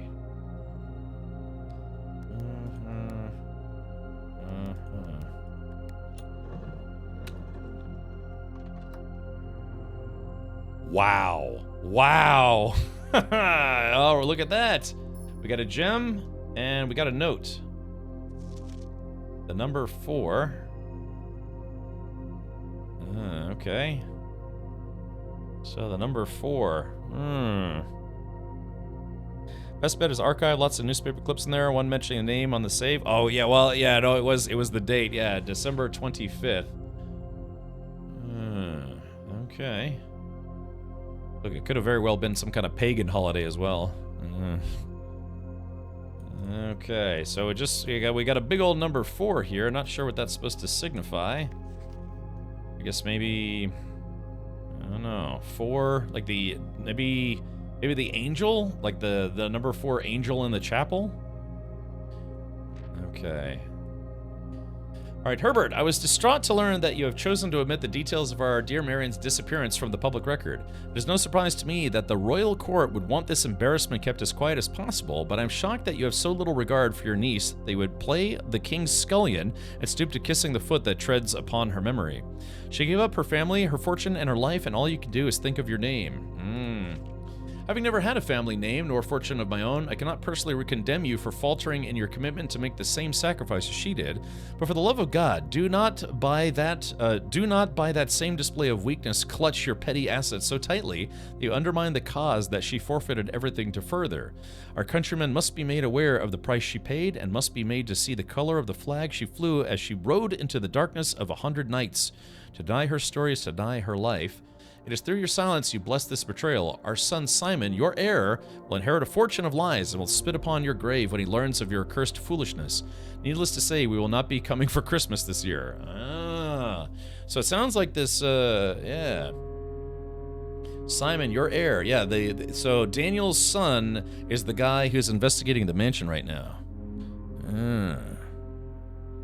So let's see. Oh no, it does matter. I meant from the scene, the tree and the lights and stuff like that. Look, all of that stuff was, that was used to represent Christmas was all cribbed from pagan traditions. All of it, almost all of it, except for a couple things. But yeah, so that's you never know. You never know. Let's see. Needless to say, we will not be coming for Christmas this year. All right, fair enough. That's the number 4. Okay, but I did get a gem out of it, and there is the holly leaf, yeah, kind of scribbled on there. Let's see. Okay, all right, well, enough about that. So we've unlocked the boudoir. We've got a red letter. Okay, so the boudoir has a red letter. Yeah, I guess there's a bunch of stuff you can collect. We've got 1 star and 1 letter. I guess maybe as you play the game, you can unlock various letters. Yeah, Saturnalia, Sol Invictus, Festivus. It's a holiday for the rest of us. I never even knew there was a safe in the room. Yeah, well, if you look at the photo, it shows whoever this was, they got a safe as a present, and so it would stand to reason that the safe would be somewhere in this house, and it was in the same room as the photo. All right, chat, look at this. We're only 1, 2, 3 rooms away. If we go up, well, we can't go up. So we're very close. We're very close. And I'm doing fairly well. I've got 36 steps left. I've got 5 diamonds, 8 coins, but no keys. That's where it's going to be difficult. All right. Okay, here we go. Let's do this. 3, 2, 1. Oh, please don't be locked. Please don't be locked. Please don't be locked. Oop. Yes. Okay. So it looks like the magnifying glass unfortunately does not unlock. The magnifying glass does not unlock the archived floor plan. So chat, bunk room is a dead end. Servants' quarters is a dead end. Oh, geez, though, but look at this. Servants' quarters, this is a new one. We haven't seen this before. +1 key for each bedroom in your house. Ooh. Dang. So we'd have to backtrack a lot. We would have to backtrack a lot. So if we're right here, we'd have to backtrack 1, 2, 3, 4, 5, 6, 7. So that would leave us with 29 steps. That's still quite a lot of steps. We'd have to backtrack. Oh, God, we're so close. We're just 3 rooms away. Servants' quarters +1 key. That would give us, I guess it says +1 key for each bedroom. So I don't know if that means we would get a key for just this bedroom or all purple rooms count as bedrooms. Is that retroactive? That's what I'm saying. We don't know if they're retroactive or not. I'd like to think it actually would be. Yeah, +1 key for each bedroom in your house, and purple rooms are considered bedrooms. But I don't know if it's +1 key for just the room that says bedroom. No. Yeah, no. Yeah, no, it would have to be, because if you think about it, you can only unlock one bedroom per playthrough, right? So yeah, it would have to be +1 key for each purple room. Yeah, so if the boudoir counts as a bedroom, if it's purple, I don't know if it does or not, probably not. Yeah, bunk room, this counts as 2 bedrooms. Yeah, so that's proof is in the pudding. So any purple room should count as a bedroom, which would give us a key. Yeah. But do we gamble? Do we gamble on this room? And from here, we would only be 2 rooms away from the antechamber. So do we go with guaranteed keys, but then we'd have to backtrack a lot, and then it would be a whole lot of gambling coming up here as well? Or do we just go for it and hope this isn't a dead end? Because these are 2 dead ends. Having 3 dead ends would be actually pretty uncommon for this game, but unless you just don't have any directional rooms left. Yeah, you'll need keys, I'm sure. Yep. But we can... you need those keys. I know. Yep. Oh, we're gonna do it. Oh, let's see. No! Hold on. Okay. All right, hold on. I see a room. It's the security room. So this is... Uh-oh. Now, hold on. The security room has 2 doors, but the first door is a keypad door, which is locked, and I don't have the key card, but there is a door to the left, so we're gonna go ahead and go in. Yeah, and oh no, let's see. No, oh, that's right. Going to the left goes back to the den, which is blocked. All right, hold on. Let's do this. Okay, so let's see. All right, hold on. Yeah, we found the security room. Yeah. Blue memos are true, red memos are lies. Okay. Oh, crap. But it's actually... finding the security room was not bad. It's not bad. Okay, so let's see. Security door is locked by electronic key card. Where is the key card? We just need to find the key card. Okay. All right, let's do this. All right. Okay, welcome to Mount Holly Security. Enter. View estate inventory. This will let me know if I missed anything.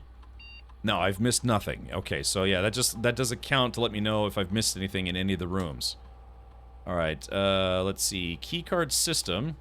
Security doors are doors within the estate that can only be unlocked with an electronic keycard. The keycard system is currently operational. Keycard system settings. Let's see. Set security level. Security level determines the amount of keycard security doors that will be deployed in your estate. E.g., you should expect to see 1 or 2 security doors with a low setting, or 5 or 6 with a high setting. So, a high setting would be good if you find the keycard at the beginning of the game, right? Because then that would be more rooms that you could unlock with a simple keycard as opposed to have to use expendable keys. So if you find the keycard early in the game, it would actually be better to set this to high. But since I don't have the keycard, we're going to set this to low and confirm setting.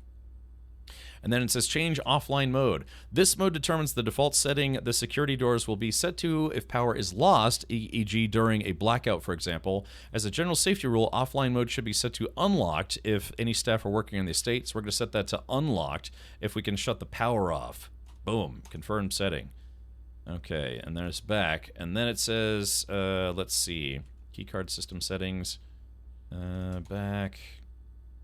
Yeah, exit, return to security menu. Log into network. Terminal password. Okay, so this is where this is where it gets a little difficult. So let's see. We go to buttholes. Okay. So let's see. How does this system work? All right, let's escape. So there's a key, there's a password apparently that we could use if we can log into the network. Okay, so where was the instructions that we found? Let's see. Punch clock. Yeah, terminal password. It's been scribbled out. And then we've got a fan and we've got some flan. So the letter there is another L. The question is, Let's see. Keycard access security doors are more likely to appear in the higher ranks of the estate. Likewise, as a redundant security measure, normal doors in the estate will also be more likely to be locked as you progress north. Okay, gotcha. And this is the... Until further notice, the antechamber has been unlocked and access levers are no longer required to grant entry, which is not true. So, okay, but the question is, it's like, I'm trying to remember what they said about the password system. Magnifying glass on the password. Oh yeah, maybe we could try that. All right, let's get out of here. Enter. Yeah, so I don't know if even if we have the password, I don't know if that maybe just unlocks all the doors automatically. Okay, here we go. All right, let's see. Swan song. Oh wait, yeah, Swan song. Oh, okay, yeah. All right, here we go. Let's do this. All right, let's see what happens. All right, chat. We might be back in business here. Press enter. Yep, here it is. Log into network. I think it was in all caps. Swan song. Enter. Password accepted. Okay, good. Connecting to network. That old modem sound.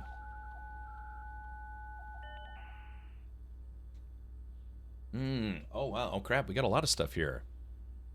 Staff services. Punch in, punch out. Staff announcements. Request schedule change. Special orders.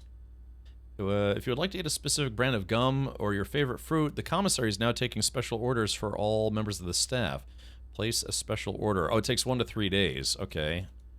Would you like to order a brass compass, magnifying glass, metal detector, running shoes, shovel, sleeping mask, or sledgehammer? I guess magnifying glass? Well, I guess we don't need the magnifying glass. Well, maybe. I don't know. Okay. Staff announcements. I don't think anyone else has access to this network this month except you, Simon. So if you're reading this, just know we're all rooting for you. Your friends in faithful service.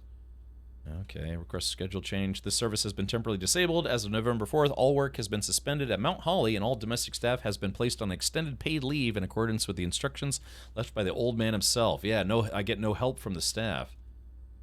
Okay, special... okay, punch in, punch out. Yeah, okay, what else? What have we... Schedule... Yeah, it's temporarily suspended. So it's just... I guess this is where special orders... Place a special order. Brass compass, magnifying glass? Running shoes? I bet, hey, let's do running shoes. Let's see. Well, yeah, I bet running shoes make it where you don't use as many steps while going through it. Approve order. Sure, why not? All right, Myopic, yeah, thank you for coming to hang out, buddy. Yeah. Slowly off gas? Remote terminal access. It is possible to connect the other active terminals elsewhere on the estate using RTA. Okay. No other terminals are currently connected. Oh, that's interesting. So there's an office, a laboratory, and a shelter. Yeah, so these are... I don't know what this is for. This is something we haven't seen yet. Shelter. Offline, offline. Okay. Exit. All right, electronic mail. The permissions of this terminal do not allow for for access to the electronic mail account. Currently, this feature can only be accessed via the terminal located in the office. Okay, so that must be that head honcho's office. Data transfers. Data transfers from Cinca are not currently available. Press enter to return to network menu. Glossary of terms. Adjoining dead end. Dirigiblocks. Oh, yeah, it says, the commissary players may find an arcade cabinet for the popular game Dirigiblocks. To the dismay of board members of the staff, the cabinet has not been in working order for the last several years. Although the game is not currently accessible, it is scheduled to be added in a future patch. Ah, okay, so that's just letting us know from the devs. All right. So, bedroom. Yeah, bedrooms are typically used for resting and regaining steps and are identifiable by the violet border. So, yeah, so that confirms that all bedrooms... Yeah, anything with a purple counts as a bedroom. Call it a day. All right, we kind of know all this. Draft pool, draw. Let's see. Yeah, east wing, hallway, locked, gold coins, redraw stars. Okay, I think this is all stuff we kind of already know. So we hacked the system. Well, hacked, I guess you could say, mostly social engineered, but. Yeah, it looks like remote terminal access, we haven't gotten to those other rooms, so this isn't really going to help us. Staff services. The only thing we were able to do is we got some special orders. Yeah, so I requested for a future playthrough some sneakers. So bummer. Yeah, so we didn't find the key card. Is the key card maybe hidden around here somewhere? Dang. Has anyone, if anyone has been playing this game, has anyone found the key card? And if so, did it happen to be in the security room, or is it in a completely random location? Yeah, Cubicle Meatball, I got that code. But I think because we had the magnifying glass, yeah, we already figured out the password to Swan Song. And I'm guessing that password doesn't change because we saw this... Stupid horse penis. We saw this in a previous, playthrough, so I don't think that password changes. Oh, it is random? Okay, gotcha. All right, well, unfortunately, yeah, I got to backtrack all the way to the drawing room. Chat, literally back to the drawing board. Literally back to the drawing board. Set security to high and turn power off. I don't have the power. Yeah, I have the utility closet. One benefit of the restoration of old buildings is that it allows the owners to update and add modern amenities. The utility closet and circuit breaker box within were set up when gas-powered lighting was retired and replaced by a more fashionable home electrical system. So it's mechanical, blueprint, it's a dead end, standard rarity, drafted one time. So this apparently turns the lights back on in the... apparently turns the lights back on in the dark room. Yeah, let's see. Utility closet is where you shut the power off. Oh, really? Because somebody said it's where you shut the power on? It turns it off. Wait, wait. Somebody told me this utility closet room turns the dark room back on. It does a few different things. Oh, okay. All right, so... Okay, so press enter. Keycard system. So we actually want to set it to high, not low. Offline mode is unlocked. Set security level to high. I guess that makes sense if we're turning the power off anyways. Yeah, because I haven't been in the breaker room yet. Confirm setting. Okay. But if we shut the power off to all those doors... Oh, man. Oh, man. Okay. So theoretically, we should be able to open this door... And then we'll only be 2 squares away from the antechamber. Hey, Meat Shield. Hello. Hi. Boo. Yes. So I need to go all the way back to the utility closet. So that's 1, 2, 3, 4, 5, 6, 7. So that's going to be 14 steps. That's going to cut a good chunk of our remaining steps off. In fact, we'll probably have to just go back this way because I won't have enough steps to, backtrack to the drawing room. Archives, keycard room 2. Yeah, I guess that's also true. We could open that and see what's in there. Maybe it's some loot. Okay, well, yeah, we don't have a choice. It's either the drawing board or this. Okay. I wish there was a mini-map or something. Yeah, so there's the other keycard room. Oh yeah, the archives had a locked door, the dark room had a locked door, and the security room had a locked door. So if we can power off the system... I won't be a part of your system. Yeah.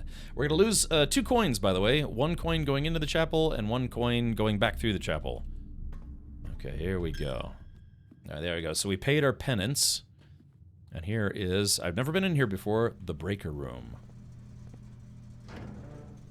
Okay. All right, here we go. Keycard entry system defaults to off. Okay, so now all those doors have opened. VAC indicators. I wonder what that means. Is this good or bad? Gymnasium on, dark room on, garage on, cabinet that's missing. VAC indicators. Danger. Toggling of breaker switches may result in unexpected loss of floor plan functionality. Please call DC Power if you require assistance. Uh-oh. Well, yeah, does anyone know what the VAC... I mean, HVAC is heating, ventilation, and air conditioning, so it would be ventilation and air conditioning.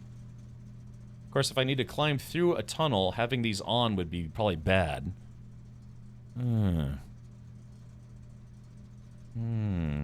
There's a color code you need to input. Oh, really? Oh, yeah, look at this. Oh. Oh, yeah, and they get a little shifty, too. Boy, that's obnoxious. Oh yeah, look at that. Oh no. Oh no. Oh no. Now we've done it. Oh boy. Great. Now what have we done? Oh boy. Yeah, this could take forever. Okay, let's just hope for the best here. There, that looks good. You'll find it in the email in the office room. Oh yeah, I haven't been to the office room yet. Okay, so we turn the dark room back on. Turn the gymnasium, I left that on. Turn the garage on. There's a garage. I wonder what kind of car this guy drives. Okay. Alright, so here we go. We're gonna pay our penance. Alright, we still have 6 coins left. That should be enough to buy some stuff. Okay. The keycard room should be open now. Oh wow, cloister, gems, passageway, gems, archive floor plan. Well, I guess we'll just choose this. What do I have to lose at this point, right? Okay. Oh, the weight room. You have got to be shitting me. Wow. Wow. It just, yeah, lose half of your steps. And I needed those steps to get to the end. Wow. That is such an extreme you. Golly. And it sucks too because you don't, I didn't even go into the room and it subtracted half my steps. Wow. Wow, that sucks. Yeah, that's brutal, man. Having 4 negative rooms all back to back, that's really not very nice. Yeah, that let's see. 1, 2, 3, 4, 5, 6, 7, 8. I can't lose any more steps. This is what happens when you challenge Murphy. Yeah, that's gotta be the worst room we've seen so far. I mean, this is lose a coin, this is, you know, you're blinded for 1 room. Dark room is you can't see where you're going, but this is literally lose half of your steps. Go and use doors to try and get a bunk room. Right. But I'm not going in here. Yeah, I'm not going in there. I don't want to know what else is in there. I mean, because I'm afraid if I go in here and then leave, it's gonna like also subtract a bunch of steps. Yeah, screw that room. I'm not going in there. Just do it. No, it's that like I said, that really bad just now. Ugh. Okay. All right. This room counts as 2 bedrooms. Okay. So. All right. So there is that. The thing is, it counts as 2 bedrooms, but that only helps me if I have a nursery, which, or it only helps me if I have, I'm not gonna waste a step going in there. I mean, there might be some loot in there, but now I have to save my steps. Because again, I'm not gonna go in the weight room because it would cost me a step, and who knows what other bad things are gonna happen in there. I just looked at the breaker room puzzle. It gives a really nice bonus if you work it out permanently for all future runs. Alright, well, yeah, I wish you'd told me that we're in there. I literally can't afford to backtrack to it now. Okay. Yeah, that sucks. I mean, we're just 2 rooms away, but yeah, I'd lost all my steps. So if the game shoots us off in the other direction, I'm gonna run out of steps. That sucks, man. That's really brutal. And it's a shame too, because it subtracts the steps without even going in there. I don't know if I really agree with that, because I'd like to think that you should be forced to choose to go in this room if you're at a dead end, or like you would have a dead end. But yeah, the moment I opened the room, it subtracted the steps automatically. Whereas that honestly, they should fix that, because the guest bedroom doesn't give you the plus 10 steps until you actually walk into the room, right? So, Alright, well, jeez. Yeah, that's rough. I believe it only does it once. I know, but once is still rough. I mean, imagine going from 50 steps down to 25 and then having to beat the rest of this. I mean, the chapel was rough, the archives is rough, the dark room is rough, but yeah, that sucks, especially when you're almost at the end, running into that right at the end. Ugh. Oh, yeah. Oh yeah, so this guy, did he make his fortune Yeah, did he make his fortune maybe selling cameras? Maybe that's where he made his money. Let's see. Print notes. HS has requested yet another point of her ladyship, I assume for one of her rooms in the West Wing, as well as an enlarged point, or print. I'm sorry, print. Print of the enclosed photograph. He said the last development was too dark, so keep an eye on that. Okay. Hey, there's a gem. Oh, so the light, we didn't see the gems.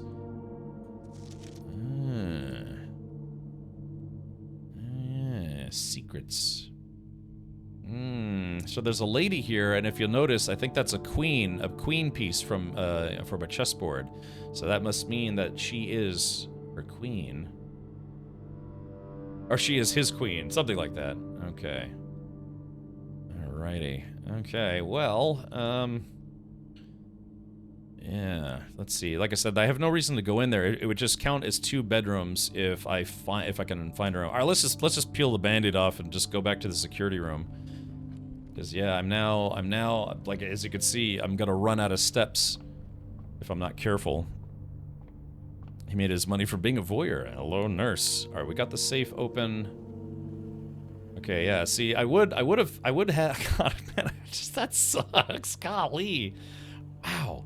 What an awful room. Alright, let's do this.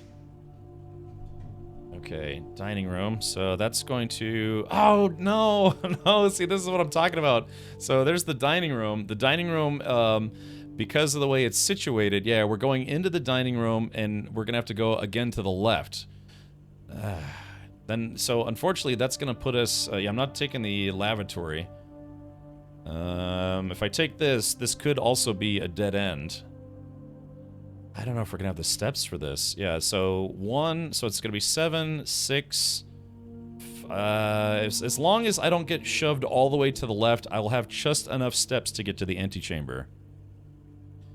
Mad Buddha says gamble. If I gamble and this is a dead end, that's game over. Dining room meal is good, but need rank 8. How do you... Oh, yeah, and I'm only rank 7.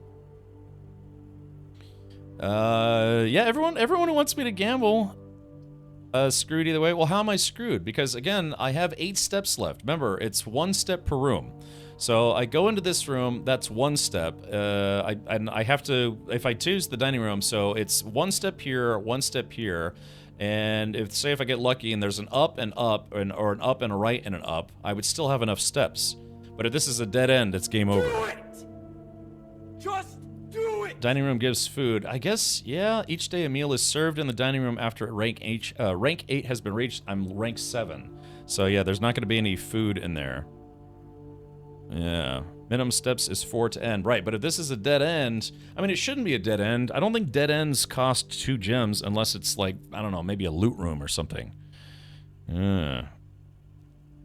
So, rank 8 is 1 more room up.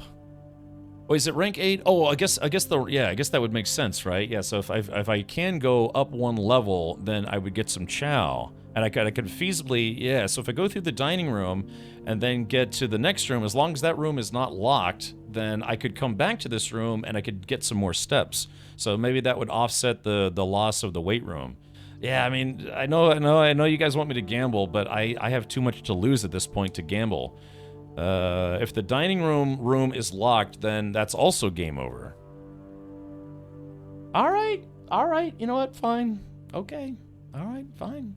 Let's do it. Everybody wants me to open this one. Okay, let's do it. Boom. Alright, it's a hallway.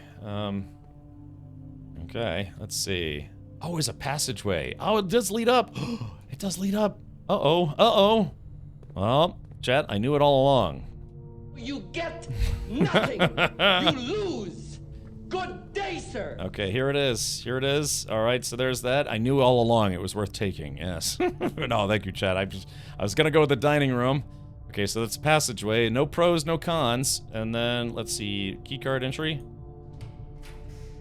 Okay, workshop. All right, we now know for a fact. Chat, look. The workshop, let's see, the laboratory doesn't connect, but the workshop does. I think we get it. We got it. Combine inventory to create new items. Okay, so workshop. Okay, so let's take a look around. Let's see.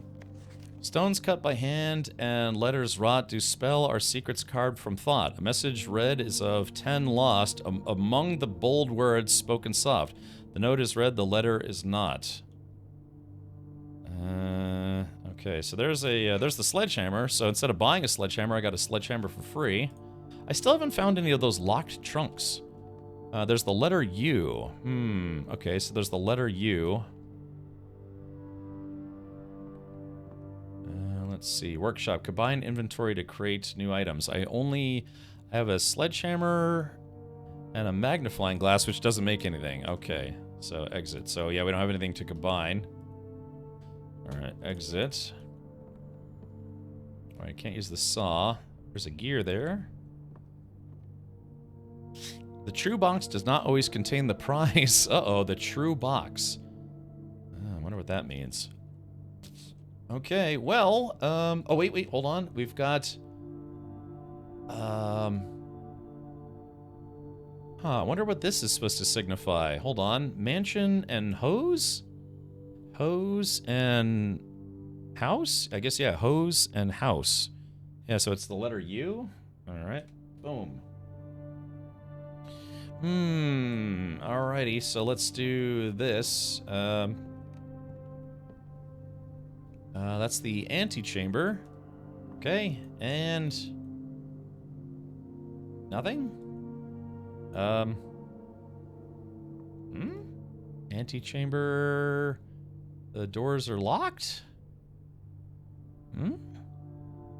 Let's see. So we made it. We actually God, man, that was a brutal run. That weight room is brutal, man. I hope we never hit that ever again. Need to flip a lever somewhere. Okay. A lever. Is there like a dedicated lever room? Lever. Well, it can't be unique to this room. Is there levers to open according to the red letter in the security room? Oh, okay. So it's the number 4. The note in security was talking about the antechamber security. Which one? Which note? I only have 6 steps left, so let's think about this. So, 1, 2, 3, 4, 5. Let's see, 1, 2, 3, 4, 5, 6. Yeah. The door that is unlocked or something that was... Well, yeah, I know that, but I thought there would be something that we could open it with, maybe? Okay, so I still have 6 steps remaining. Okay, so let's see. So 1, we could open the passageway. Gotta keep drafting rooms. Right, that's what I'm thinking. Because that's locked. Yeah, what? So, yeah, hold on. Sledgehammer? Yeah, can I use a sledgehammer on this door? Yes, no? Sledgehammer? Shatter padlocks on trunks? Yeah, if there was supposed to be a room with a lever. See, this is why it could be like, this game could be like Solitaire. Like, even if you get to the antechamber, if you just don't get the lever room, then it doesn't matter if you got all the way here. If you never got to the lever room on your travels, then you'll never be open it. How are you liking the game so far? I liked the game a lot better until we hit the weight room, and that sucked. So I don't know. Yeah, like apparently all the red rooms are bad in one way, shape, or another. But yeah, the weight room, you lose half of your footsteps. You start the day with 50 footsteps. Every time you enter a room, you use 1 footstep. Sometimes rooms give you footsteps, extra ones. Sometimes they take them away, like the weight room. But yeah, losing half of your footsteps is very much so a sucker punch. So you want to try and use all the room spots to get stuff you need. Yeah, I mean, pretty much. So the only thing that we didn't do is we didn't open the drawing room, and I don't have enough steps to get back to it. So the only thing I could think of is if we get somehow lucky enough that we find a room with levers. The real annoyance is that damn archive feature. Yeah, the archive. Well, I mean, at least you can still progress with the archive. You can still see 2 out of 3 possibilities. But yeah, This is big brain time. Yeah, yeah, pretty much. Don't you have to find the lever arm first before the lever room? I don't know. Joust, this is my first time playing the game. So if we find the lever room only to find out there's no lever, then yeah, this game really is like Solitaire, that you're not guaranteed to be able to find it, you're not guaranteed to be able to get to the antechamber unless you get lucky and open a specific room. Unless they have it programmed where it's like, yes, if you check every possibility, and like if the game detects that you have nothing but dead ends, but you still have the antechamber, then yeah, you would think that the game would present you with that room that you need to be able to get to the antechamber. Did you win yet? I thought I was going to win as soon as we got to the antechamber, but no, apparently there's some kind of lever that we have to find. So, yeah, okay, here we go. So we're losing a step, and if this door is locked, it's game over. Are you winning, son? Yeah, yes, no, yeah, maybe. The whole run is a gamble if you never get the right room. Yeah, so that's what I'm saying. So that's the Solitaire reference. You can play a game of Solitaire and get stuck where you literally can't beat the game. You just have to start over. Just got back with my new keyboard. We'll set it up tomorrow. Oh, good. Yeah, exactly with the doors. All right, here we go.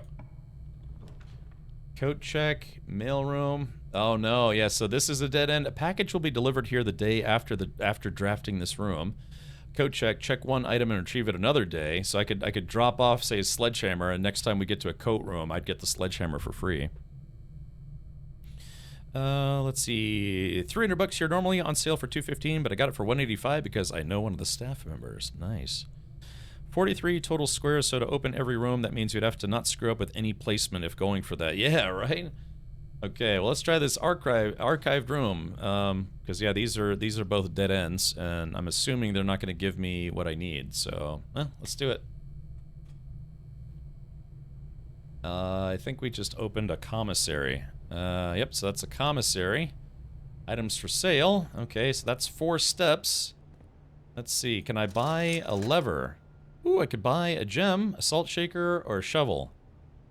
I could buy a key, one key. Oh, they do sell keys here. One key is $10. Ow, man, the keysmith or the locksmith room is way better on key pricing.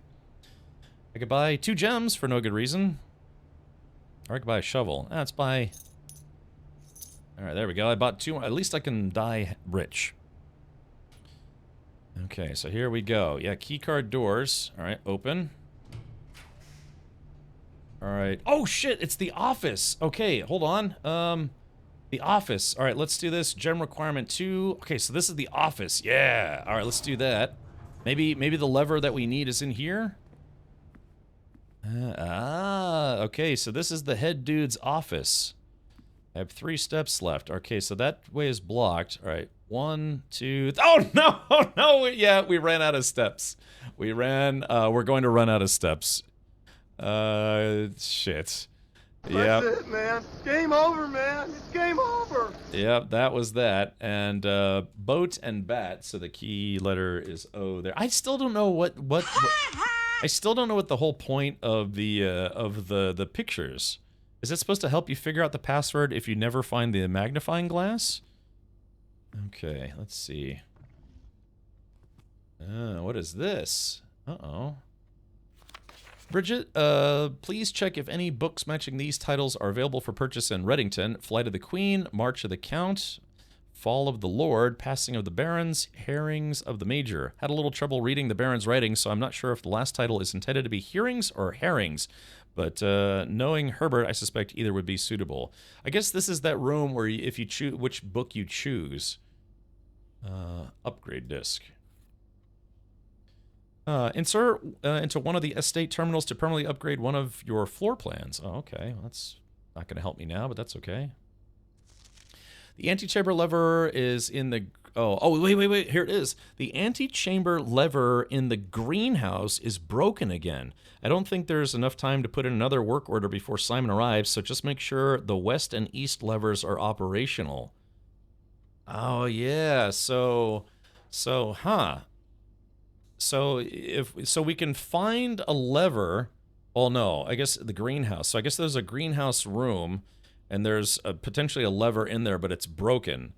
So there's a lever on the east side and the west side, but we never found a room that has either lever.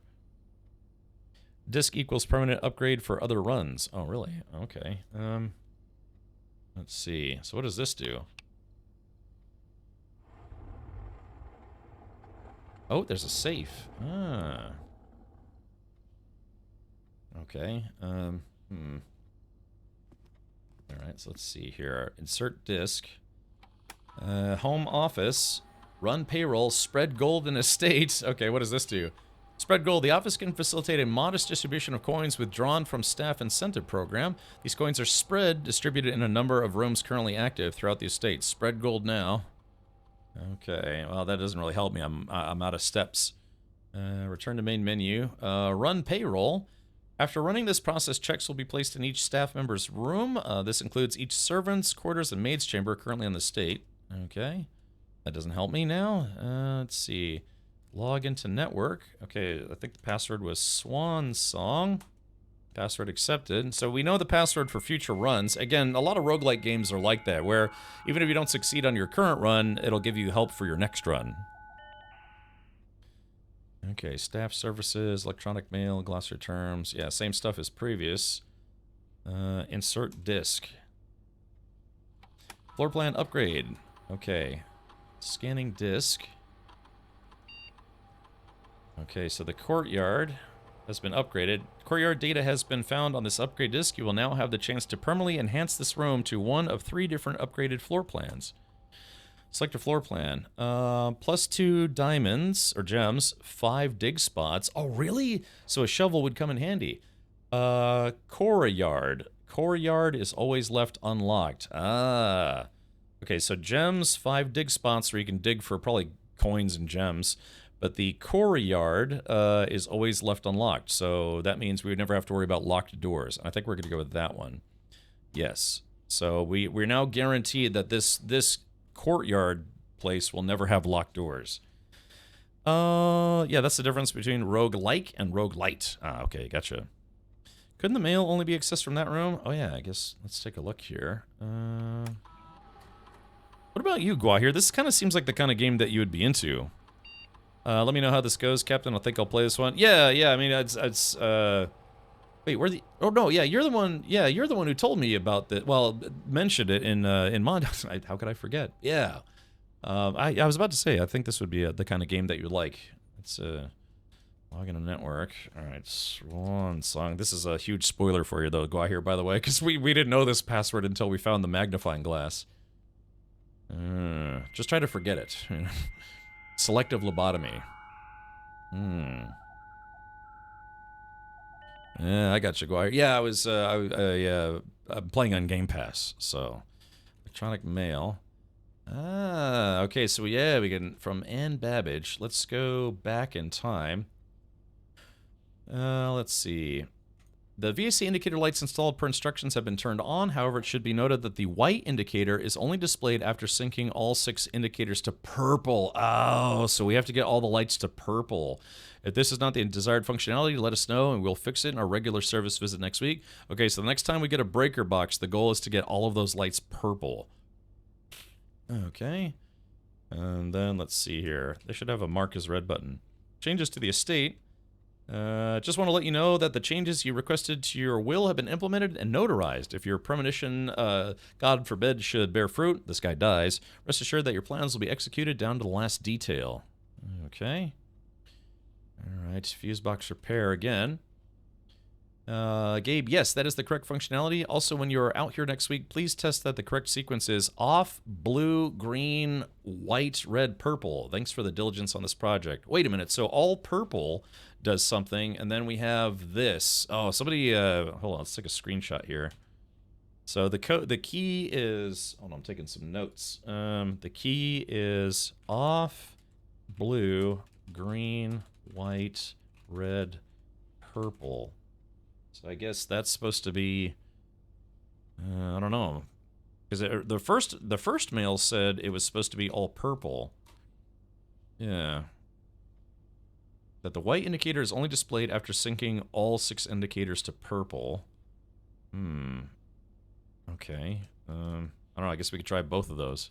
And then finally, from Ann Babbage, next week.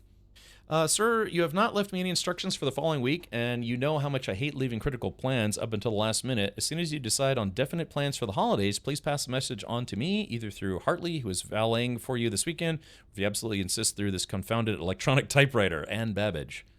Okay, so, Okay, so we did get a little bit of tip there about the, tippy tip. Actually, it's a lot more involved than that, Cap. The VAC puzzle, but the reward is well worth it. Oh, okay.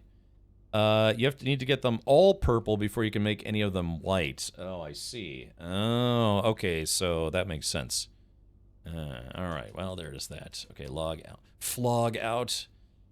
Okay, but yeah, that's a bit of a bit of a pisser that, like, yeah, you may not even get the lever room, any of the lever rooms on your playthrough. So just by sheer bad luck, you can get to the antechamber and have no way to open it.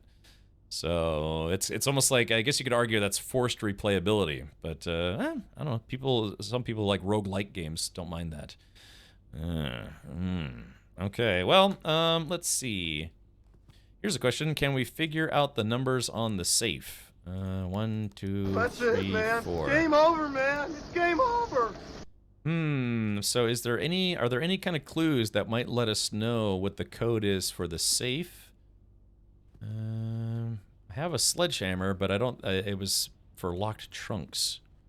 But I'll be buying this now. Yeah, it seems like it'd really test your metal. Oh, let's see. Is there? Yeah, that's the other. I guess that's the king right there. Maybe. Is there like a hidden panel? Read the list of books.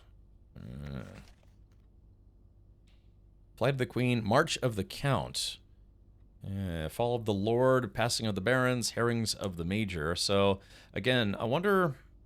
No, because the book we pulled previously was The Green Thumb. I think it was called The Green Thumb. So March of the Count. So yeah, we turn this, which opens the safe, the hidden safe. But all these books don't have their title. Okay, look at his nostrils. Yeah. So this magnifying glass came in handy for a couple reasons. This clue is its own thing. Yeah, I was about to say, it's probably because it looks like one of them is something that I have found or read, maybe? March of the Count. Oh. Okay, so let's see. Is there anything maybe on this guy's computer? Payroll? So-and-so.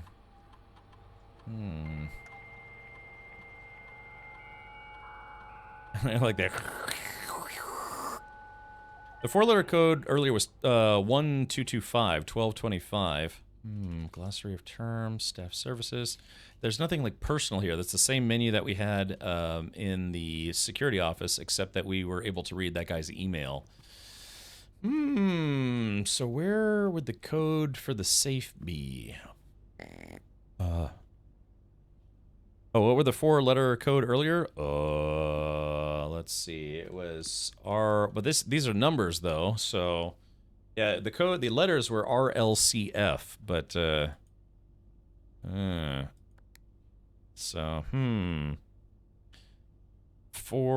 let's see. Does the floor planner show the number for each room? Maybe the chess pieces are numbers based on that. Let's take a look here. We opened one previous safe that gave us the number 4. Dang, I so wish we could go back to the drawing room. Because, yeah, the guy said that there's an east and west lever. So it almost sounds like we have to look on the sides here. Yeah, there's probably a lever room somewhere on the right and then somewhere on the left. Dang, it took us, what, like 2 hours to do this, and only to get to the end and find out we couldn't open the antechamber because we didn't have the proper lever. Whew, man, that's just it though. I mean, you could play this game like 100 times and not get all the right combinations you need to get to the antechamber. It's the illusion of choice. I don't know, maybe. I don't know. I guess we'd have to, after a number of people play the game, yeah, people will start to figure out odds and percentages and all sorts of stuff. And it might come out that it's like, yeah, you only have a 29% chance of getting all the rooms you need to actually beat the game. But you did upgrades for a future run. Yeah, and like roguelike games are kind of like that. Like, for instance, Everspace. The first Everspace game was a roguelike game. It's like you'd fly through and try to get as far as you could, but eventually get blown up, but you get to keep some of your ship upgrades. I'm at 16 hours and not think I'm close. Oh, really? Yeah, 16 hours. Yeah, I've been playing this for 16 hours and still haven't gotten close to beating it. You'll get safe code 1 by 1 in more runs. Oh, okay. So there's no way to unlock this safe. I am assuming, yeah, we would have to keep collecting numbers. And if it's 4 numbers, then yeah, that would mean there's what, 16 different code possibilities? Maybe the lever permanently unlocks it. Maybe. Who knows? We won't know this time around because I am going to run out of footsteps. How much? Oh, geez, there's only... The clue is in the room? Oh, it is? Oh, God, I wish... All right, well, I'll tell you what. I've got 1 step left. Okay, so now I'm not even going to be able to backtrack to the workshop now. It is in the room. All right, let's take a look. All right, I'm not leaving this room until we open that safe.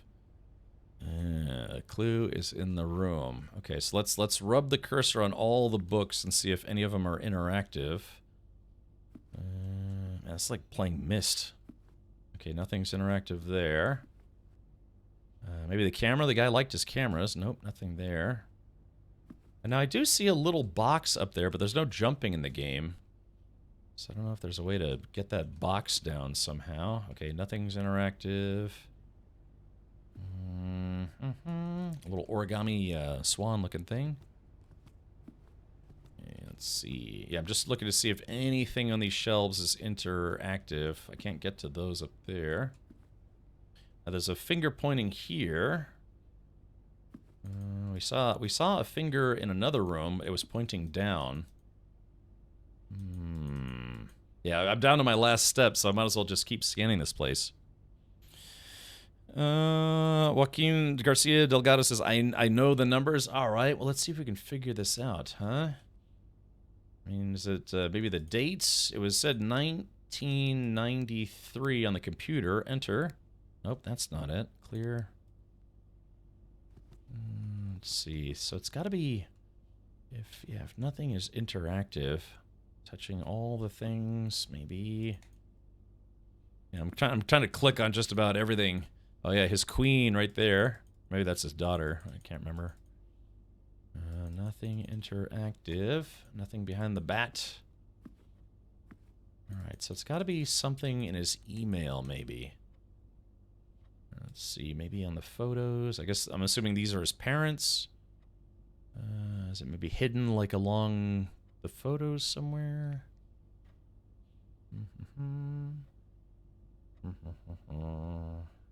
Okay, numbers. I'm looking for numbers. Do-up, do-up, do-a-do, do-a-do. Who wrote the Book of Glove? Alright, nothing there. Okay. Alright, so is it maybe the time? So that would be, what, about 5:45? No, but the clock, the clocks actually work in this game, so those hands move. Let's see. Light of the Queen, March of the Count. Baron's writing hearings of the Major. Doesn't seem to ring a bell. Let's see, on the ceiling, on the floor. Is there like a secret switch somewhere? Other than the secret switch we already found that was right there. Dominus Anderson says, stop overthinking it. Well, I tried 1, 2, 3, 4. That didn't work. Let's see, maybe behind the photo here. Nope. Nothing on the computer.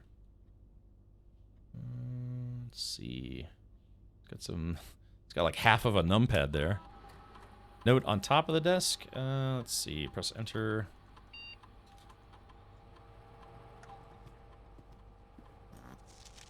Yeah, this is what tells us. Yeah, it says the antechamber lever in the greenhouse is broken again. So if we unlock the greenhouse, the lever will be broken. So we'd have to find the lever, or maybe not. But it says just make sure the west and east levers are operational. Why was the March of the Count in black? I don't know. That's a good question. So there's 5 lines here, and one of them's black. What if his password for the safe is just the number 4? Yeah, it's just literally just the number 4. Oh, hold on. Let's see here. Scan little doodads here. Ugh. She loved books. Not a looker, though. Okay, wait. Oh, wait. Nope, no double chin, so that's good. Let's see. Photos. Brodos. Look, can I get like a fingerprinting kit? Let's see. 5235. Well, what's that based on? Let's see. 523. Hold on, clear. 5235. Is that just a shot in the dark? Yep. Yeah. It's 5235. Didn't work. Nope. Nothing. Let's see here. Numbers of letters per word, maybe? Yeah. 5235. Yeah. 5235. Yeah, I tried that. That didn't work.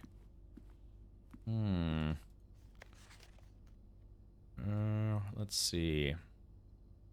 March of the Count. March. 5235. March.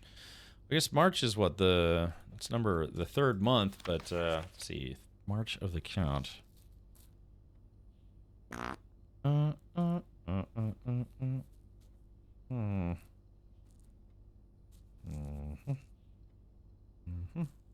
March of the Count. Yeah, I tried that. 5235 didn't work. 8675309. Anything resembling a count. Well, I tried to see if anything was interactive. I mean, there's the Queen Lady. I clicked on that.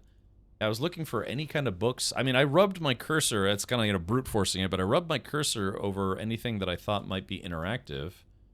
Yeah, like twisting a statue or something. Yeah, like I said, I clicked on everything. I rubbed my mouse and clicked all over stuff, but yeah, nothing was interactive on the shelves. I was thinking maybe if you had a book of the Count of Monte Cristo or something, just pull it out and he's got a password written somewhere.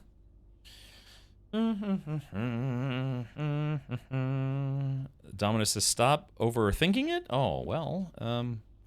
Yeah, like I said, I tried your suggestion. Let's see. 5235. Enter. Yep, nothing.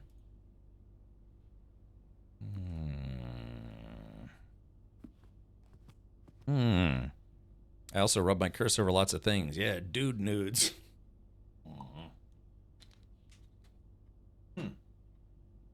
Okay, is there anything? Yeah, maybe something on the desk I didn't click. I think there were certain lights I could turn off and on. One thing I could think of is maybe something in the email. Let's try the email again. Spread gold. All right, log in. Oh, whoops, incorrect password. Yeah, I forgot to type the password in. Flog in. All right, swan song. Boop. Assword accepted. Let's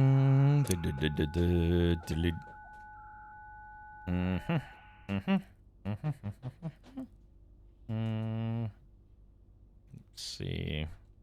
I think all these email were all 1993. I tried 1993 and that didn't work.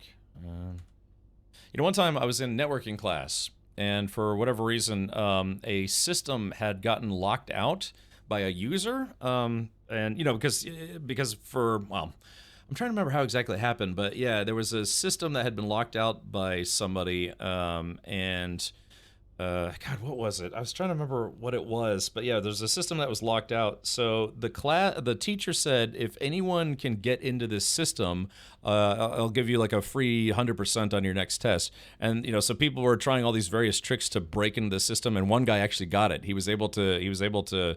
I don't think he brute forced it. I forget what he used, but yeah, he was able to crack this guy's password, which probably looks pretty bad, if somebody's able to crack your password in a networking class. But yeah, he did. And teacher's like, yep, you got a free A on your next test. So yeah, it's funny too. He's like, I just remember everyone's like sitting there furiously thinking, it's like, all right, what all tools can we use that we have?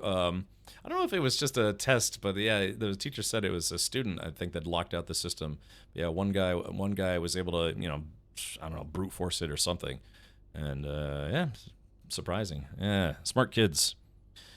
Do you want to know the answer? Oh, not yet, Joaquin. I'm still trying to figure it out. Let's see. Yeah, nothing. I don't think anything's in the mail.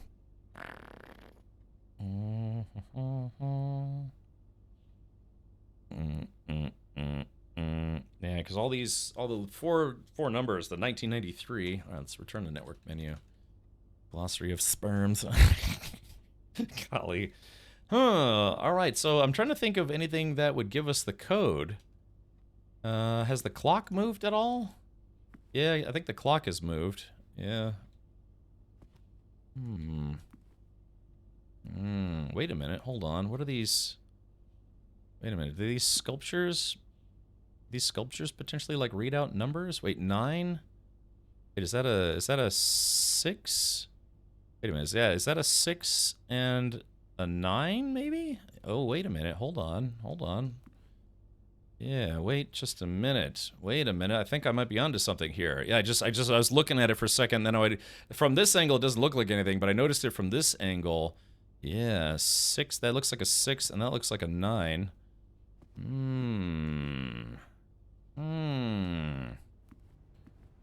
Yeah, so that's another 6.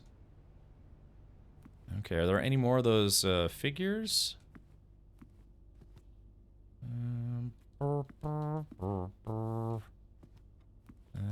That doesn't look like anything. But wait a minute, I think we're onto something here. Yeah, 6.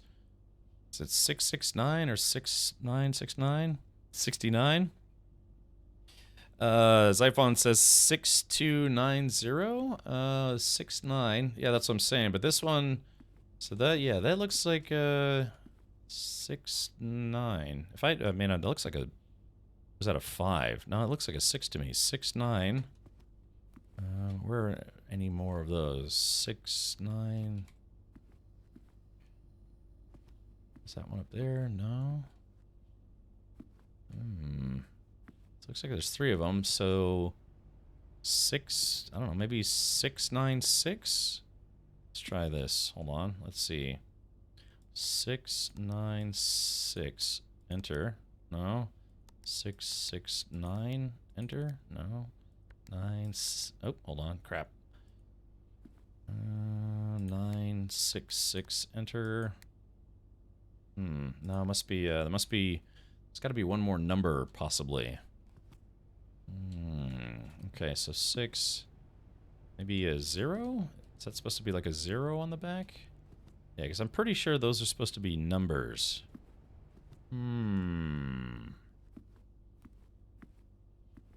6, 6. Maybe it's supposed to be read like 609? 60960? Hold on, let's try. 60960. Enter. No, that's not it? Let's see. Maybe the password is 696969. Yeah, that would just be adolescent devs here. Are there so many of the same statue heads on the shelves? I don't know. Yeah. Oh, maybe this guy's obsessed with his own family. Yeah. There's number of statues, but look, now that I look at this, but these look like numbers, don't they? Yeah, I mean that looks like a 6 to me, and that looks like a 9. And then this looks like a 6 as well. But I mean, from this angle, it looks like a 0. I don't. Maybe I'm seeing things where they're march from paper 3. I don't know. I'd say the hand is pointing in the start and direction of the passcode. Yeah, that's. I mean, that's right. That's okay. So. I mean, I don't, unless the last number is maybe, yeah, we have to count the statues, so, yeah, so, let's see, I don't know, maybe, yeah, maybe the hand, count this 1, 2, 3, 4, 5, 6, 7, 8, 9. Maybe it is. Maybe it is 69, 69. I don't know. 60, 69, 69. Enter. No, that's not it. Okay. You're right. Yeah, there are a lot of statues of this guy. Of course it is. He could be, you know, vain, just like pictures or statues of himself. There must be more clues in other rooms, because this one is a stretch just from this room. Here, aren't some of the busts similar to a much larger one? Yeah, but I mean, if we count them, it's only going to give us the one number. Let's see. All right, so hold on. Elsinore wants me to try 0303. Enter. Oh, wait, Elsinore, what is that supposed to be? Wait a minute. All right, we got a gem. Good job. Infinity. Oh, that's not infinity. That's an 8. Okay. Let's see. Dear Mr. Sinclair, thank you for promptly answering all our demands not involving the police and allowing this unfortunate transaction to transpire as smoothly as one could hope. And while I'm guessing you had hoped to never hear from us again once we had given you back the envelopes, we felt that one final red letter of our own was merited given the circumstances. However, you will not be as careless with this missive as you were with the others. Correspondence this incriminating should be kept in safes, not desk drawers. Let's first put your apprehensions aside, as I'm sure another red envelope is the last thing expected to find on your desk this week. No, we're not making more demands. No, we do not have copies of other letters. What are they getting at? You're already more than generous and accommodating, and the least we can do is fulfill our end of the bargain. So why write to you at all? Why incriminate ourselves further if we already have what we want? In a word, principles. After reading your eloquent reply to our initial note, it became apparent to us that there had been a few misunderstandings. This letter is intended to clarify some of those points, and hopefully will place our schemes in a softer light. First, we may have gotten too excited with the colorful language of blackmail, but our goal was never to terrorize. Despite what you may believe you interpreted as thinly veiled threats towards your young nephew, I want to personally assure you that there was never any tangible danger. If we give you any impression that we would hurt the youngster, it was meant only in the very vague sense of hurting his social prospects. And yes, while we admit that our word choices might have been questionable, enough so that it would be reasonable to accuse us of being intentionally misleading, we hope you believe us when we tell you that this was not a calculated ploy to elicit payment. However, as payment has been received, there is nothing to be gained by scrutinizing the questionable ethics that we were employed in the extortion of those funds. Little defense can be mustered on that score. All right. Additionally, any judgmental tone you may have detected when we discussed the content of your stolen letters was entirely unintended. We want it on record that we do not consider ourselves superior to you and your family in any way, and are in fact entirely sympathetic to the underlying cause that the letters pertain to. And you thought this letter couldn't get more incriminating for us. Again, we feel guilty as sin, and only time will tell if the financial recompense will outweigh our culpability. Even though you will never hear from us again, we hope this parting letter will result in you thinking of us and our dealings, if not favorably, at least sympathetically. Sorry for the inconvenience, Forever Anonymous X. What the hell was that all about? March is 3. Count 3 small busts. You overthink? Well, I know, Astra. I mean, that's the whole point of the games like this, is you're supposed to figure out the clues for yourself. List of books had Arch of the Count highlighted. I see. Yeah, it was an essay. I mean, was that supposed to be anything particular?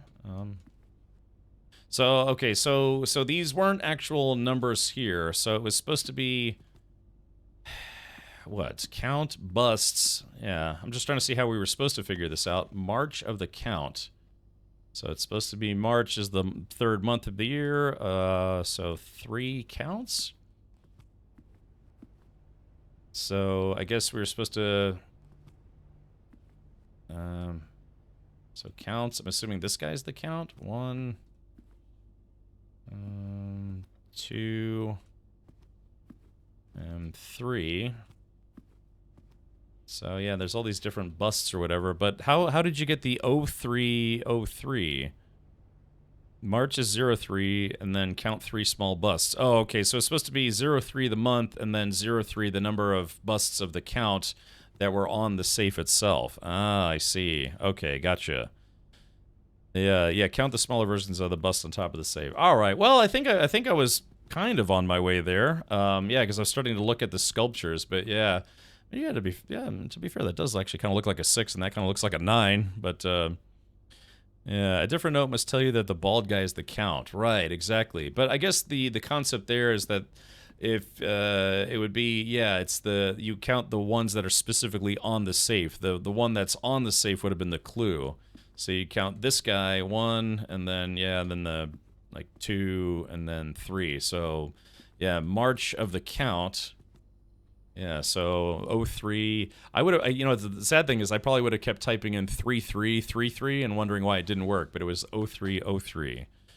Okay, well, alrighty. Well, I guess, unfortunately, that doesn't change our situation much. We did actually make it all the way from the entrance hall. We got just kind of raffle stomped right here in the middle, but we somehow still made it all the way to the antechamber, only to find out that if you don't get to a room that allows you to pull a lever to actually unlock the antechamber, you can't actually beat the game. So unfortunately, that's just some bad RNG. Of course, there's the drawing room. I never did check the drawing room. But, or at least, the other direction of the drawing room. So I guess theoretically, if I had gone to the drawing room and had kept going up, if I could have, I may have found the west lever room. But, again, I also could have just hit a dead end. So, let's see. 69 was the first, second, and third guess. Yeah, 0303 was the fourth guess. I think you missed something in the drawing room? Missed something in the drawing room. I mean, I looked over that drawing room pretty thoroughly. I still don't know what the letter code is supposed to be for. When you figure out the missing letters from the paintings, right, or the drawings, but I still don't know where those letters are supposed to apply. Hopefully, it's not some kind of code that you need to crack if you actually make it to the antechamber and then try to get into the 46th room. I'm hoping that you don't need the actual. I don't know. I guess hopefully you don't need that letter code system. Maybe it probably spells out a word, but on that run I collected, let's see, 1, 2, 3, 4, 5, 6, 7, 8, 9, 10, 11, 12, 13, 14, 15, 16, 17, 17 letters. Not every room has a letter, but yeah, I collected 17 letters. And I'm trying to remember where it said that if you get letters that are duplicates, to eliminate the duplicates. Having to do it all over again with rooms that are the same as last time, it's just replayability. Yeah, that's the sad thing, is you could get this exact same layout. I mean, it'd be very difficult, and you would not be able to beat the game, sort of, maybe. But yeah, I'm assuming that once you play this game 50 times, eventually start upgrading or unlocking things that give you a little bit of help in various rooms. I mean, it is almost entirely based on RNG, based on the choices that you make. But yeah, unfortunately, like I said, sometimes this game theoretically could paint you into a corner where you simply can't win on that run, so you just have to try again. All right, call it a day. Interesting concept for a game. I do like that it does make you, it really tests your powers of deduction and, rationalizing your options and all sorts of stuff. So yeah, just leaving rooms behind, like the drawing room, we left the drawing room behind, and in my previous run, we left some rooms behind. Turns out that can bite you in the butt a little bit by not finding things that you need. So you have to be willing to spend those footsteps. Yeah, I took all 50 steps. You have to be willing to spend those footsteps to backtrack a little bit to maybe have a better chance of finding things. What is it now? 7 days in the full game? In the full game? I'm only on day number 3. That was literally only my 3rd attempt. That last game took us about 3 hours. So, yeah. Yeah, somebody in chat said you could beat this game in 2 hours, but yeah, you'd have to get incredibly lucky for the RNG system to give you the opportunity to beat it in less than 2 hours. So yeah, it's half rationalizing and half RNG, to be blunt. So, okay, yeah, new rooms. I unlocked 12 new rooms, so yeah, save and continue. I mean, I don't have time to play another game, but at least what we can do is we can go to my blueprints, my quote-unquote blueprints, and take a look at it.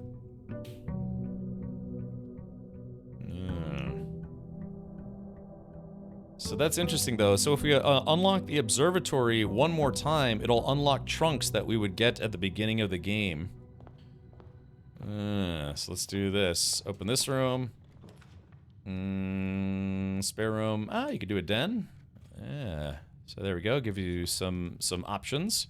Yeah, that guy right there. Open this room. Storeroom, bedroom. Oh, wow, wow. A dead end right from the get-go. That's awesome. Utility closet. Hey, but actually that would be good because you'd have access to the utility closet right from the beginning. Yeah. Boy, God, would that come in handy, huh? Jeez. Let's see. These all have to be... Yeah, somebody said these all have to be purple.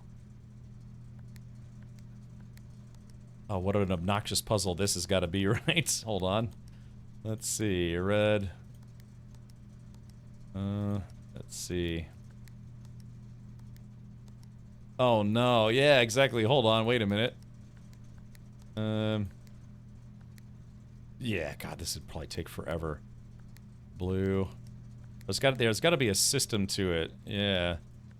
Okay, so yeah, this button probably changes all the rest of them. So let's do this. Turn that one off. That turns that one on.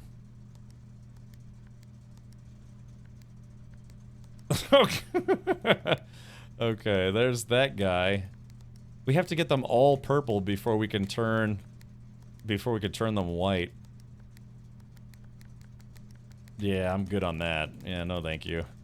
There's one. Okay, so wait, hold on. That's purple. there's got to be some kind of like push pattern to it. But dark room is on. Turn that off. So you turn that on. Okay, so finding this room right from the beginning would actually be, in a way, kind of lucky. I don't know, I'll watch a YouTube video on how to do this light order, because my goodness, that would take forever. Alrighty.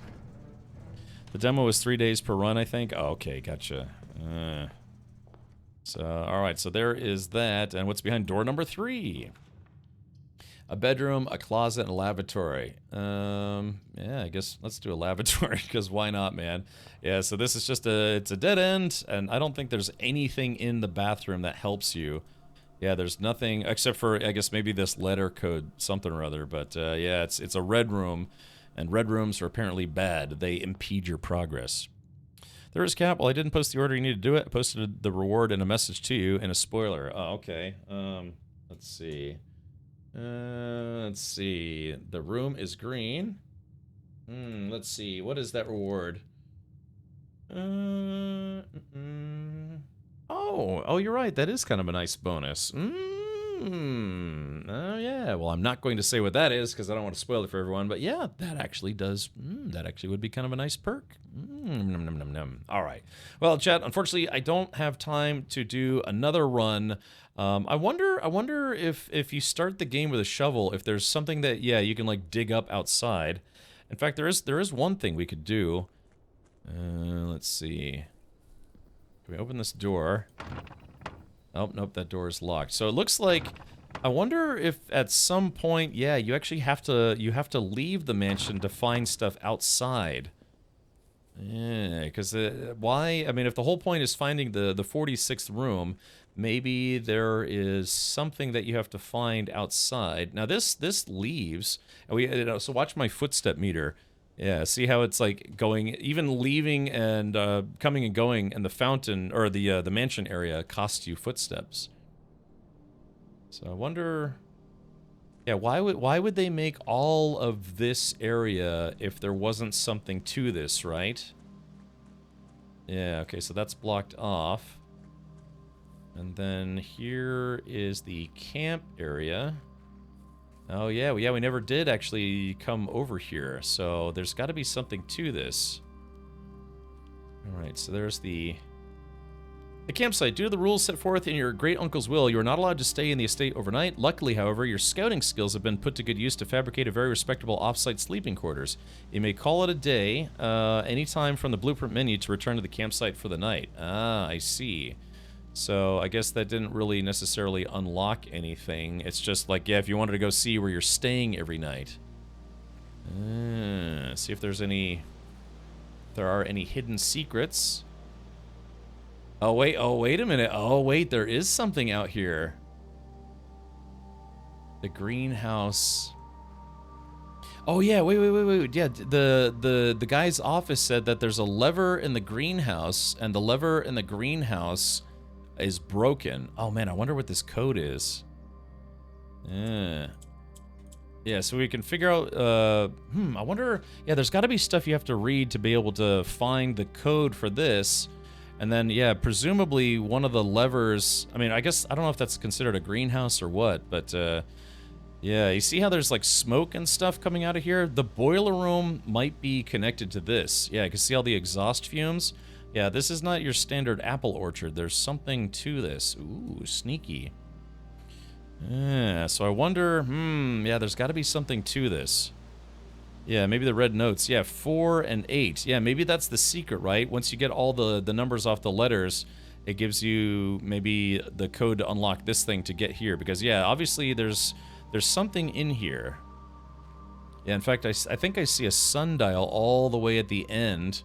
Yeah, there's a greenhouse and a sundial. So I guess maybe if you find the lever, or a lever, you might be able to use that lever and open the antechamber. A sledgehammer. Oh yeah, a sledgehammer, right. Might be able to sledgehammer that off. And damage the property. Okay, so yeah, it looks like there's still... Yeah, I mean, I can only imagine that you just have to play this game a whole bunch of times to get all of the notes and clues that you need without Googling, you know.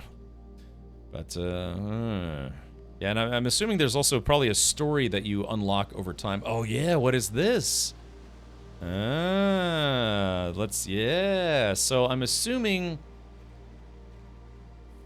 Wait a minute, maybe that's the trick of the game, that maybe the antechamber... I wonder if that's what it is. Yeah, maybe the antechamber actually is just an elevator that brings you up here, and then you come up here with the code, or maybe this code, you unlock this, and there's something in there that opens that elevator that maybe goes right to the antechamber. Yeah, that is true, too. That gate is the spoiler I sent you? Wait, what? Hold on. I thought... Oh,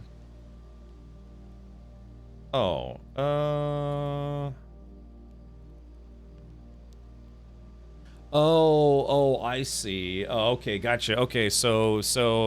All right, so I don't want to say what it is because, you know, I don't want to ruin the game for people, but LJ is saying that the door over there and this gate are unrelated. Okay, so that's a little bit of a clue for you, I guess you could say. But yeah, apparently this lock and this section of the game is unrelated to that door over there.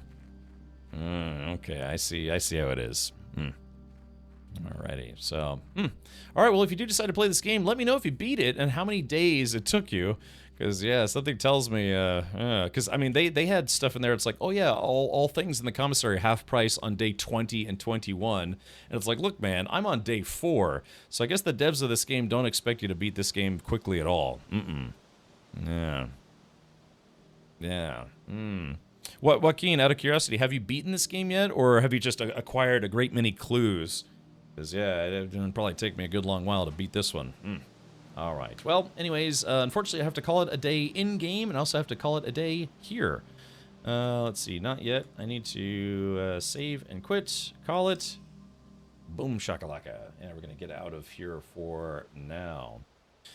Yes, I play lots of hours. Oh, really? So you have beaten it already? Well, let me ask you this. Did you have fun? Would you say the ending makes it worth it? Because, dude, playing a game like this game had better have a worthwhile ending. Oh, whoops, I messed the button. Alright, save and quit. Oh, no. Oh, man, when you quit the game, it also costs you a day. That's interesting. Yeah, go figure. All right. I guess you'd have to Alt F4 maybe. Looks like there's an achievement called Day 1. Oh yeah, if you could well, I guess if you've already beaten the game, you know all the codes and what all the rooms do and stuff, then yeah, I guess if you restart the game and just you beat it on day 1, yeah, you'd probably get an achievement for that. I'd get an achievement. I'd give someone an achievement for that. All right, ladies and gentlemen, I don't know about you, but my brain feels like Jello at the moment. So what we are going to do is we're going to wrap it up for today. You know, it's other than the games I installed, I was also granted access to a game called Wildgate, which a lot of people are saying is basically Sea of Thieves in space, and I'd like to try that out. But, you know, again, it was like an invite-only beta, and I actually did get access to the beta, so I don't know, maybe, I don't know if it's just over the weekend, but maybe on Monday we'll check that out. I have a lot of games to stream, but I kind of want to give this another shot, but man, like I said, it took us, I've been live for literally 6 hours. It took me about 5.5 hours just to get through 4 days, 3 or 4 days, and whew, man, it could take a while. Old Man Mikey says the real ending is the adult beverage you had along the way. I had water. That's all I had. Staying hydrated here. Alrighty. Well, anyways, thank you so much for tuning in. Appreciate the help. Yeah, this game is, you know, like I said, a cognitive brain buster at times. So I'm glad. I'm at least glad that we did. Yeah, there you go, Stinky. I'm glad that we at least made it to the antechamber. So now we know. We fought our way all the way to the antechamber.